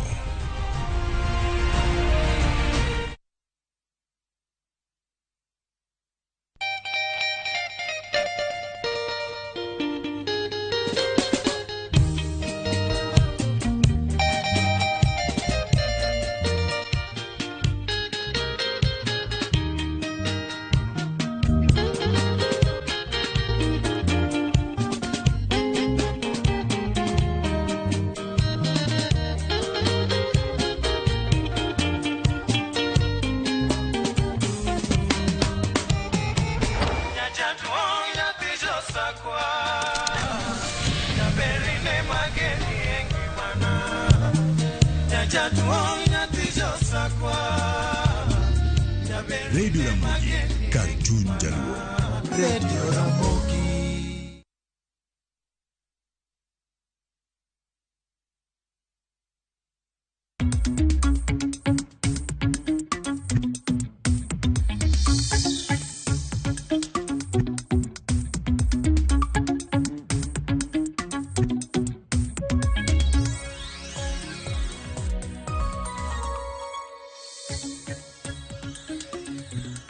Mana kamano nyakoro mwajwang' tielo machielo kendo mar kaka wanene sama weche manyien dhi nyime Ramogi FM. Alex Owiti erokamano ahinya.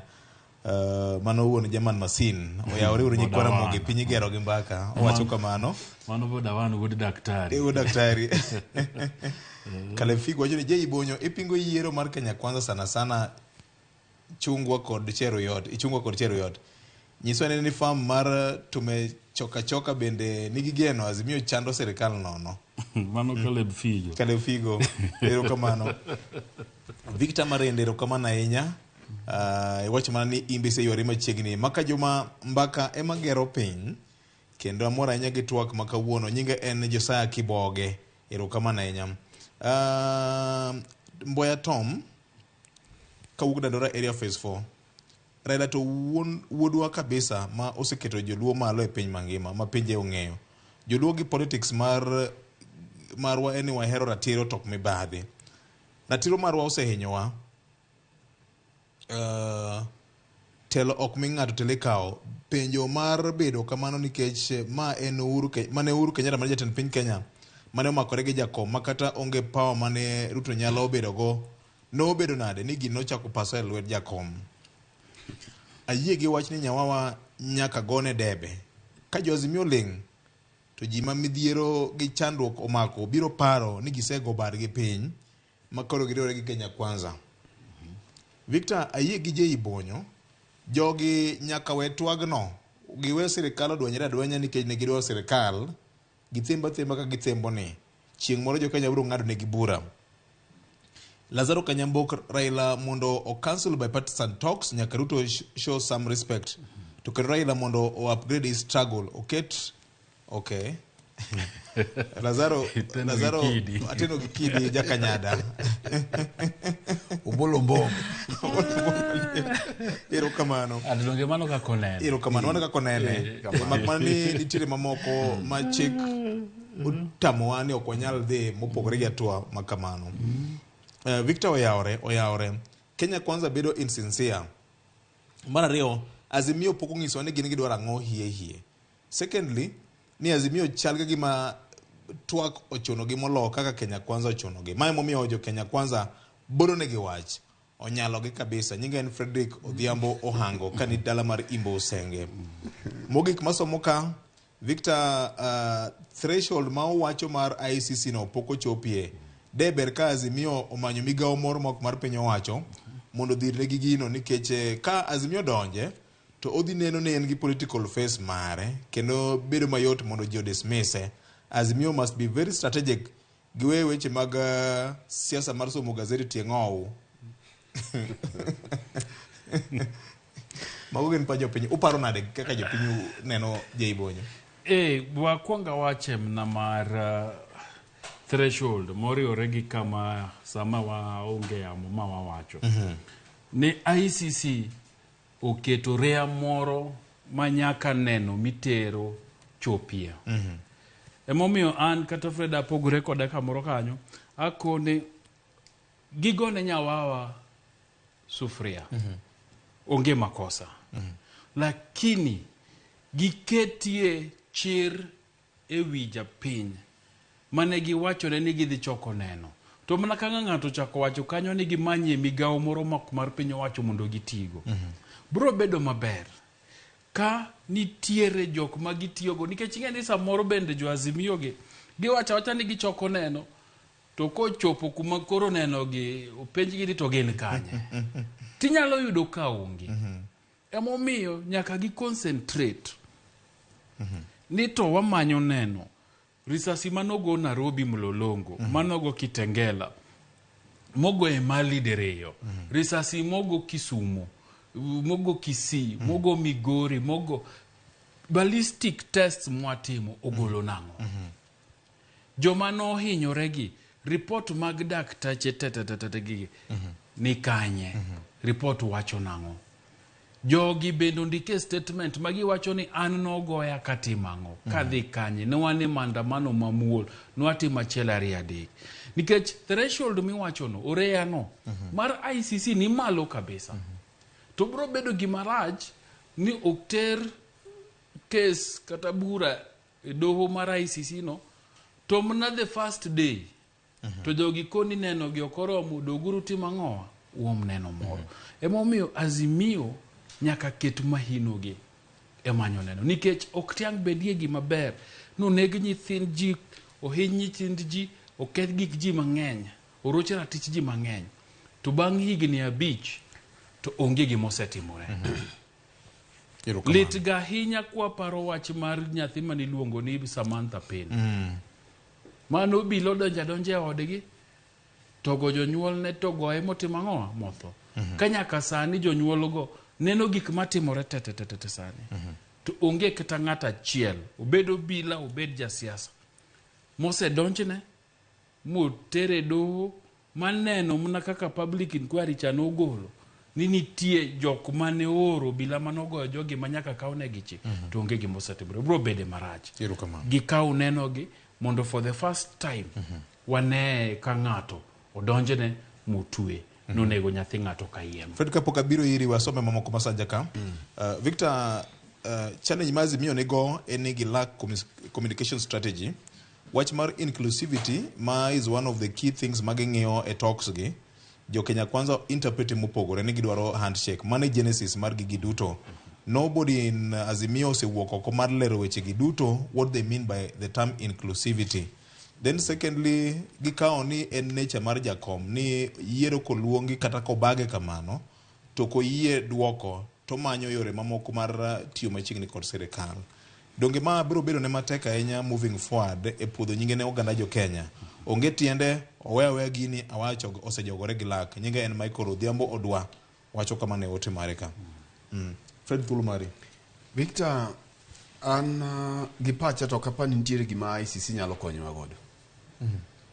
Ka ICC ne okonyo piny Kenya bang' tulo manomuoch pacho ka bang' ombulu mar higa mar 2008 madhano mathoth ne owito ngimagi moloyo jok mosewito sani. Ok awach ni jok mosewito sani tin nikech ngima moro amora kata obed mana ngima ng'at achiel en ngima ma important kendo Nyasaye omiyo ng'ano ngima, lakini king'iyo kwan gik mosetimore sani to gima notimore na kaka AJ wache nitiere threshold nitiere okang' ma ICC ng'iye gini ma buche mitero ka ICC nyaka chopie. Ok apar ni nitiere kaka ICC nyalo konyo e gini. To mak mana ni aduoga penjora Victor nikech loro mar ICC mano miyo 2013 ne okoracha ahinya 2017 chal gima ng'iyo mono osebetie ng'iyo dio betie emomiyo koro sani obila nyalo nega ji nyalo chwada ji risasi to dhi adhiya kamano kendo ipuoyo gi kuom tich maber nikech ng'iyo osedhio betie. Mae impunity mani winja wacho juma mokalo ni ka ng'ato ng'iyo gi timo gima rach to ng'eyo ni ok dhi chwade to siko tima kata obed mana nyathi ema ka opito ole dier ot tinyise mana ni gima ni june into be matimbe gi richo makikaw nyathi imidele yo makare maka kinyo olo pito ko neni to chako mana yua kende kata poke chwade ok ochako ka opio ol piny. Tiende ni Kenya oseng'iyo gi tugo ni ma tugo ma jo Kenya tugo mane gituge malach ahinya e higa mar 2007 lakini onge okang' mano okaw koro miyo gin gik mosebet katimore. Ok apar ni ICC nyalo konyowa kama wantiere sani nikech kata mana threshold no bende pod ok wachopo lakini penjruok ma penjora Victor en ni nitiere gima punda no nene burbala ma gima ne punda onene burbala ni gi yiero manokalo pod ok onyiswa nyaka sani. Azimio pod ok onyisowa ni to punda no nena ng'we burbala mi penjore ni to Junet Mohamed ni kanye, Hassan Ali Joho ni kanye. Sama koro dhano chomo maandamano to ji work on strategies. Ngilu ni kanye. Makao Mutua sani koro ywa ng'ich iwinja koro giweyo jopiny emago gini lakini sama ne matunda mar handshake nitiere kacha madhano nitie jok manyo ing'eni Junet gini gimomiyo waluongo gi ka gi jowo magi jok manose bedo promised lemo ma jowo ema ne dhi bedo minister mar land. Junet ema ka jakomo nyono ka to pod onyono kanyo nyaka sani. Koro ang'o ma punda no nene burbala ma samoro wuon punda no koneno Momiyo nyaka watima gik moko. Nikech Victor ing'e ni karwa wan gi punda, nwatiyo gi punda mang'eny ahinya. Kuom karwa kibiro to ibiro nwang'o punda. To ngero migo ni ibiro neno gima punda nonene buru bala. To bala ni mana karachuonyo. To bala ni mana West karachuonyo kocha. Nyaka sani pod ok onyiswa gima ne punda oneno. Buru bala ka. Aya, gima ne punda oneno ma jok mamoko bende ne sembo pundegi. Bende bedo ni gintiere kaka gintiere pod ok waneno emo mineno ka japiny cha pod duogo mane gin nekech Victor ineno ka gini kite lokore nochako ni walawo dhiang' ma jalang' okawo walawo neno ka ng'om dhiang' ok waduogo gini ochako biro olokore jumbe dweche matin mokalo nyocha ne wane 10 million signatures sani wachne koro oyuang' ich ok wang'e ni signature ka be pod wadhi timo godo gima nidwa ni mondo tim godo. Koro mae momiyo iwinja wacho ni nitiere gik ma Azimio nyaka ng'i. Kapo nono ginwang'o ka nitiere kaka jawasiki gidwanyore, to nitiere kuonde minyalo weyo dwanyre. Kae ibiro tiyo gi dwanyruok neno e yo makare ka sa ochopo. Ok igole e chuodho, ok igol anguro e chuodho. Weyo bede e chuodho.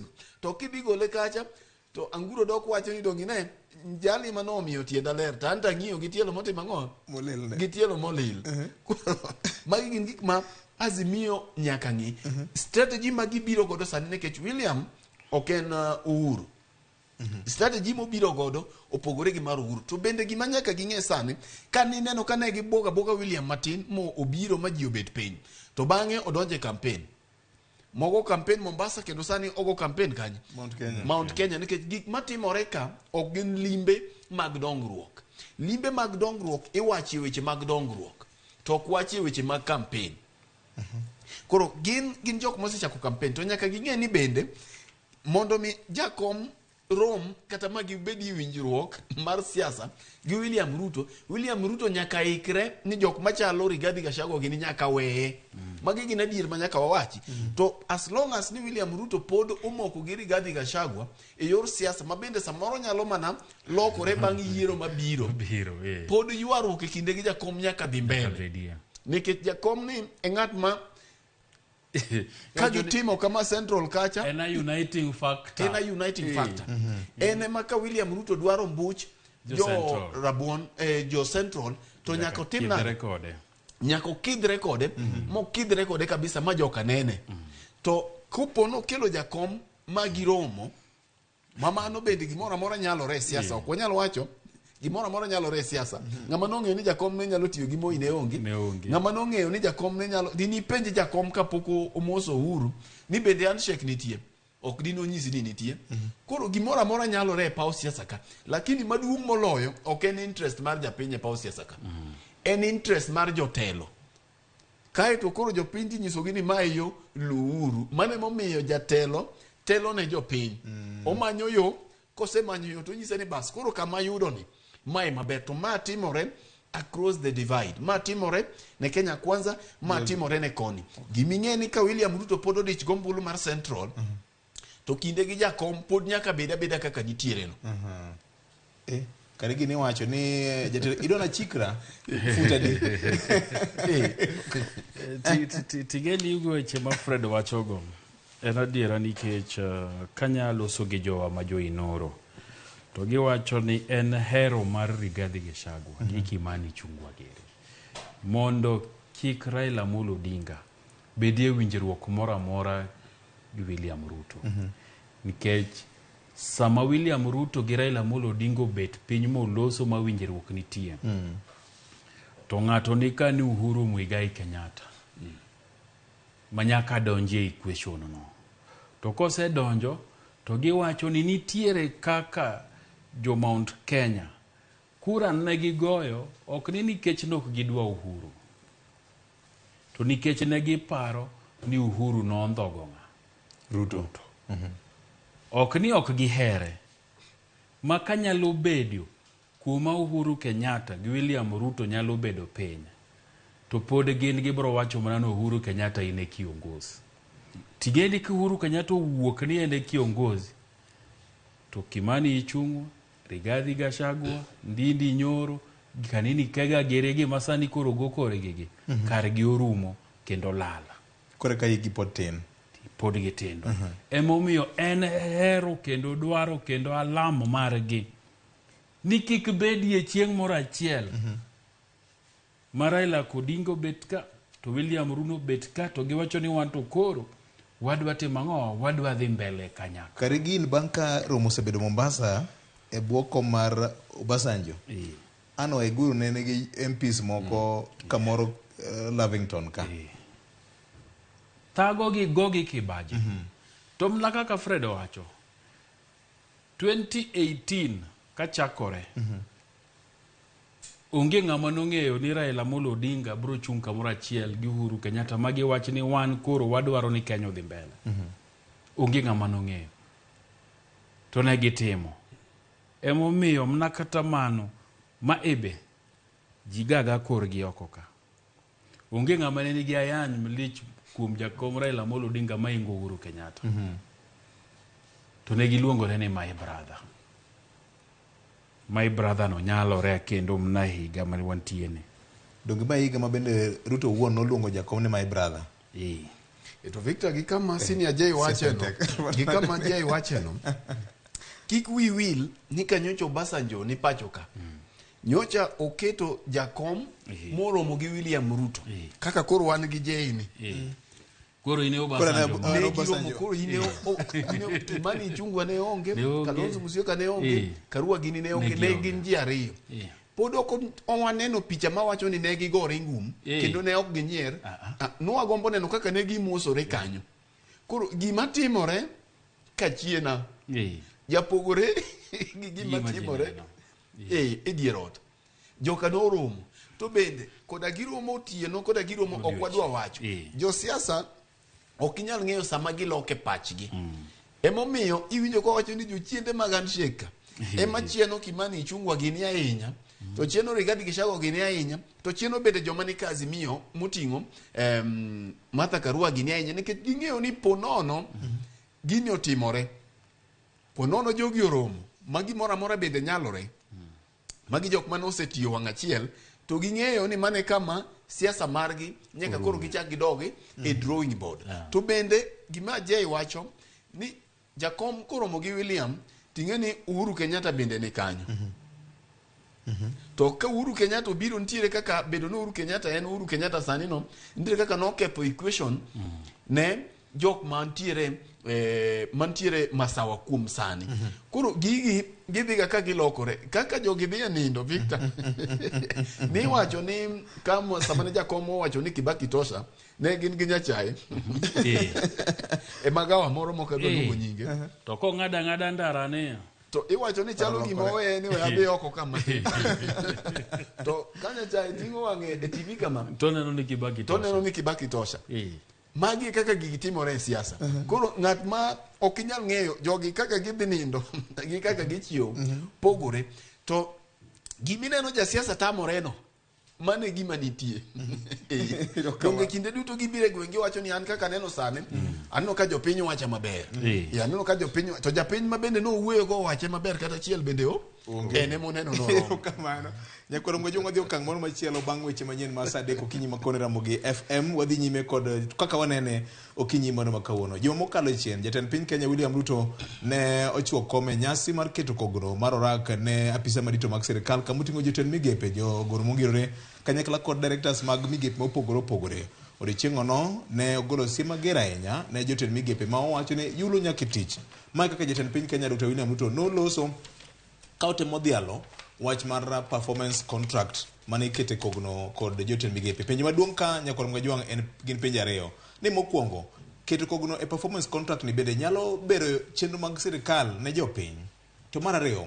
ywak mane jatend piny Kenya ywak ni jotend migepe moko chal ka gima ok ong'eyo kaka migepe mag rito ringo nyiso nang'o en owuon ma kaka rais ne oloso. President has a performance contract with the people of Kenya, and it is your performance that will assist him to fulfill that contract. So let us all do what we have to do, and let us be efficient. As a result of using other people's money and contracting debt left, right, center, front and back, we drove our country almost to the brink of debt distress. I am very proud today that almost a year in, our economy has steadied. I shall deal with cases of negligence, misappropriation, embezzlement, theft, or rather misconduct or corruption in relation to public resources summarily and decisively. You are hereby duly notified. Mano jalup jatend piny Rigathi Gachagua gi jatend piny Kenya William Ruto. Jay, ma ok en mokwongo ndalo Kibaki oboke ma kamago nikete kogno gi jotend migepe gi apisa marito mag sirikal. Ang'o ma wang' ne wadhi neno mopogore kata mana Uhuru notime? VOJ en higni 20 nyaka ne wach performance contracting chake. Mangiso ni nochakore ka Kibaki nokawo telo higa mar 2003. To king'iyo jogo matie kembe ma ji giwegi kaka wan. Nitiere gima higa ka higa itimo ma iwacho ni to anto higa ni ang'o gang'o madwa timo e migawo marane. To kochopo gi kor higa dweche 6 tubet piny gi jatendi. To gombaka tikoni ni wacho ni dwa timo 1 2 3. Ang'o gang'o misetimo, ang'o gang'o mapok itimo, tang'o ma dwa timie mondo itim gigi, tang'o giri momoni timo gigi. So performance contracting kata keto kok gi ewi orak gi en gima ber. Nikech king'ama jatelo manigi ji ma tiyo godo to ber king'eyo kaka gitiyo. Nikech ok inyal neno gimoro amora. Koro migawo ka migawo imiyo target. Nikech niketo singo gi jopiny manoyieri. Manikone gi nabro timo kama, abro loko ngima u kama. Koro jok mabro mi tim gigi gin jotend migawo gi. Koro keto kuom gi ni nyaka giket kok gi mondo ging'iye ni to ginang'o ng'ang'o ma gibro timo en gima ber. To mna kaka William Ruto wacho kanyo, en ni sama omi teko mar ofis, nyisi ni japiny ondiki, nyisi ni tiyo gi pesa ma japiny timang'o wagolo osuru. Koro nyaki tim na kode maber. So mokwongo wayiena mondo awach ni ma en gima ber kabisa. Okang' mar ariyo manonego gitim en ni nyaka ginyisi e jopiny ni ka en migawo mar arita Kithure Kindiki targets mage nang'o. Gin mage. Ang'o gang'o manyako tim e higa achiel. Wachie ni Moses Kuria ma trade ang'o gang'o manyako tim. Eliud Owalo ma ICT and Digital Economy ang'o gang'o motim nang'o moketne. Eka jopiny bende bro konyo William mar ng'iyo ni to jogegi bende gitiyo adiera koso en mana waye. Kae mano VOJ to we akoni ni siasa bende nika. Siasa man kae ang'i tieng' diriyo.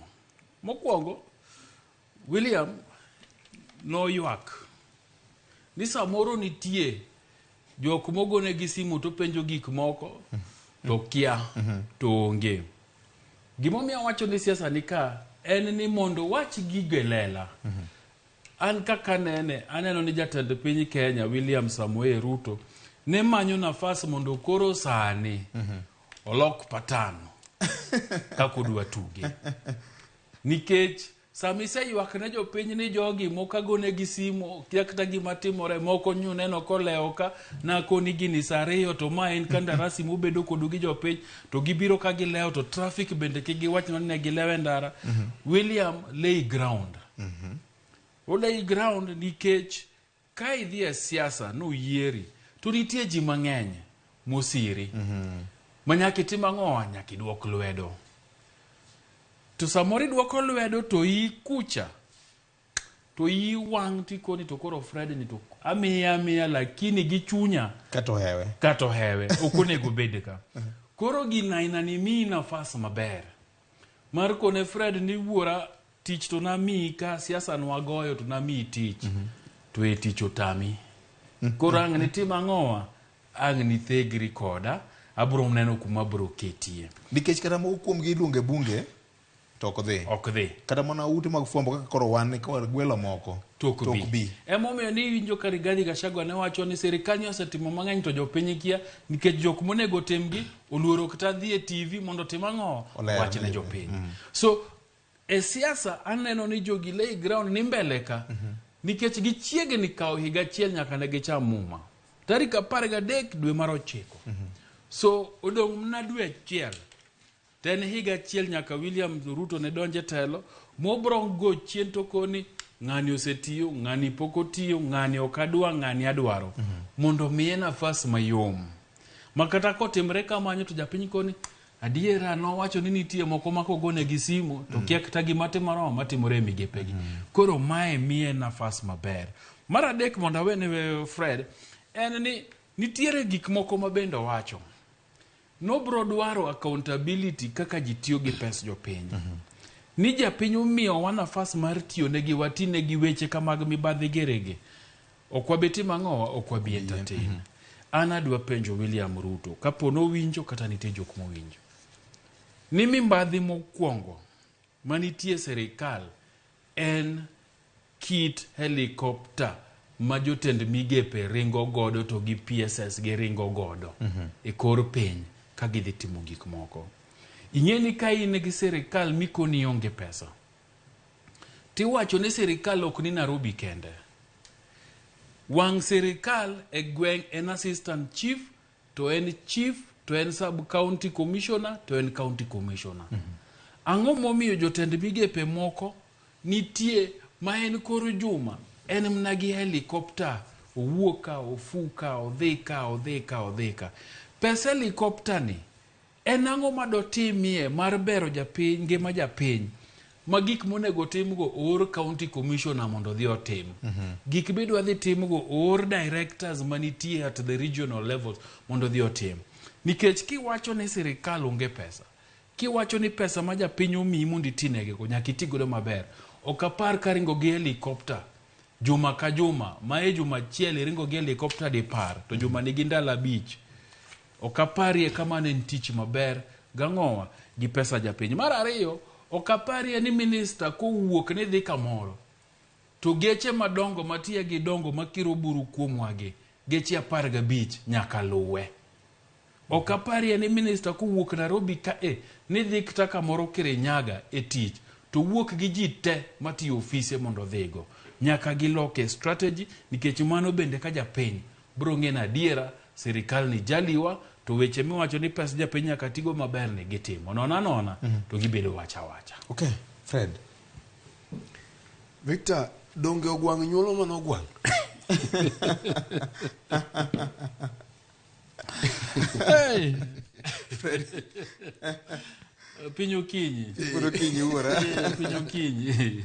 Neked uchuno ogwang' mondo nyuol mbura maber. Ngeni e gweng' kuma ji odagi kucho. Nitiere mbura moko maloko. Obedo gwang'. Obedo mbura koro lokore. Ok dwa dak e dala. En koro odak e bungu. To biro liro nyithi gwen. To kawo dhigo. Ogwang' no kata mbura no kopo ni onyuol gi mbura moro. To nyathine biro mana chalo kode. Emomiyo iwinjo ka ng'ato wacho ni mbura no kadwa dala na ka kotho gwang'. Victor, koro ere kaka idwaro mbura maber kuom gwang'? Ma penjo mapenjo. Nekech gigi jok mane imiyo performance contract gi gin jok ma jatend piny ong'eyo maber. Inyalo paro ka sama nying jogi ne owal ahinya jotend migepe ne watwa kama lach ahinya. To kendo wawacho ni king'iyo jatend piny to gi jotend migepe moyierogi bende opogore kodgi. Be kitgi opogore. Kane nyinge gi pod noko chwal e bunge.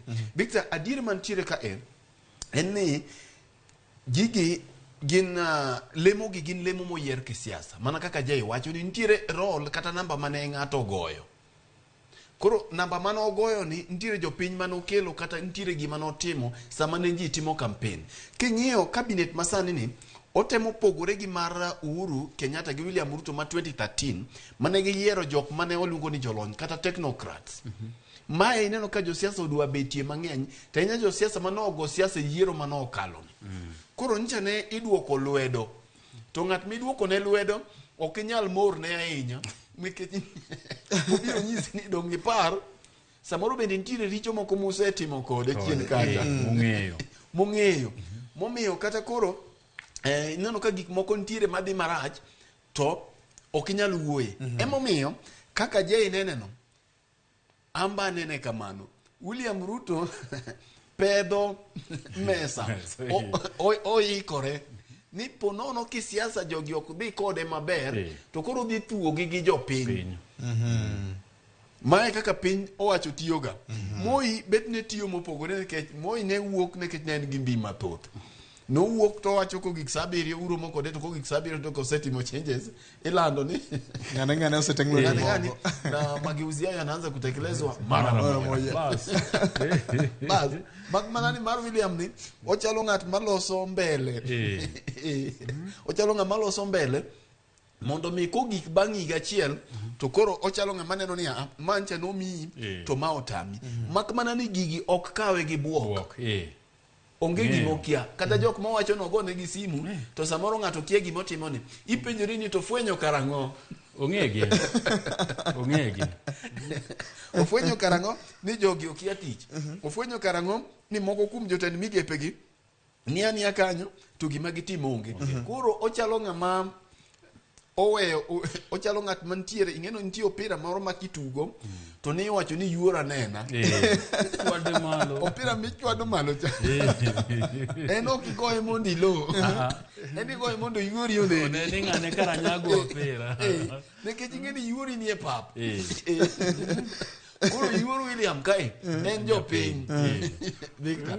Koro nitiere kaka opira cha iloke kikeri ndika ni iloke kikeri jomotugo adhula ni primary school ong'eya ahinya iloke kikeri matek kabisa ting'eni yuori pamoni ma yuori ni kata kechmine go biro beni kode. Koro pich yuora nena opira ma William goyo ok en opira modich gi loyo en kodi loyo kiloyo mano sambla matiene kotami to kata koloki to yuri bende neni notami gadier ma pesa moro kata yuoki ni wacho ni Victor to gini otamo nikech okang' mokwongo okwongo tiyo gi teko mare mar bunge standing orders mag bunge loki mondo jotend migepe obed gi thuolo ma inyalo penj gi penje od bura ma okwepo iyudo ka majority leadership mar bunge ema kendo to complain ni nakumicha ni en waluonge mana ni en Geneva Roma WHO en limbe gi okrum sama idhie ma jood bura dayo dhogi kacha ing'eno chako thui gi jood bura nikech kacha nyaka ibed ng'ama dhoge wer nyaka ibed ng'ama be go tich mantiere nikech jood bura ka ok gin joma oming gin joma kidhi to gin gi facts gin gi kaka gibiro bet ne gicheko gigo to kendo gineno makotami to gineno ne gini otami gineno ne gini to otamo Victor. Kora paro ni ong'e gimotimo kae nikech ma en siasa mae ne ok wawacho ni en ok en ibada ok en ibada mar kanisa ma samoro itayo gi kaka roho maler olor ma en rop siasa. Wachaka medie ing'e ni gimomiyo kendo wawacho ni gini en siasa. Inyalo paro ka John Mbadi loso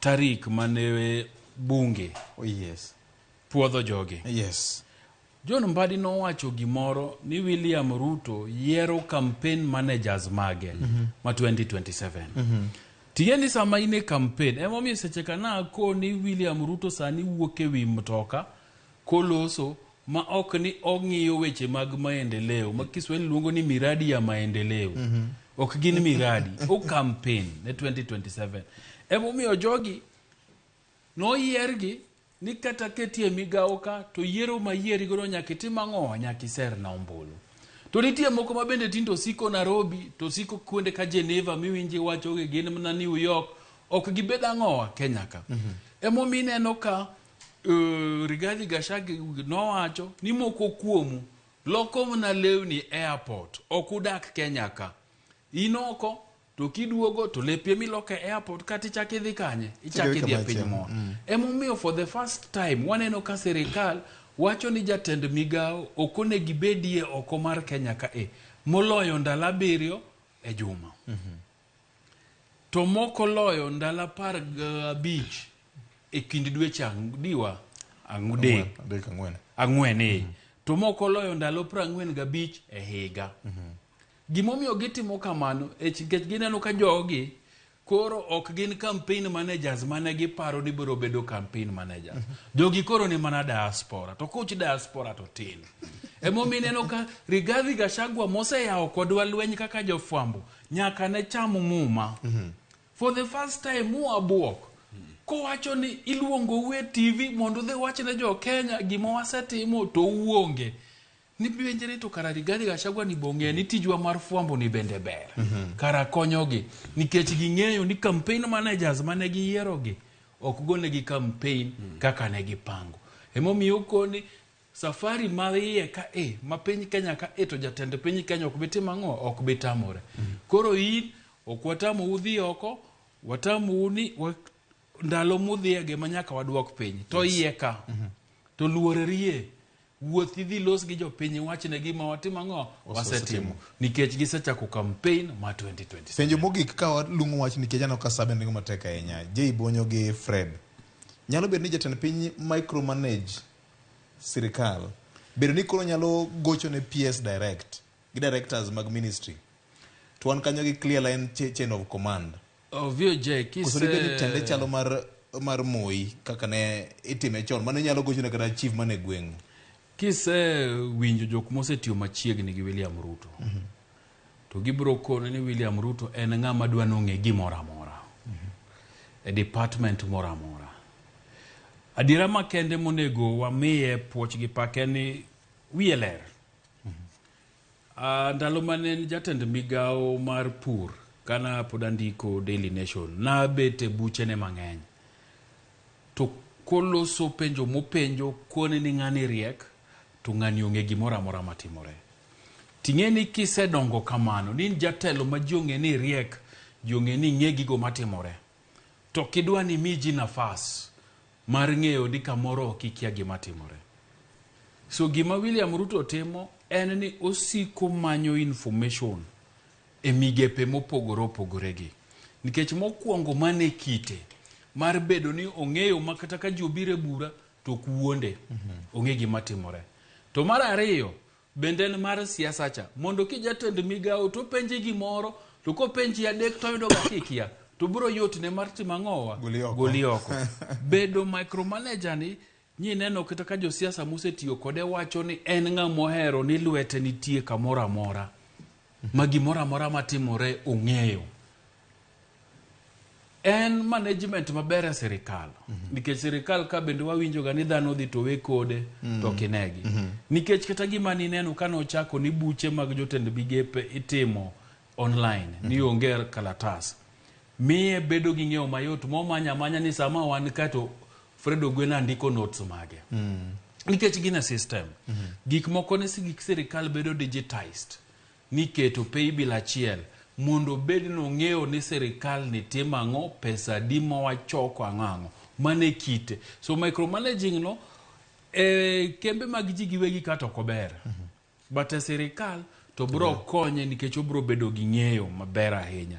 Ndalo moko nigo nwambaka nine nitie jatelo more kembe mag ji giwegi ma en kopango nodwa romo gi jotend migepe mage kambina ni kinyne to godhiambo ne saa achiel otieno to koro bet gi jolwedo e migepego. Koro penjo gi na ng'atimore ang'o maduhera ang'o maduhe to ka kiny bura biro to ng'eyo masa moro en bende moko ni napani migapi ka onegitim achiel ariyo adek nikech mano maber to gidhi irji tiyudo ka ji orwako kabisa. Mi luoro jatelo. Miyo iluoro jatelo ma jatelo kowacho ni gimoro to nyaka itimo. Strategy. Fred. Victor, anaparo ni micromanaging mare ni en adier notimo micromanagement lakini olemo ma micromanagement mare ni nyago. Ema wapenjore ni to be nitie. Ndalo moko mane jatend obila ma oritaya Mutiambai nowacho ne jopiny ni wan ok wang'e no obila ka wasoya e ndara. Kineno obila moro ma ka wasoya to dhi go lipot. Dhi go lipot ko obila. Tiende ni ok ong'eyo. Koro dine bed ni micromanagement mare ni tiyo to nitiere lokruok ma de koro waneno. Inyalo neno kaka ng'ato kaka ker mar Tanzania machon mosenindo Magufuli ka nodonjo tineno ka nitiere lokruok mawuok kama intiere ni. Koro onyalo bedo ni mano style mare mar leadership kata mar telo, lakini gima jopiny dwaro neno en olemo ma gino golo. Ka en adier no micromanage gigi to nego bed ni sani ong'eyo ni gima dhi mbele e ndara kuom ranyisi. Ong'eyo no bila jochoko pesa kuom weg matatu gi wang' teko. E ndara samo wawuoye ni Victor samo wabete ni. Nitiere ng'amo chika kama maka matatu odada matatu e iloche mana ka ng'ama dado lake. Samo wawuoye ni. Magi to ere kaka osekalo gi ma ok ging'eyo. Nikech Victor jatend piny nyaka ng'e gima dhi mbele. Ki in jatelo kamoro amora to ber mondo ibed gi wang'i gik ma dhi mbele. Mak mana ni mae onego bed ni konyi mondo mi dwachi ma en dwach piny ochop kare kata tim e yo mowinjore. Koro miyo imi penjori ni to bende en gi trust kata gi yie gi jotend migepe gi jok mancho yiero gi. To duoki mane penjo ma wan godo to ne gichopo kanyo nade. Wawacho pile ni kineno opuko idho yien. Nitie ng'amo idhe. Victor, e Kenya ma wantiere ni kata mana yuda lemo mar ruoth e kor gweng'. Sani mibadhi thothie ma kata ruoth mano oyier sani e gweng'u kidhi mi penje ni ere kaka oyudo gino tibiro yudo ka samoro ng'at mancha no obedo namba 1, ng'at mano obedo namba 7 e maruoth sani. Magi gin gik ma jopiny ong'eyo. Koro jogi dipo ni kipenjo William ni to jok manyocha ne yiero tend migepe gini bende gin achiel kuom jok ma wiye manyocha liw kendo beyo ahinya manyocha ne nitie. Koduoki penjo no tiduoki penja mar ariyo. Erokamano.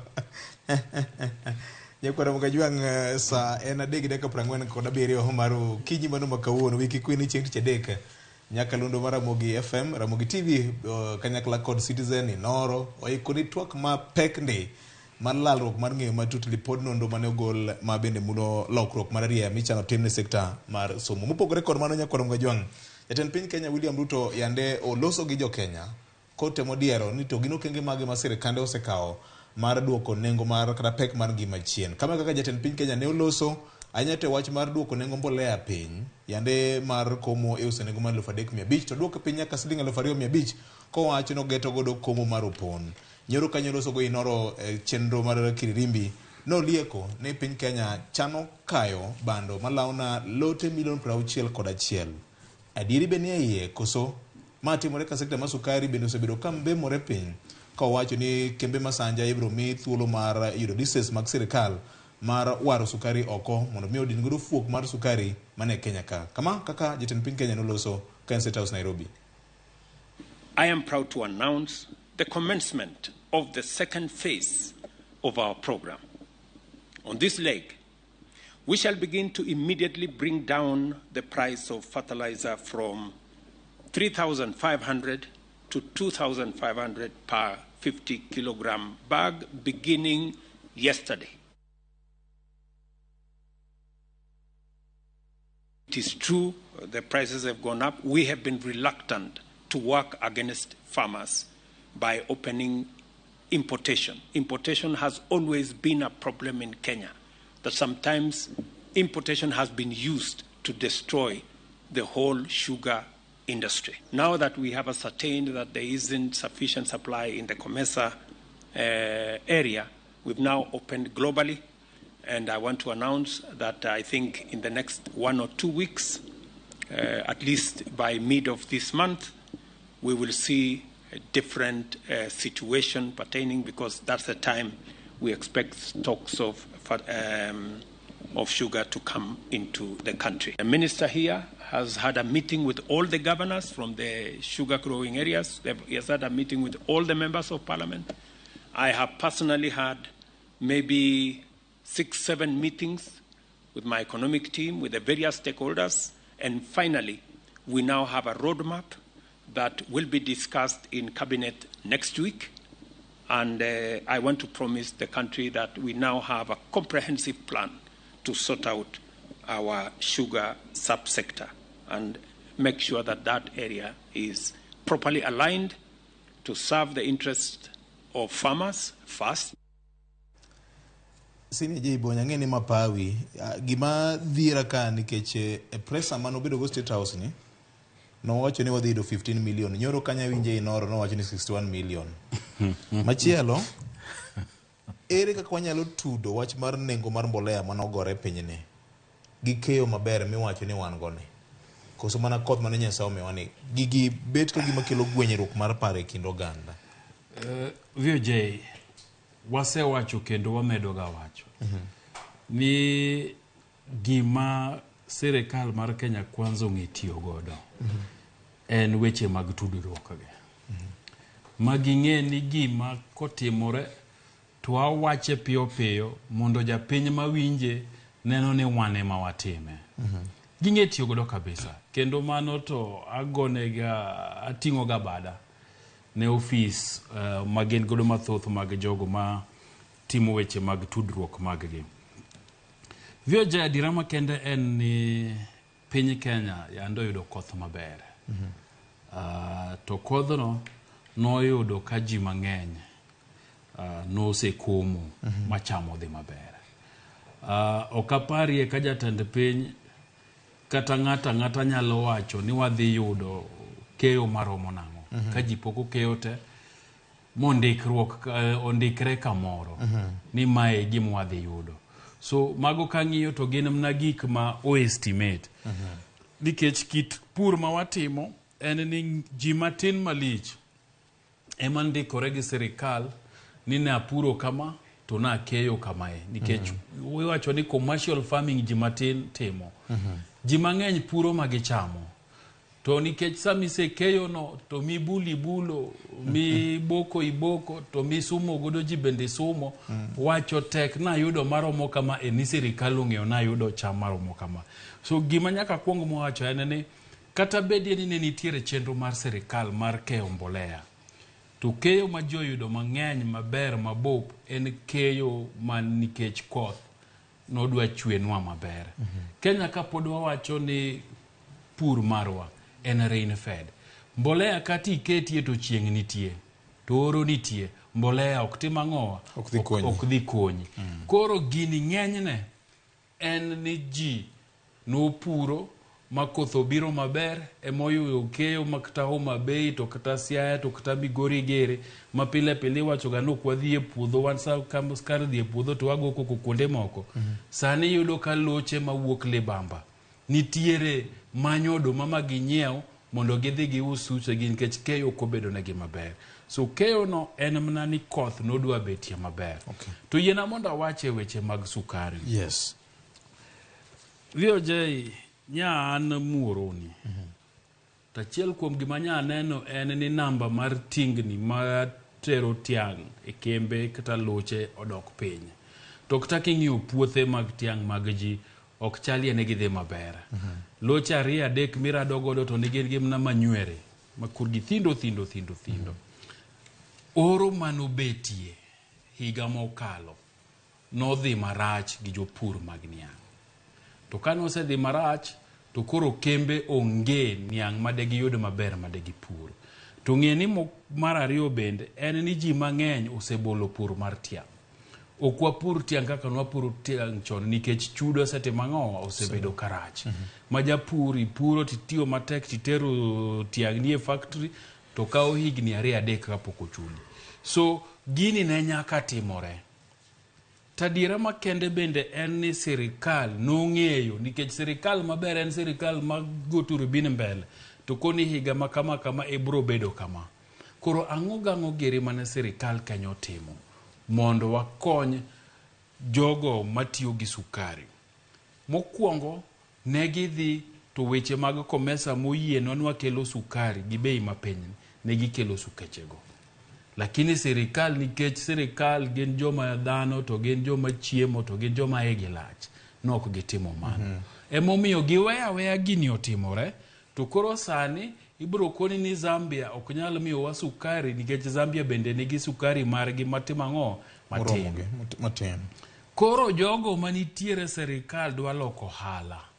En thuolo magiloso kendgi. En thuolo magiloso kendgi. Nikech gini okopoyowa. Okopoyowa. Dong ne ging'e ni bele ka kembe gi ne dhi bedo shut down nikech niang' onge. Onge.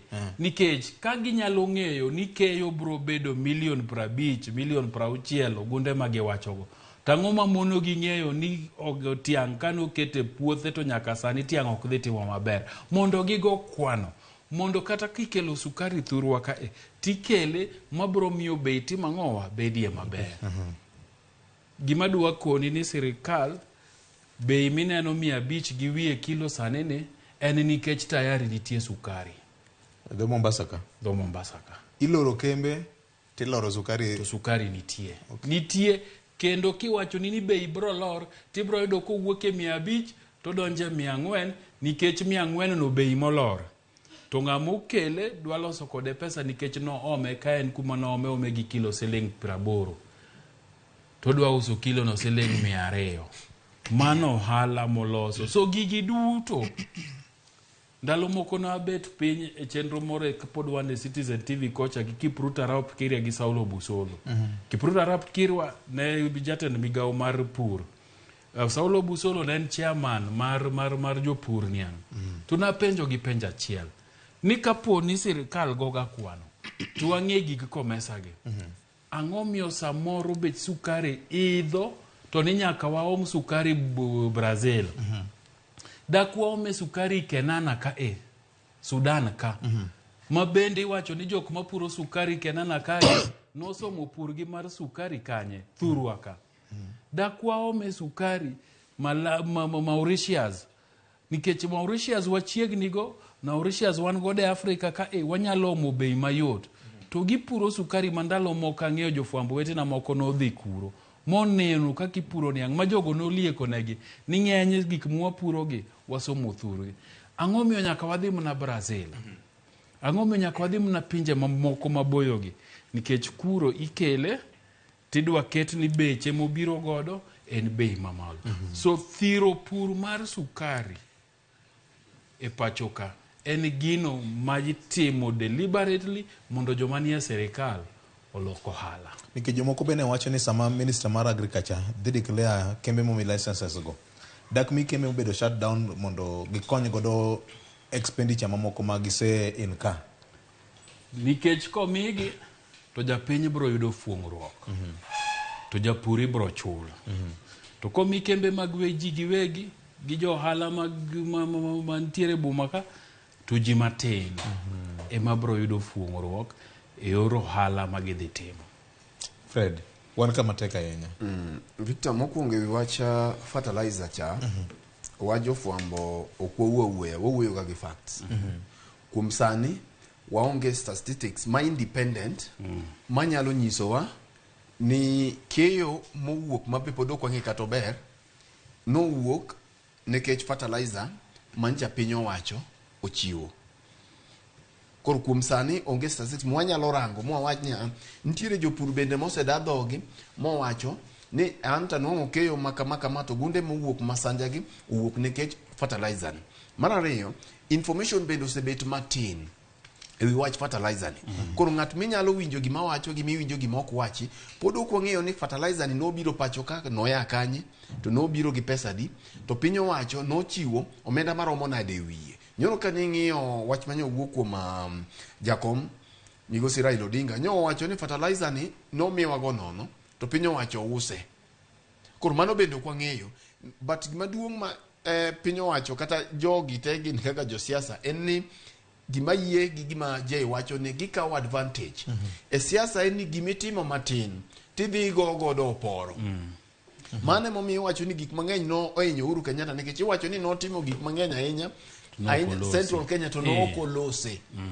Koro gima William timo ni gimoro matin kotimo ma ochalo kata mana ng'ama ogoni mana wuoche rangi to dhi owacho no nyiewo ni wuoche. Kare. To mane siasa. Mane siasa. And about perception. Paro miketo kuom oganda. Ni maya. Gimitimo nyaki go e oporo. Ochalo ng'at madhi e thum ma kogolo siling achiel to dwano mieli e thumbe ni odwani omiele kata gi nyiri ariyo adek ma mar ang'wen be maya koro abie wach sukari Victor nikech mae aparo ni en wach makoro pek senior je osewacho mang'eny omiyo koro kadwa wacho mang'eny tadwa mana penjora penj achiel ni ka sirikand Kenya Kwanza nyocha ne odonje telo to waneno ka gikawo maino mathoth e weche mag pur mar chai to gi pur mar kahawa ma waneno ka senior shareholder maduong founder mar shareholdings e sirikand ni mos okaw thuolo mar kende kendo en mos spearhead gini kendo ncha ne wanene kericho koro penjo mapenjora ni to pur mar niang' ni en to karang'o mobiro bede agenda mar sirikand Kenya Kwanza to duoko bacha ka yudo mana gi sechego ni en giro wala Fred ka ji pok nodhi campaign William Ruto CSICT elido walo mane neno ka gimene face mar region kama sukari pure ne gibiro gimilo ni economic blueprint mane ngiso viability mag gik mopogore opogore kuom gwenge mopogore opogore kaluwo wach sukari no dier kabisa koro waziri nyaka giswana ni ochopo goge ganye aparo nego waluongo waziri mondo be waziri openjwan to kopogore gi wifi ma oketo nekech ene waziri koa kaluo koro ma wanyalo wacho ni wan godo kech iwacho ga ni ber mondo wadonje sirikal kaka iwache aparo ni kopogore gi wifi gi weche mamoko magitimo mag ICT pur mar niang' en gima licha ahinya ne jaluo kama jaluo aye koro aparo no nego wang'eni to pur mar niang' to gibiro chope ang'o nikech bende moko bende mana kaka iwinjo wacho ni answer senior jeyo osekelo interest mar achudhe madwani mondo mi obi niang' obi sukari maya oko mondo mi gikel ka mondo gilok godo emomiyo ilore kembegi taparo ni ok wanyalo ol nyaka wamed sundo piny owacho jotelo ma wan godo nyaka med sundo piny owacho wajumbe ma wan godo nyaka med penjo e od bura mondo mi gikel twak ni to wach mar sukari to ulose karang'o mae momiyo wan gi wajumbe ma bende nyalo luongo kata mana minister mochung' ne weche mag pur ok ochuno ni owalo kende ema nyaka penj gini wajumbe ma wan godo bende ma ka pur niang' ni ok wadwa wuoyo wach niang' ni mathoth nikech wang'eyo lipode mosegol e sector ni lipode mamoko ne otelne gi anyang' nyong'o e gine mokalo lipode opara nyaneni kanyo lipode osebedo mathoth ma kawo mana buru kama lipode go ntiere mok ni en gima ni ji okia tuo matuo sekta mar sukari en tuo mong'ere maber kata mana act mane igoye e bunge mokalo cha mar sukari ni osechopo ge kanye mar wangwe so penjo mag sukari gi apani jo od bura magwa nyaka make matek jo wa manie sirikal nyaka penjo matek nikech mana kaka wachoga sani pur tiang' onge faida to bro mana bedo faida ka sirikal owacho ni gibro kete e maino sani to en yo mar loko hala emomiyo japur tiang' bro hinyore kembe mag sukari mag ji giwegi ema bro yudo hala erokamano mana kaka nase chiki chieng' tich adek nyakoro mugajwang' waiko ne twak mapek mokalo ma bende bro mulo weche mag lipod somo mar ngire munavu kata kamano penjo kama mane ka ji penjo mang'eny ahinya en ni mbolea moro piny owacho mar Russia nokonyo wago ka 35,000 metric tons tume iye kiwacho wach mogik Victor awacho ni ntiere kuonde ma sirikal time maber to bende ntiere kuonde ma gitime mrach podo gichiwo ler sirikal podo koloso mowacho kuma mbolea michiwo mancha no chiwo ne jopur ni no aye to no biro gi pesa gi nekech ne giwacho ni en subsidized fertilizer koro podo kwang'eyo nyaka chop piny owacho magi achiel kuom penjo monego beni wajumbe penjo ni to mbolea mano bi kech ntiere onego beni sirikal chiwo information magin godo nto mbolea ni no biro gi pesa nikech jomoko bende ne lieko ni mbolea ni kapod ok ochako wachne to meli already ne ntiere dhowath ma Mombasa kae ko osechung' mantiere jok mane oseywaye mokele machiegni koro diponi mbolea ni nomiwa go nono to piny owacho use kata ntiere achudhe moko machiemo kuome mogik Victor adwa wacho ni ntiere okenge mang'eny madwaro jaote to kioro jaote to nyaka ing'i kit jaote mioro E muma bang' ka ruoth noseketho piny gi pi. To nitiere gik mopogore opogore, kit chwech mopogore opogore mane ooro mondo mi odhi olim ka piny otuo. Achiel kuom gin en agak. Agak ka nodhi oyudo ka piny ng'ich matin, to en odonjo mana e chamo ring'o manoyudo. Omiyo kioro ng'ato e lowi mondo odhi, to ng'i kit ng'ami oro. Mokwongo, kik ior ng'at ma oloyi gi mbi. Nonyalo dhi molok tendi. Kik ior ng'at ma smart moloyi. Onyalo dhi ma gima idwaro cha olok ma koro bed mare. To mogik, kik ior ng'ama odenyo. Ero kamano. Weche wach fertilizer adiera makende kendo nye waneno ka mbetre mar Russia piny Kenya. Yes. Nowacho ni mana chieng' mane William Ruto loso. Ni gikelo fertilizer karibu mana metric ton 34,000 lakini pod giloke timone gimiluongo ni blending mondo koro gibedie metric ton 100,200 mondo konye jopur mang'eny. Ka en donation takia gimomiyo serikal use. Nikech ka en gimomigi nokony jopur, tapano nego dhi mne konyo pur. Gimonego kwa jopur en indikri gi serikal. Tiyude mna manono. Ageno ni serikal bro wacho gimomiyo gidhi use. Nikech gimokel nokony jopiny, nikech king'iyo ka mbetre mar Russia loso, to giwacho ni wakelo purely on humanitarian grounds. Mondo konye jopur ma Kenya, nikech kata piny Malawi bende ang'eno yude. Wach mara mogik Weche to lure mna gi gimiwacho mar report mar task force mar somo. Wan kaka od fwambo mar Royal Media Services wasekawo okang' ma wawacho ni nitiere kinde mosechopo manitie twak moko madwan wakol ne jopiny mondo giwinji mondo ging'e adiera margi makende. Koro chieng' tich adek saa achiel otieno mana kaka nwatimo mar finance bill ndalo chama Foreign Finance Act mar miyo jopiny ng'eyo. Wabro bedo gi studios mag wang'wen, mabro bedo gi jo serikal, mabro bedo gi jolony e weche mag somo, to gi mabro bedo gi mano man gi jo stakeholders, jika jo NAT, jo KUPPET, mar mondo wagoe mbaka kodgi mondo wang'ie ni to gik ma task force ni owacho bende nyalore. To ka ginyalore to gibro konyo e yo mane. Nikech jonyuol nigi penjo mang'eny, jopuonje nigi penjo mang'eny, nyithi sikul bende nigi penjo mang'eny, ahinya to mag mbalariany. Nikech ineno ka koro weche mag somo e mbalariany dhi rochore matek. Nikech kaka ne giyudo hola chon, kaka ne giyudo kony, dipogore.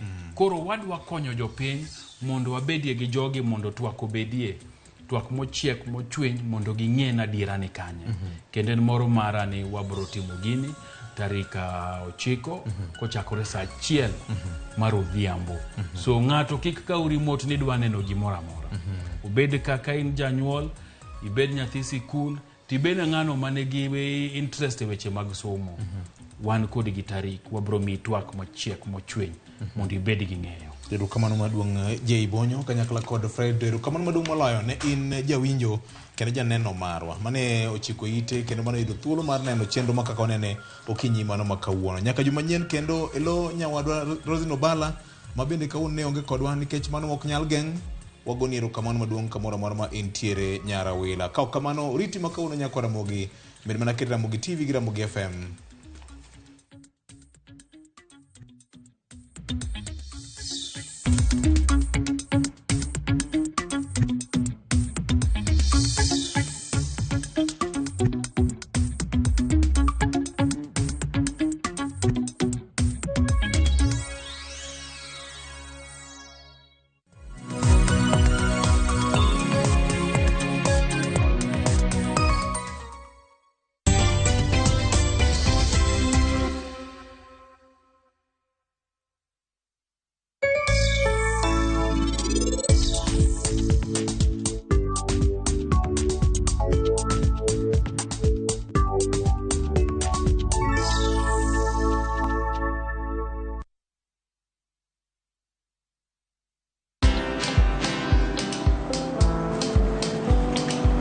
Niaje? Ni kama unashangaa kwa nini naangalia simu with so much focus eh? Usishangae sana. Nimekuwa ndani ya story kabisa. Ni kama ile ya juzi. Ni kama nilikuwa hapo iki happen. And when this new market was being opened, ni kama nilikuwa hapo tu. Hata vile local tourists for a special rate at the coast, I was there. And when this new road was being commissioned, I was right there. Na hata wewe, unaweza kuwa na story, wherever you are. Just download Citizen Digital. Stay informed on all the news and events as they happen across the country, the continent, and the world at large. Download Citizen Digital, Kenya's #1 news app.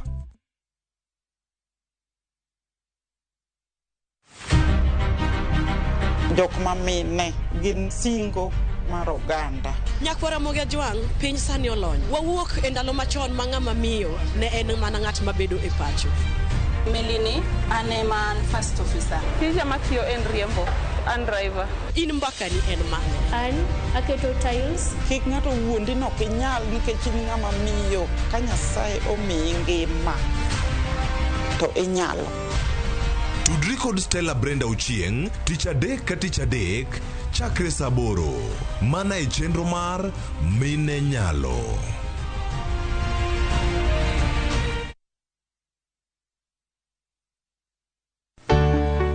Pur mar maua, pidho jamni, magi te gin yore mag pur. Be inyagori kod kute e puodho?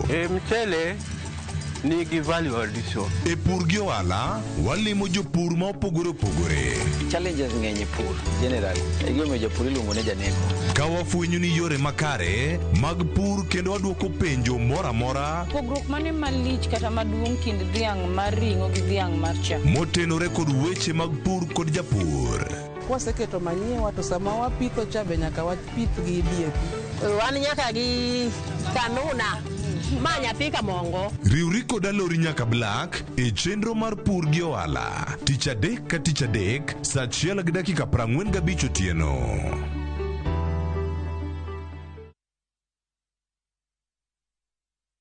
Welcome to Shabikila. Play Shabiki Virtuals on Shabiki.com for a chance to win huge cash prizes from low stakes. Jisetie stake na how much you want to win. Kuna penalty shootouts, defender, and so many virtuals only on Shabiki.com. Shabikiland, the easiest virtuals in gaming. Not for persons under the age of 18. Betting can be addictive. Play responsibly. Shabiki.com is authorized and regulated by the BCLB license number 416. Shabiki.com.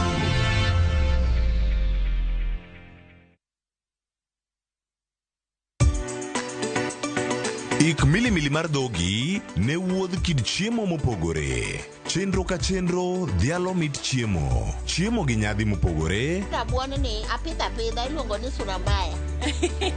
Lony tudore kod kitwa. Ok en mana ewi chiemo. Joluo wacho ga nang'o? Nyako dhiga tedo. Na biro tedo.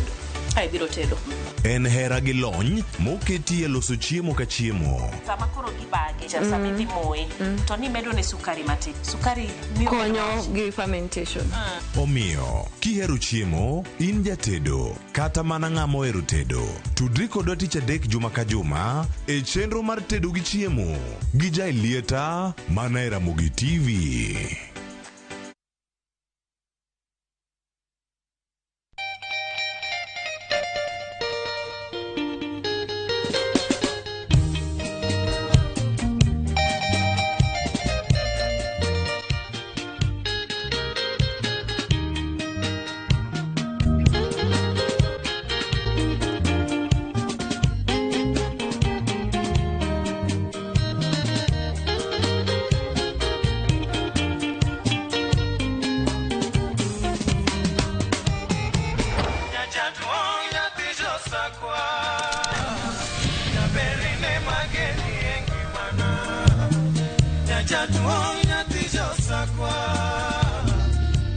Radio Ramogi, Cartoon Jaluo. Radio Ramogi.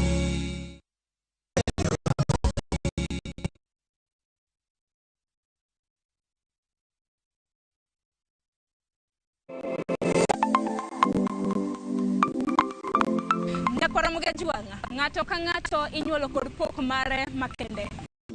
Hero mana marakapu nochakre chon. Nafwenyo ni mae gima hero timo, mae gima lwetega nyalo loso.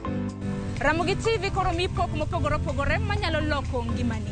nitie gima iluongo ni giving back to the community. Like iga moantien asepuonjo ji ariyo nono. Chenro mar pogore nyaka mga juwanga biro ni chieng' tich ang'wen ka tich ang'wen chakre saa 2 nyaka saa 3 mar okinyi kod an Sharon Ong'ao. Kik bai.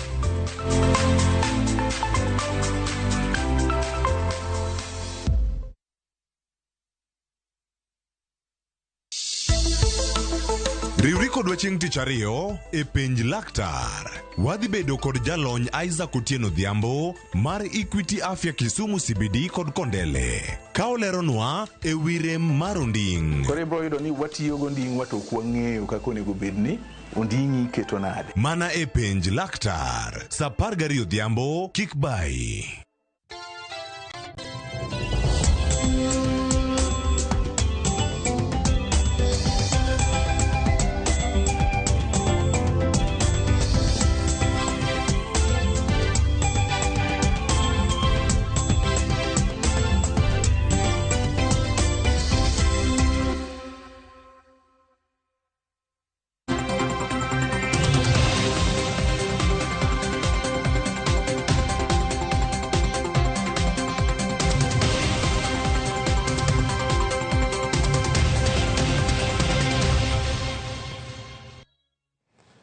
Machike nyakura moge jwango kinyi makawuono ichewe machalo nade. Kadiponi riwre kodwa wang' jowi mari mar Ramogi okinyi makawuono ma en chenro mar mbako romo. Magoro sani biro ni achiel kachiel kawuok e chuny boma Nairobi kama weche mathoth timore odiochieng'ni makawuono. Wan gi paro twak matwago odiochieng' makawuono kachiel kod mago matimore oko mar twak ma wan go okinyi makawuono. Mana kaka pile chenro mar mbako romo wakelo ni gigo matimore kor gwenge to matimore bombe bende ok wawe oko. Machiegni chenro nyinga Cleophas Oloch Jakisumo kanya kwar mokeo nyaka sango to kawuono ne watwak ewi weche go mag twak e kind Raila Odinga kod William Ruto. To motenore gi mano antiere kod wendo mana bende kaka neno ka achiel kachiel wadhi bedo ka watwak kode mano Mesha Kodede ma bende en jalony weche go mag siasa. Wada bedo kode ka mondo watwak gi achiel kachiel okinyi makawuono. To kapok abiro kate Mesha Kodede watere achiel kachiel nyaka mano dogo mamilimani mantiere buo Nairobi kae mondo mwawinja ne chal mar wach nen mane nyaka sani. Chik omenda koro ni e doho. En doho maduong' mogik mang'ur manochwal kata kod riwruoge mopogore opogore ka gikwedo ng'eto manochiw kod doho no mar apil mano wacho kanyo ni oyo sirkal koro nego ket e tim chik omenda. Owinjane kaka weche go timore achiel kachiel kowuok e doho ma Milimani buor Nairobi.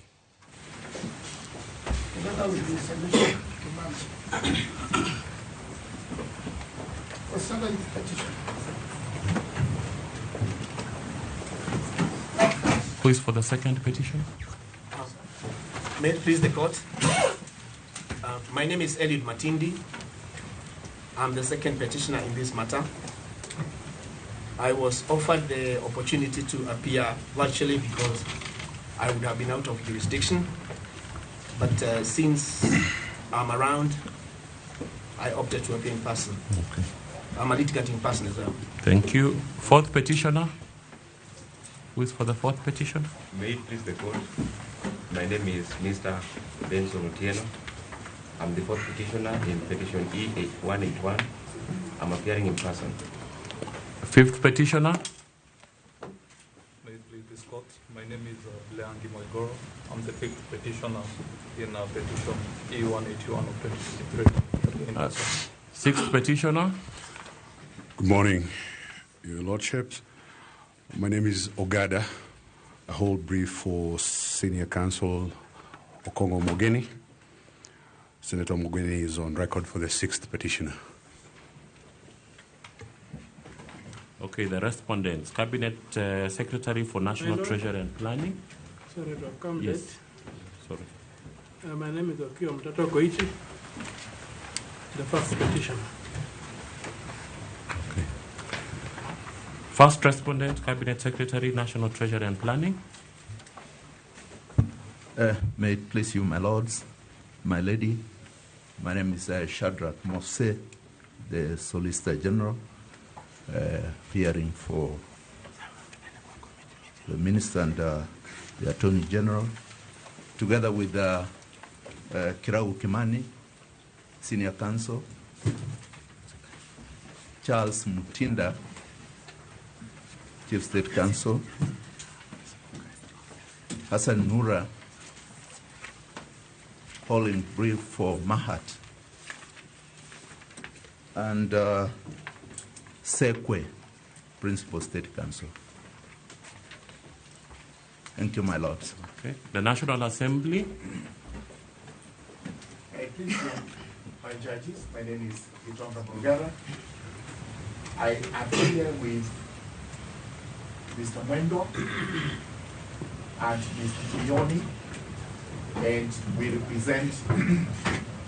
represent the third and fourth respondents, the National Assembly, the Speaker of the National Assembly. Thank you. The Commissioner General, Kenya Revenue Authority, is the first interested party. Yes, good morning, my lords, my lady. My name is Wamboi Nganga.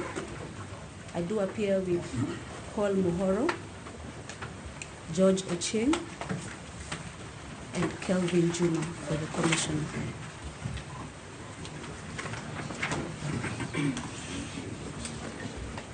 Who appears for the Senate? Morning, my lords. My name is Cecil Miller. I appear with Peter Wena and Mercy Wangeshi for the Senate. Consumer Federation of Kenya as a third interested party in that matter. Kenya Export Flori. Yes.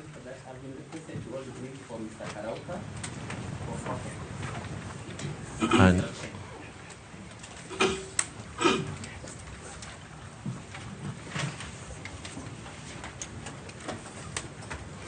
Kenya Export Floriculture, Horticultural Allied Workers Union as the fourth interested party.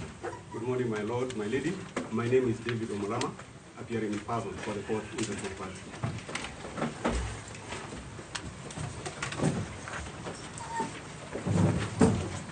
Okay, we go to E213. Yes? In the matter, my name is Manyien. I do appear for the fifth intended interested party. I'm on record. We haven't called those ones out. Have a seat. Thank you. E217 of 2023, Clement Edward Onyango as the petitioner. Your Lordship and Lordship, my name is Cherongis. I appear for the petition, the only petition in them. Okay. National Assembly is the first respondent.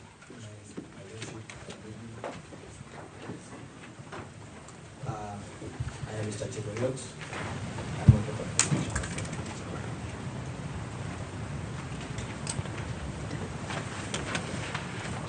The first respondent, Cabinet Secretary, National Treasury and Planning. Second respondent, sorry. May it please you, my Lord, Shadrach Mose, Solicitor General, together with Kirau Kimani, Senior Counsel, Charles Mtinda, Hassan Nura, and Sekwe.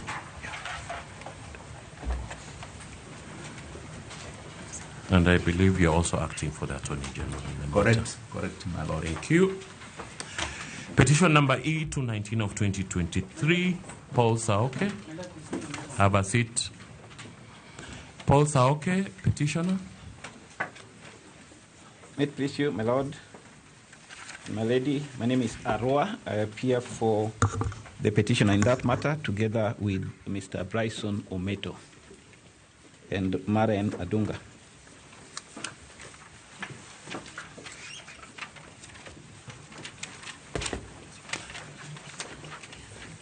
National Assembly. My lords, my lady, Kilu for the National Assembly. Mr. Kilu. Kilu. Cabinet Secretary, National Treasury and Planning. My Lord, Shadrach Mose, Solicitor General for the Cabinet Secretary, National Treasury. My Lord, in the same vein, I also act for the Attorney General, together with my colleagues that I've mentioned before. You have to mention them for the record. Yeah? Much obliged, my Lord, Kiragu Kimani, Senior Counsel Charles Mutinda, Hassan Nura holding brief for Mahad, and Sekwe, Principal State Counsel. Petition number E221 of 2023, Law Society of Kenya, first petitioner. May it please you, my lord, my lady. In the matter, my name is Eric Theory. We do appear together with Ms. Faith Odhiambo, the Vice President of the Law Society, Mr. Noel Goloma, and Ms. Ludia Luther.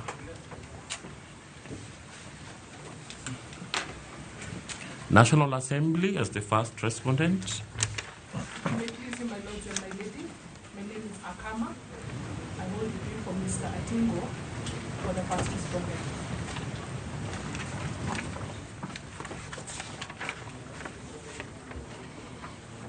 Kenya Revenue Authority as the second respondent. Lord Wamboi Nganga, appearing with George Ochin, Paul Muhoro, and Kelvin Juma. Attorney General. May it please you, my lord, Shadrach Mose, the Solicitor General, appearing for the Attorney General, together with Iragu Kimani, Senior Counsel, Charles Mutinda, Chief State Counsel, Hassan Nura, holding brief for Mahat, and Sekwe, Principal State Counsel. Thank you, my lord. Petition E227 of 2013, Azimio la Umoja, Kenya One Kenya Alliance as petitioner. Yes, may it please you, my lords, my lady. My name is Paul Mwangi.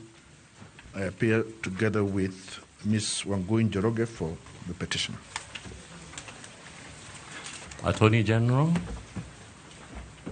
May it please you, my lord, Shadrach Mose, the Solicitor General, appearing for the Attorney General, together with Kiragu Kimani, Senior Counsel, Charles Mutinda, Chief State Counsel, Hassan Nura, holding brief for Mahat, and Sekwe. Thank you, my lord. Petition E232 of 2023, Robert Gavongo Kamwara as petitioner. May it please you, my lord and my lady. My name is Robert Kamwara, petitioner in the matter, acting in person, and an advocate to the High Court. Cabinet Secretary, Treasury and Planning, and Attorney General, first and second respondents in the matter. May it please you, my lord, Shadrach Mose, Solicitor General, appearing for the first and second respondents, together with Kiragu Kimani, Senior Counsel, Charles Mutinda, Chief State Counsel, Hassan Nura, holding brief for Mahat, and Sekwe. Thank you, my lord. The National Assembly. Yes, Your Lordship. If it pleases you, Ms. Omwom, I'm present for the third respondent. Petition E234 of 2023, Trade Unions Congress as the first petitioner. May it please the court. My name is Kayugira. I hold brief for Mr. Nonro for the petitions. All the four petitions. Thank you, Sayugira. Cabinet Secretary, Treasury and Planning, National and Honorable Attorney General, first and second respondents. May it please you, my lord, Shadrach Mose, Solicitor General, appearing for the first and second respondent, together with Kiragu Kimani, Senior Counsel, Charles Mutinda, Chief State Counsel, Hassan Nura, holding brief for Mahat, and Sekwe, Principal State Counsel. Thank you, my lord. National Assembly. Your Lordship, Ms. Omwom, I'm present for the third respondent. The Senate. May it please you, my lord. Cecil Miller, appearing with Peter Wenner and Mercy Wangeshi.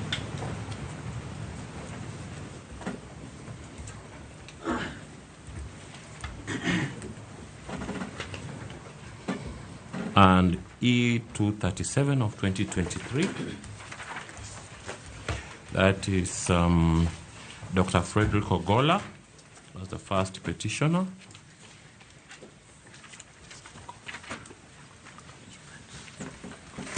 Nicholas Kombe.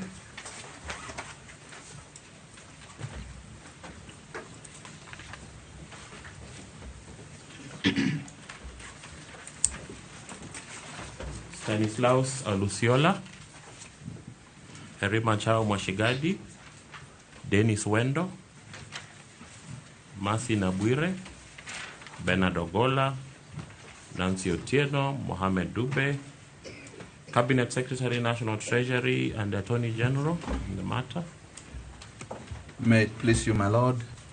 My name is Shadrach Moses, State Solicitor General, appearing together with the Kiragu Kimani, Senior Counsel, Charles Mutinda, Chief State Counsel, Hassan Nura, holding brief for Mahat, and Sekwe, Principal State Counsel. Much obliged, my Lord. Thank you. National Assembly. May it please the court, and Ms. Otieno for the third. Commissioner General, Kenya Revenue Authority. Wamboinganga, appearing with George Ocheng, Paul Muhoro, and Kelvin Juma.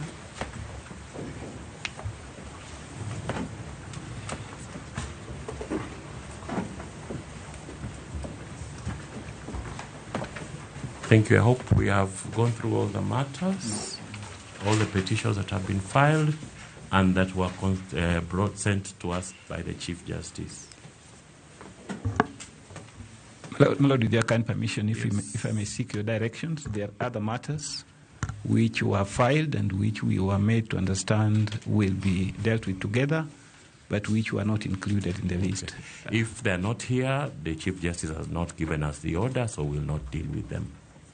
Thank you. We wait for the Chief Justice to deal with them, but we'll only deal with the ones that are here before us. Madam, yes. There's a matter. Name, you introduce yourself. My apologies. Yes. I appear with Ms. Munengi for first to fifth petitioners in E228. It's listed on the order for mention. E228. Nakwamo juang mano bura mabiro kanya chel kachiel bende awachoni ka kinde ma joyal buche adek bende korontiere karakacha ne ochuoga bura ma kamano yakwamo juang ka erango jogo mano chwalo ng'ur margi e do kotenore kod ng'eto mar dono mano mar apil mano yiene sirkal mondo mikoro odhi nyime wacho ni giketo gigi duto chope yo moro makare.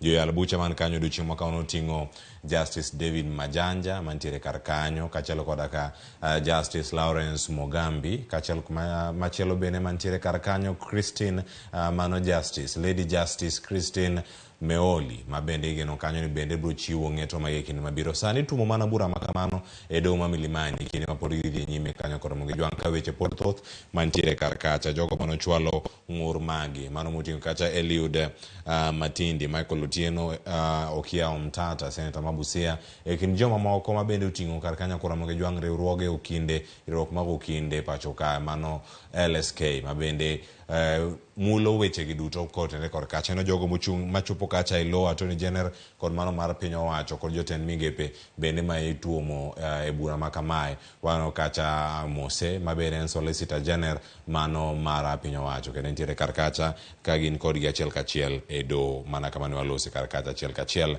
Nyako Ramogi Juang wantiere kar kae mondo mikoro akoni maling'ling mantiere ma dhi nyime e konde duto mag piny Kenya wacha gi bago matimore bor Nairobi ka ang'eni kinde mabiro wadhi e kaunti ma Kisumu e kaunti ma Kisii mondo warang ane ni kata to koro gidhi e yo machalo nade maling'ling bende mantiere e kaunti ma Nairobi ka odiochieng' ma kawuono tarik 7 dwe mar 8 higa mar 1998 piny Kenya noyudo buok mano bang' jonjore ne muojo mano kama ne en kar mbetre mano mar pinyno mar Amerika. E kinde no bende nitie mano timore bende e pinyno mano mar Tanzania. Odiochieng' ma kawuono en rapar magino mano timore higni 25 mokadho.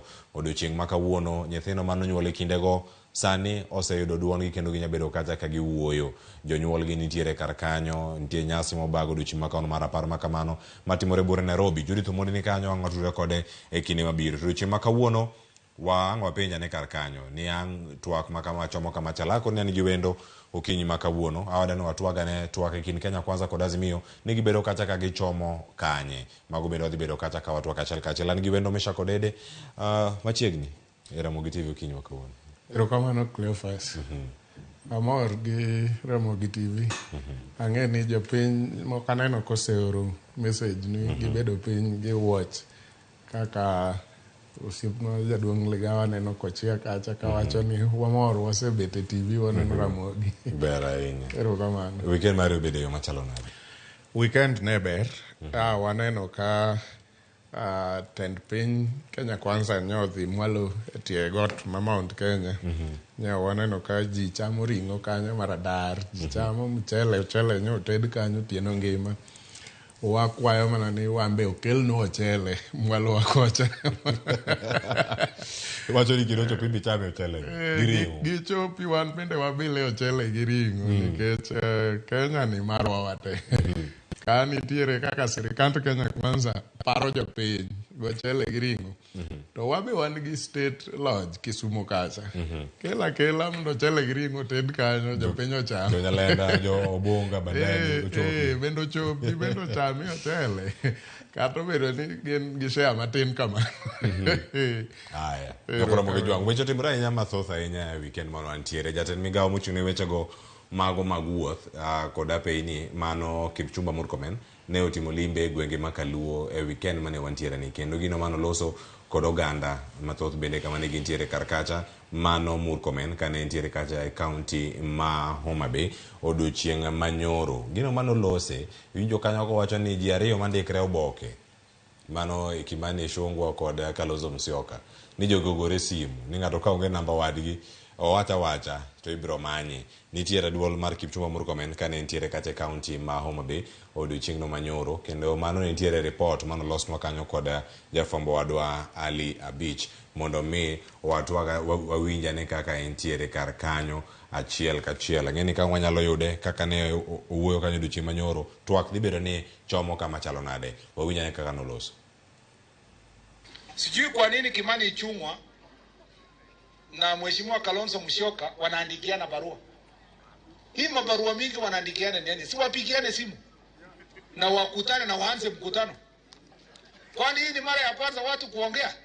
Kwa nini lazima waongee kwa mabarua? They just call themselves.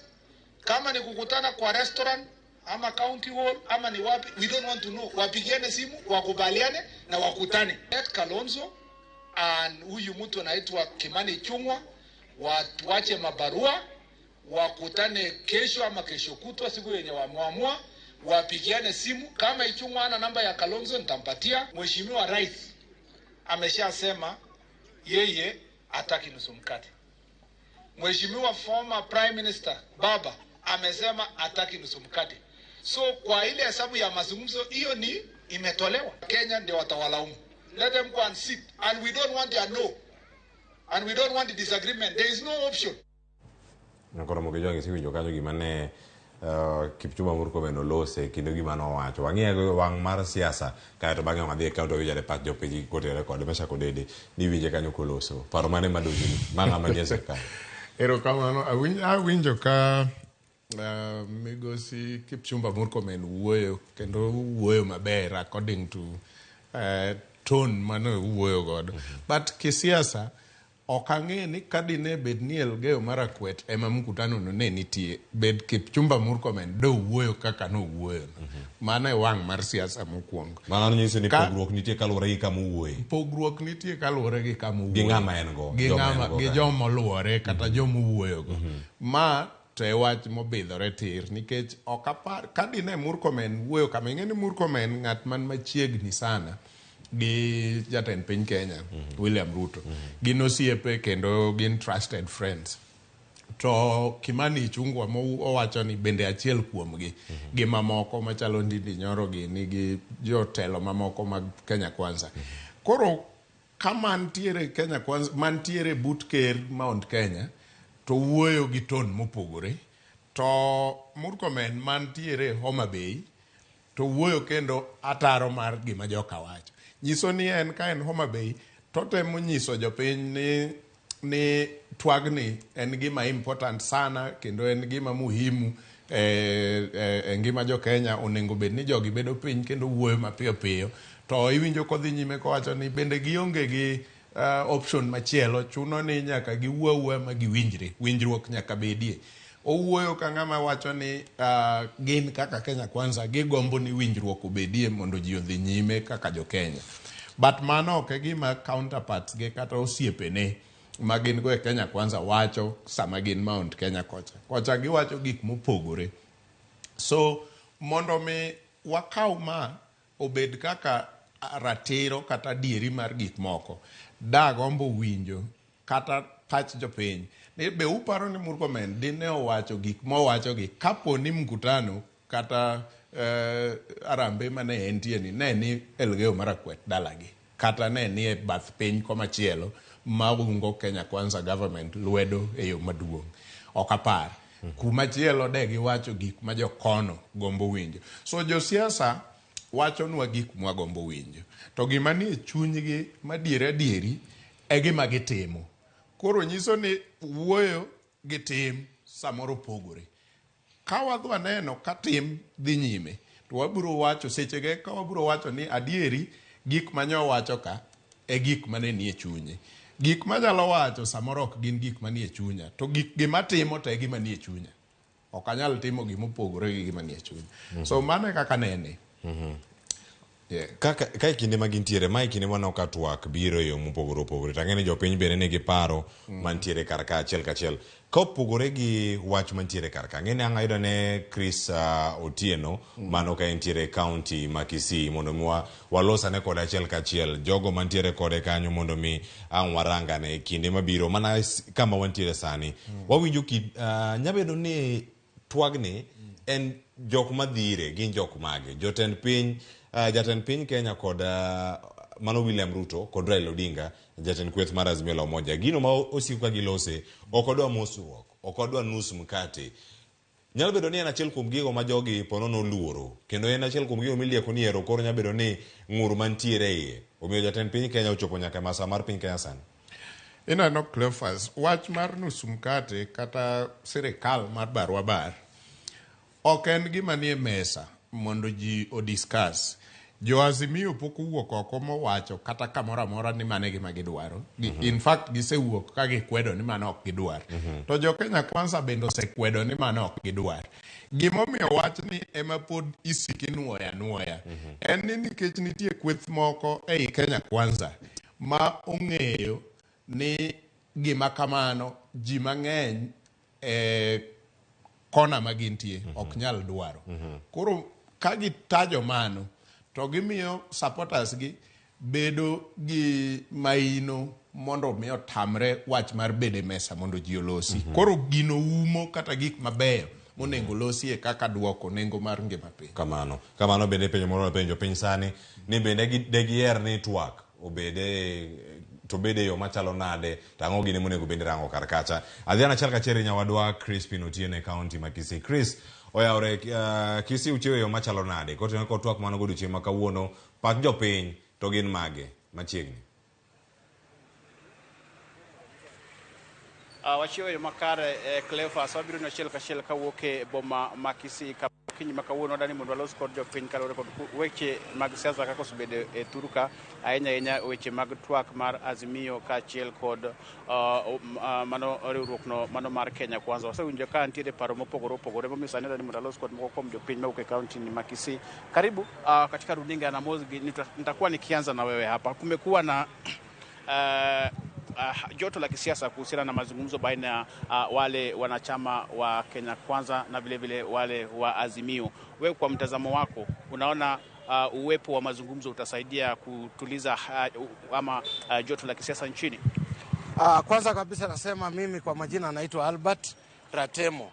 Mimi nataka kusema ya kwamba hii Kenya ni yetu sisi wote. Hii Kenya sio ya viongozi. Na kuna mambo mengi tunaona wakati viongozi wanaitirafiana katika matakwa yao. Sisi tunaona ni vyema viongozi wetu wasikizane na waongee ili tuweze kuwa na amani Kenya, watu wafanye biashara, ili watoto waende shule, kwa sababu hii Kenya tunahitaji kila mmoja. Hatutaki kupoteza maisha ya mtu yoyote, tunataka mazungumzo, na ile mambo ya kusema ni kesho, ni leo, ni kesho kutwa, hiyo iwachwe, tuweze kufanya mazungumzo. Kenya ni yetu, tuweze kufanya kazi na tuweze kuelewana namna hii. Asante sana. Alafu pia kuna wale pia ambao wanahisi kwamba kunapokuwa na mazungumzo, kuna wale wafuasi wa Kenya Kwanza wanasema kwamba kuna vitu ambavyo wanatarajia kuzungumzia, watu wakaazimia wakisema kwamba wao wanataka hali ya uchumi uweze kurudishwa chini. Wewe maoni yako ni yapi? Unaona ni nini ambacho kinapaswa kupewa kipaumbele? Ni kweli kwamba mambo ya uchumi iko vibaya sana, vitu vimekuwa gharama ya juu.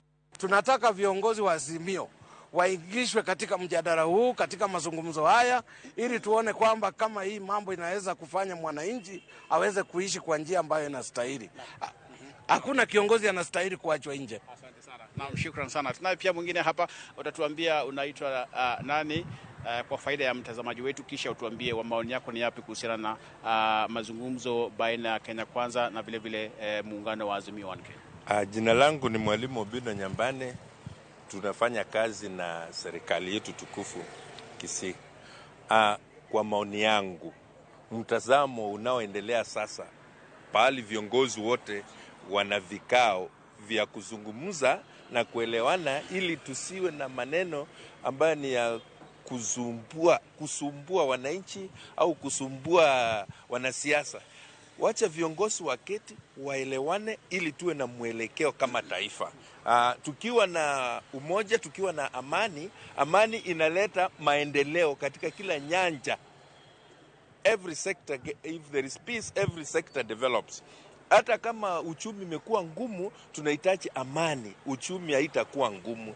Amani, basically when we have peace, kila kitu inaweza kuwa mzuri. So we are requesting our leadership sit together, agree, accept what is good, let the country move forward. Asante sana. Tukimalizia na mzee mwingine hapa, tunataka pia tuambie anaitwa nani? Francis. Mimi ni Francis. Ukiangalia huko. Mimi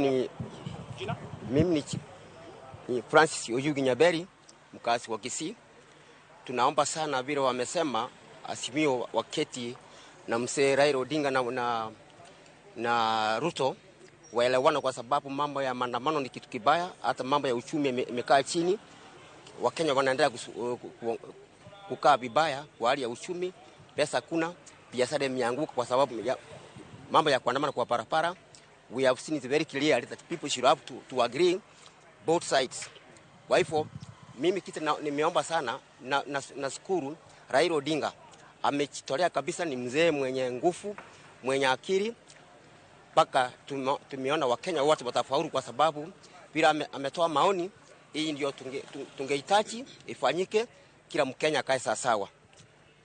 Hiyo ndio maoni ambao nimetoa mimi kama Nyaberi Francis na Kisii, kwa sababu huyu mzee Raila tunaomba Mungu sana amsaidie, ametufanya kazi mzuri, yeye amejitolea kwa Wakenya wote wakae vizuri, wakae na amani. Yeah. Asante sana Nyaberi. Manaka kijono Clefas manogin moko kuom ote kata mana moko kuom gigo mawinjo kwa wuok kuom jopiny, ng'enygi wacho ni ber mondo mi twak obedie mar neno ni kwe oduonjo piny mar Kenya, kinde ma siasa medo mana tedore piny maru. Gidwaro ni mondo jotelo mawuok e Kenya Kwanza kaachiel kod jogo mawuok e riwruok no mar Azimio oriwre kanyakla kendo mondo mi gilos weche kaluwore kod kaka Kenya dhi kendo kaka dongruok nyalo bedo thurka ahinya seche gi makoro pod wamedo mana winjo ka jo Kenya Kwanza ni kod list magidwa ni mondo losie. Azimio bende ni koda gigo magiwacho ni gidwaro ni mondo mi oket mbele ahinya kaluwore kod pek mar ngima. Koka manang nawe gi kanyo Clefas aduoko ni kendo iri studio mondo wadhi nyime kod twak makawuono. Aya, ago niro kamana inya Crispin Otieno koke kaunti ma Kisii bago toke makari na koro mondo mi adhi kaunti machielo mondo mi anga yudane paro mamoko bende kama gisebedo kata ka gitimore. Nyakoro mo gijwang medoro na ote magi kekono ni yudo wayo machalo nade sani kaunti ma Kisumu ikono no ikore yo makare. Hayudo tura kata kod nyawadwa James Okoth kane kaunti ma Kisumu. James Okoth Kisumu chewe yo machalo nade to nyaka sani to akumano gudu chima kawuono twak ochom kanye, mano kore penjo maduong' mantiere kar ka jomoko wacho ni oyo wan wadwa mae gima oboke moko pod indiko kae gi kacha. Raila Odinga gi Lange oramo ni wan ok odwa nus mkate, jogi sirkal be mago jo Kenya Kwanza oramo ni onge sirkal mipogo kata gimoro amora mantie kar ka pok mag lemo. Jopiny pach gin mage kotenore kod weche gi duto mosebedo kadhi nyime. James. Erokamano Cleophas, awinje yo makare ka wantie e kaunti ma Kisumu. Mana kaka iseliekono weche osebedo mopogore opogore ka kweth machielo motel nigi jatend piny Kenya William Ruto wacho ni gin ok gidwa gima giluongo ni handshake. Ka kor machielo bende ogaye mar Azimio bende nosewacho ni pache ok nitie e weche mag handshake. Ge kinde no bende Kipchumba Murkomen bende ne osegolo wach ma siemo kata masieyo wach mar ndikruok mar barupe e kind Ichungwa to kod Kalonzo Musyoka. Magi weche ma medo mana kelo paro mopogore opogore e wi twak ma jopiny osebedo karito kuom kinde. Ge sani wadwa winjie pach moko kuom jopiny e wi wachni. Wawinje to gento giparo nang'o kotudre gi weche mag twak e kind Raila Odinga to kodi William Ruto. Machiegni uru e Ramogi TV. Agna chakodi chaknwa gi nyingi nyiso anto inti pare nang'ono. Pachi nang'ono ka otudre gi weche mag twak ma jo Kenya osebedo karito e kind William Ruto to kodi Raila Odinga. Nyinga iluongo ni Eliopondo. Wach mipenjo no nyaka jo Kenya ng'e ni en a political process. And political dialogue kauga time because interest ng'eny ni malo. And jomoso timo political dialogue wabu understand ni kuma jo Kenya Kwanza nitie gi Azimio nitie jogo nigi undue pressure. Number 2, statement Mara Kipchumba Murkomen was a positive one if you analyze it properly, because ka Kichungwa ndiko barua then jo Azimio bendiko barua, it takes time. To gimano temo wacho ni jogo mondo gore simo mondo hasten the process. Number 2, 3 kikwa ka wach mar ne jo Kenya Kwanza wacho ni nusu mkate ogedwar joge wacho ni nusu. Indeed wambe wa support mano because dialogue mwadi bete ni obede issues mag jopiny. Number 1, jino tho mang'eny kae onego beni those are part of the agenda mabedo discussed. Number 2, cost of living mago the things monego beni bedo discussed in the table. As we speak jogo poko yiero agenda Azimio nigi mekgi jo Kenya Kwanza be nigi meki to wan kaka wananchi wambe wan gi agenda wa that should form part and parcel of the discussion agenda in the dialogue. Erokamano, in bende miwa pachi kolure gi weche madhi nyime to in bende nyiswa anto kaka jopiny en agenda mane ma ungo. An gima wacho kaka ja Kenya. Chak gi nyingi. An gima wacho kaka ja Kenya, kaka Duncan Onyango modak Kisumu en ni twak mantiere kind ker mar Kenya William Ruto gi ogai mar Azimio Raila Amolo Odinga ok ane ka dhi mbele. Ok odhi mbele nikech one, William Ruto onge goodwill mar dhi mbele gi talks. Number 2, William Ruto dwaro no lead Kenya gi agoko. Kenya ok inyal lead gi agoko. Osebet a leader, he should come out to olos gi jopiny, olos dwaro ma jopiny dwaro, kaka nyawadwa no wacho ngima sani ni malo. Jinotho e maandamano. What is he doing to address weche mag tho mane mobetego? Joma no hinyre. Otimo nang'o kaka ker mar Kenya, ok leader mar Azimio, mar Kenya Kwanza, mondo Kenya odhi mbele. Wan kaka jopiny wang'iyo gi. To gima leader mar Azimio wacho ni ka podi wuoyo tamre, then wadok endara. Dok endara no bro miyo wayud dwaro ma jopiny dwaro. Erokamano kuom paro makamano. In bende nyiswa nyingi tikono ni to into pachi to chalo nang'o to agenda maru kaka jopiny to chalo nade to be paro ni twagni dhi bete to kapono bete to dhi chalo nade, olemo ne dhi chalo nade, bobro konyo jo Kenya. Erokamano ahinya. An Roslyn Abungu awuoyo kaka duond joma mine mar Kisumu County ka. Ngero moro wacho ni ka liech ariyo timo hera kata dhao to en lum ema hinyore. Wan e lum ma wahinyore sanie kaka joma mine otek kodwa kabisa nikech ng'ama miyo ema muoch kayo manyuol kato bang' nyuol ka nyathino osedhi malo maber kabisa to otho e wach maandamano masanini. En gima lit ahinya to bang' mano jotelo ariyogi oling' thi ka gima nyathini ok otho. Litnwa kabisa kaka duond joma mine to wakwayo ni jotelo ariyo moseyiergi Raila Amolo Odinga kod Mheshimiwa William Ruto beduru achiel nikech ngima tek. Nikech kata sani joma tindo ok nyal nyombo dinyom nade to sukari kende siling 500 ang'o dhi madang'o e odi to kore ka en mikae ma dhako ma pod nyien. Wakwayo mondo ubi pamoja mondo ulos piny mar Kenya ni. Piny kethore, piny dhi marach, wuouru. Wan kaka joma mine wakwayo gi duol mamuol. Erokamano ahinya kuom parono. Watiketeka gi nyidendi te. In be nyiswa nyingi tikonwa to ajenda maru kaka joma mine. Be uparo ni ubro yudo duoko kaluwore gi twak ma jo piny Kenya koro osebedo ka rito e kind jatend piny Kenya William Ruto to kod ogai mar Azimio Raila Odinga. Ginyinga iluonga ni Morin Owino. Abu Woyo on behalf of youths and adolescents of the country. I was doing a campaign targeting 1.8 billion campaign for the change in this country. And most of the concern that were raised by young people was we need peace between the two politicians. That was raised by young people as far as primary schools, secondary schools, and even in colleges. They cannot access better education because they have been affected by the violence that is going on in the country as per now. So they are requesting if the two politicians can come together, talk, and have a peace between them so that the education that we know normally in Kenya can go ahead and they can access better education. And for the young mothers, Mama Mboga cannot get 10 shillings when Mandaman is there daily, Monday to Friday. Atapata just shilingi 10 na morning to evening watu wako kwa barabara and they are working from hand to mouth. That cannot be achieved if peace is not built in this nation. Erokamano ahinya kuom paro makamano.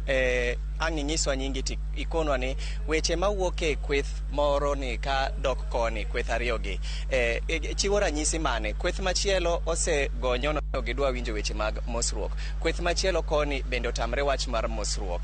Nyawadwa Mol Wuoyo motelo cha owacho ni wach mar Kipchumba Murkomen nyiso jotelo ariyogi mondo owe ndikre barua gigore sim en wach maber. Un kaka jopiny, kaka jo Kenya, weche muneno e kind jotelo e kind kweth ariyogi chiwo ranyisi mane to geno benitie ni twak bro bete to kwe bro bete. Erokamano. Iluonga ni Philip Oduor, jadak ma Kisumu ka. Kadwa golo pacha matin e wach mar gima dhi mbele ni. Aparo ni loch kata mano chakre kata mar Kibaki ne wan gi ywaruok. Bang'e to Kibaki noyie boduoko piny kaka Kibaki ka jatend piny bobet piny ba giloso kwe ba jo Kenya tene mor bo bedo kumoro achiel. Kata mar ariyo kane seche mane Migosi Uhuru Kenyatta ne dhi nyime gi tayo piny mar Kenya. Aparo ni nitie ywaruok ma koni gi koni to kata kamano Uhuru noweyo bedege mano nyak koni gi koni bo chomo Kenya tir bo wuoyo gi Migosi Raila Odinga to kata kan iluongo ni handshake ne handshake nyinge handshake ne onge mana Raila dwaro e sirkal ne dwaro mana mondo ja Kenya obed ja Kenya achiel ma kapo ni ber nitie to ber nitie moko dewo ni an kabila mane ng'ane kabila mane. Samuel Loseni aparo ni yiero norumo dwe mar 8 last year mano wate wang'eyo kata na Migosi Raila Odinga nong'e nwa dhi e debe to bang' kanyo chachi ne nitie ABCD bang'e Raila noyie gi duoko kata mduoko e Supreme Court bang'e noling kono titujege. Koro gima ne kelo chachni matin kech Raila neno ka koro adier kamane ne uro we Kenya nowe kama podi ng'at ma yuto mare tin nyalo dak maber to tije nitie kuom yudhewa gimoro manya dhi mbele maber to loch mane Migosi Ruto nokawo to chako buogo chuny japiny ka koro japiny moro amora ma entie ngima dhi ne matek. Koro ne gima Raila paro ni barua mane Raila kuongo ndiko ne temo chuno ahinya ni ngima matek ni mondo mi oduoke piny ma magene gin weche mane ginyalo wuoye kata gi Ruto ji ariyo to kata kamano jotendwa mane serikal sani ma be aparo no oseyier gi kinde mang'eny nonego bed ni gimiyo Ruto environment maber mar miyo Raila thuolo mondo gitwak kech ngima matek ma japiny kale ni aparo no ken gima onego bed ni kelo weche mag chielo japiny gi bunde gi nego ji nyaka e udi. Koro wan kaka jopiny aparo ni onego chiw thuolo Ruto wuon kaka jatend piny masani onego we ng'iyo bedege monyak machalo Murkomen gi jotelo machielogo gi ng'i Kenya ni en piny achiel to mondo mi gibed piny gi Raila Amolo Odinga mondo mi chunyu obi maber nikech yande kano chung ng'anyo matin nwang'e ni Ruto noyie bo wacho gi dhoge ni obe kawo kinde matin owuoyo gi Migosi Raila Amolo Odinga. Waten wamor kaka jo Kenya koro kwe nitie ohala dhi nyime ngima maber to kwa winjo weche ma koni gi wadok chien kabisa. Koro akwayo ni wuoyono obed wuoyo ma Migosi Raila Amolo Odinga gi William Ruto gibed mondo giwuo kamoro achiel mondo wach mo kum gi ji ariyo okony ja Kenya molo weche ma samoro kuonde mag josiasa machielo chelo. Kawatieko nyiswa agenda maru kaka jopiny gin weche mage mowacho nikech kweth machielo cha iswinjo ka jok motelo wuoyo osewacho ni kweth machielo ma Kenya Kwanza nigi agenda margi, kweth machielo mar joka Azimio bende nigi agenda margi. Un kaka jopiny agenda maru en mane? Gin weche mage mudwaro ni mondo obedi e lai mokwongo e kinde ma jotelo ariyogi bro bet piny ka twak kapo ni gibro twak? Erokamano, ginyinga iluonga ni Roy Otieno Dawa. Agenda mokwongo kaka en japiny en ni wadwa ng'iyo cost of living, ni cost of living wabedo nade, gigo ma wanyalo yudo mwatiyogo kaka jopiny, basic needs, be bechgi romore gi yuto ma wayudo. To ka bechgi ok romre gi yuto mwayudo, inyalo tim nade mondo odwokgi piny? Kaka sani japiny hinyre kabisa nikech king'iyo bech skari sani oidho malo kabisa, to mondo skari bedgo nyaka koro igol siling 500. Mae japiny gombo bedo ni ere kaka inyadwok skari ni mondo odok e beche machon cha mondo mi giyud kaka gikonyre. Agenda mar ariyo maduong' waseneno sani wach matek kalure gi weche mag party. Iyudo ka wayiero ng'ato e party kaka wayiero e ODM, kochopo mbele kucho to chako chikre. Dwano gik motegno mag party makidhi e party ni to kichopo mbele kucho to kilokri ibede party manoyieri no kendo itiyo ne jopiny kaka noyieri.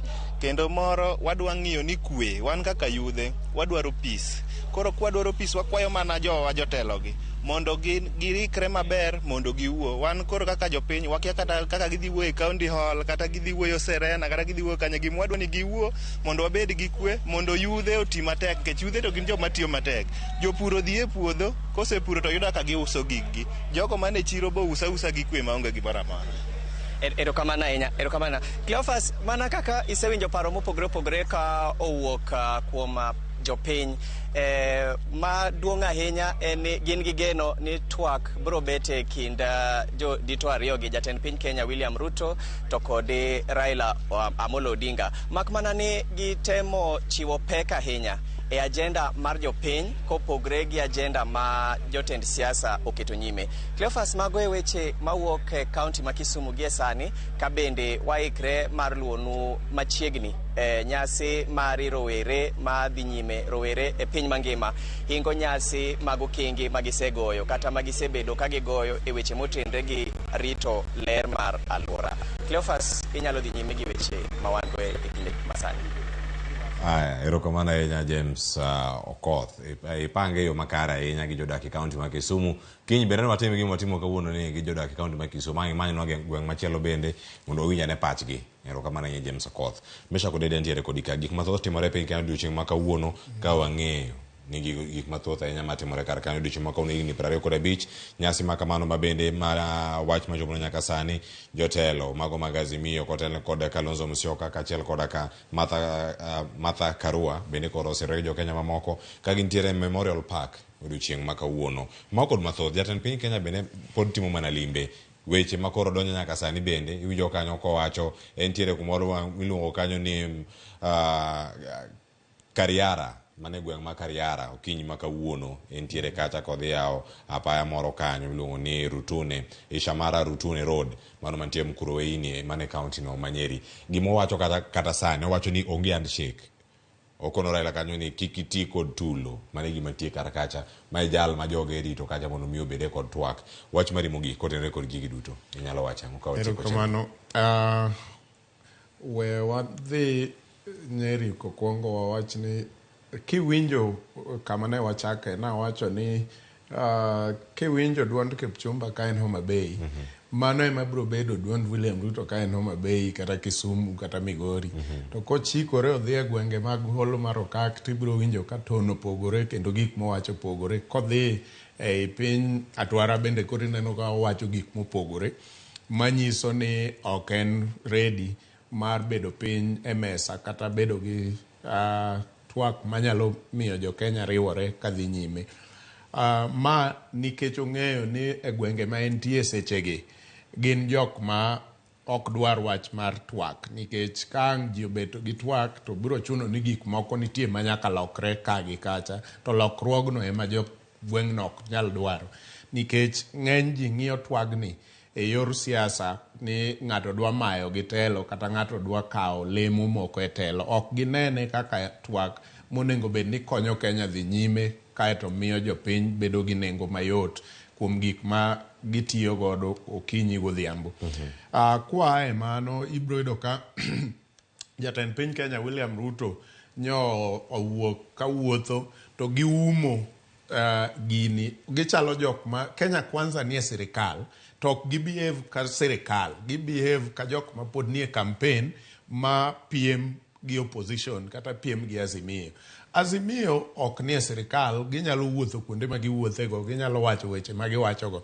To sirikal to nyaka duogi manyis jo Kenya ni gin sirikal kendo gisepango, gitimo gik mane gi promise jo Kenya ka gin e ndalo campaign. Omiyo ker William Ruto ok nyal wuok ni wuotho ka ng'at matimo campaign ma kokidwa yier. Ka koro kowuotho sani ka ng'at ma launch project, to project gi Cleophas, some of us were here kendo nwaneno ka moko kuom gi Uhuru no launch. Sani odhi launch iluongo ni Othaya Water Project. Othaya Water Project Uhuru mwenyewe no launch 2016, higa gana 2016. Ere kaka 7 years later kendo kokidwa launch project go, kambaka iwuond jopiny e gweng'no ni erogi kendo itiyo matek. Kwa wuok kanyo ineno ka en gima lit ne jo Kenya ma understand. Igni 25 ma nyathi mano onyuol kata ne nie ich kaka manyo waneno ute fwambo. Nyathi mane nie ich seche ma jonjore nogoyo bomb ma embassy mar jo Amerika madalaka. Sani koro ja igni 25 kendo nyalo wuoyo. Ere gima omiyo piny Amerika pok oneno ni gini en gima important kata en gima nigi nengo kuom gero tudruok mane kind Kenya kod gin. Ka jo Kenya pod ywak to nonro matut to wacho ni jo Amerika mane bende bomb ni onego, families gi nosebedo compensated. Kendo moko kuom jo Kenya bende mane tiyo ne embassy mar US nosebedo compensated. To jo Kenya mamoko manoyudo dhi e embassy kanyo manyo gik mopogore opogore, kata mane gini oyudo gi e wang' yore machiegni gi embassy gigo, pok omi compensation nyaka sani igni 25. Lakini ok adwa chayo jo loch tend loch ma Amerika, adwa chayo tend loch ma pachoka, nikech wan ok wayier loch ma Amerika, wayiero loch madalaka. Ere gima loch madalaka osetimo igni 25 nyiso ni en loji 5. To loji 5 gi osebedo gi presidents mopogore koa e the late Daniel Arap Moi mane nie telo kindeno, ma Kibaki odonjo igni 10, Uhuru odonjo igni 10, kendo William Ruto koro etieko hiki achiel mokwongo. Ang'o momiyo ja Kenya pok obedo compensated? Sani nyo Senate owacho ni gidwa iko committee moro ad hoc committee gidhi winjore gi Senate ma Amerika. Nyaka gikwong ginyiswa ni igni 25 gi okang' mane ma gisegoyo kaka sirikal mondo jo Kenya manohinyore oyud compensation, to ng'ama osetamore compensation ni. Eka dang' wang'e ni Amerika e joma kosa koso sirikandwa mosebedo joma kosa. Erokamano. Mesha kudedi agoni erokamano none yo makare thuolo mano ayudo wacho ni e chen mar mbaka rom karo kede sa achiel kamano wang'eyo mana matino tindo kamano kendo koro mani makelo we giko. Erokamano ya rom kendo duchieng' machielo dongi. Erokamano. Anya koro maka jwangi bedo agoni erokamano bedo kodwa e kinde gi duto kano kelo ni twak makamasa. Ero wadhi kawono machopo dakika 8 tok saa 5. Erokamano ne director momedwa thuolo machalo kama mondo mi watudre kod oganda kendo awinja ne pacho achiel kachiel. Ote mantie karka Yusuf okelo wacho ni Azimio ketho saka yiem. Kare signatures no dwaro mar timo ang'o, mara wacho ni mara wamenda ICC, mara mandamano, mara signatures. Wacho ni Raila Odinga dwaro ang'o, penyo maduong' ahinya mantie kanyo mar Raila Odinga kose mar oganda jo Kenya kama nitie kar kacho. Guto Willis wacho ni twak onge tiende, Azimio kod Kenya Kwanza the main point kanyo en mana loso IBC minyalo los e od bura. Erokamano nyakuom pachi. Machielo Belinda Matthews Nyanyakach wacho ni twak to choma kamoro makata bende ok owinj maber no dhi kanye. Dominic dhano riek mano nyinge oja winji maber kana wendo antiere kae kendo anene ni geno to onge. Nyakwara monge jwang na kelo cheno kinyi makawuono oromo odiochieng' makiny jogo duto ma otayo cheno odiochieng' makawuono poch gi pak nitiere jogo duto ma odiochieng' makawuono ema ne onyuolgie ma koro chopo higni 25. Moko bende nonyuol tarik machalo kama higni moko mokadho. Iwacho ni kanyo kata kane higa mar 2010 kata higa mar 2008 kane jagoro mano e pinyno mano mar Amerika Hillary Clinton e kindego nolimo piny Kenya kendo nobiro kacha moketo maua mana kama itime raparo odiochieng' ma kawuono. Nyithindo mano nyuol kar kanyo kawuono ka ber te onego bed ni gitimo KCPE, moko bende nyalo bedo nitie kuonde mopogore opogore. Koro ka nyuol odiochieng' ma kawuono bende happy birthday. Mano ote mochopo kar kanyo kowuok kuom Paulina Nyango wacho kanyo ni Ashley Sasha Wuor birthday mare en kawuono. Nakoro mkajwang nakelo chenro odiochieng' ma kawuono nyinga Clefa Soluoch jakisumo kanya kwaro mokeo nyaka sango. Oriti masani.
Ya Mungu ni mengi.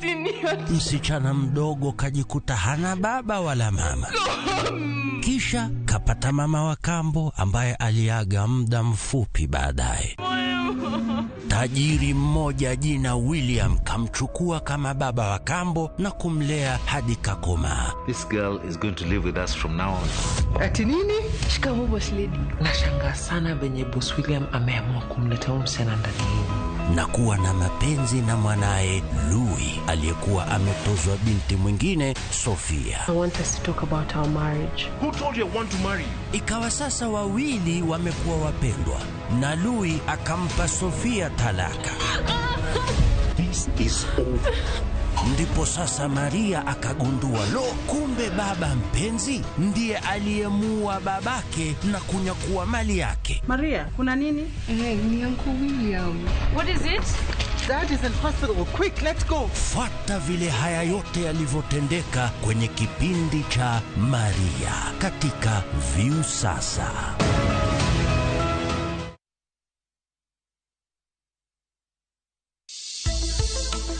Riwri kod waching tich ariyo e penj laktar. Wadhi bedo kod jalony Isaac Otieno Dhiambo mar Equity Afya Kisumu CBD kod Kondele. Ka oleronwa e wi rem mar onding'. Koro ibro yudo ni watiyo gonding' wato kwang'eyo kaka onego bedni onding'i keto nade. Mana e penj laktar. Sa 12 odhiambo kik bai.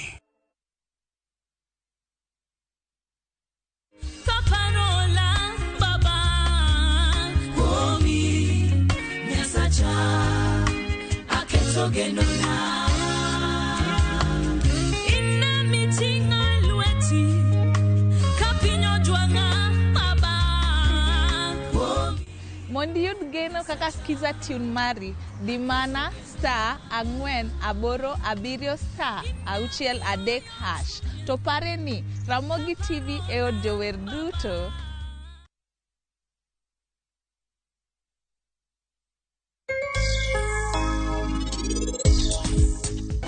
Kodi dong na saweche ni gimora mora. Na wacho ni maber ni ane min para. Ling. Wacho ni ling. Lingane kanya tibet piny. Anaboti mango akia gima dhi nyime ka. Anadhi gocho ne Sarabjit. Dawe. Resna nyathina. Akwai ni mondi resa. Mehero ngi gimora mora mabotimre ni nyathini. Dial *334# to enjoy 1 GB at 50 Kenya shillings for 24 hours. Bundle exclusively available on Airtel Money. Okay, nimeshasetiwa hiyo 1 GB. Sana data yako kakuku tu.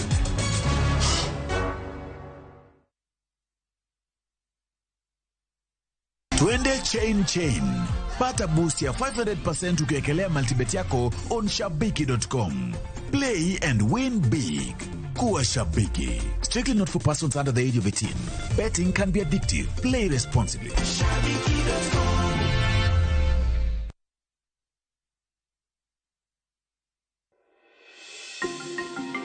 Thoth kembe magero ji ute, jobago romo gi jonyiepo, kata jogo madwa nyiewo ute, chiwo puonj, kata lero maling'ling kaka ng'ato nyalo oro kwayo mar yudo ot. Chak kungo ne deposit mar atamalo 10 madwarore mondo ibed gi thuolo mar bedo gi ot ma oluongo nyingi. Ndikri ka idiyo *832# kata gol mbui mar www.bomayangu.go.ke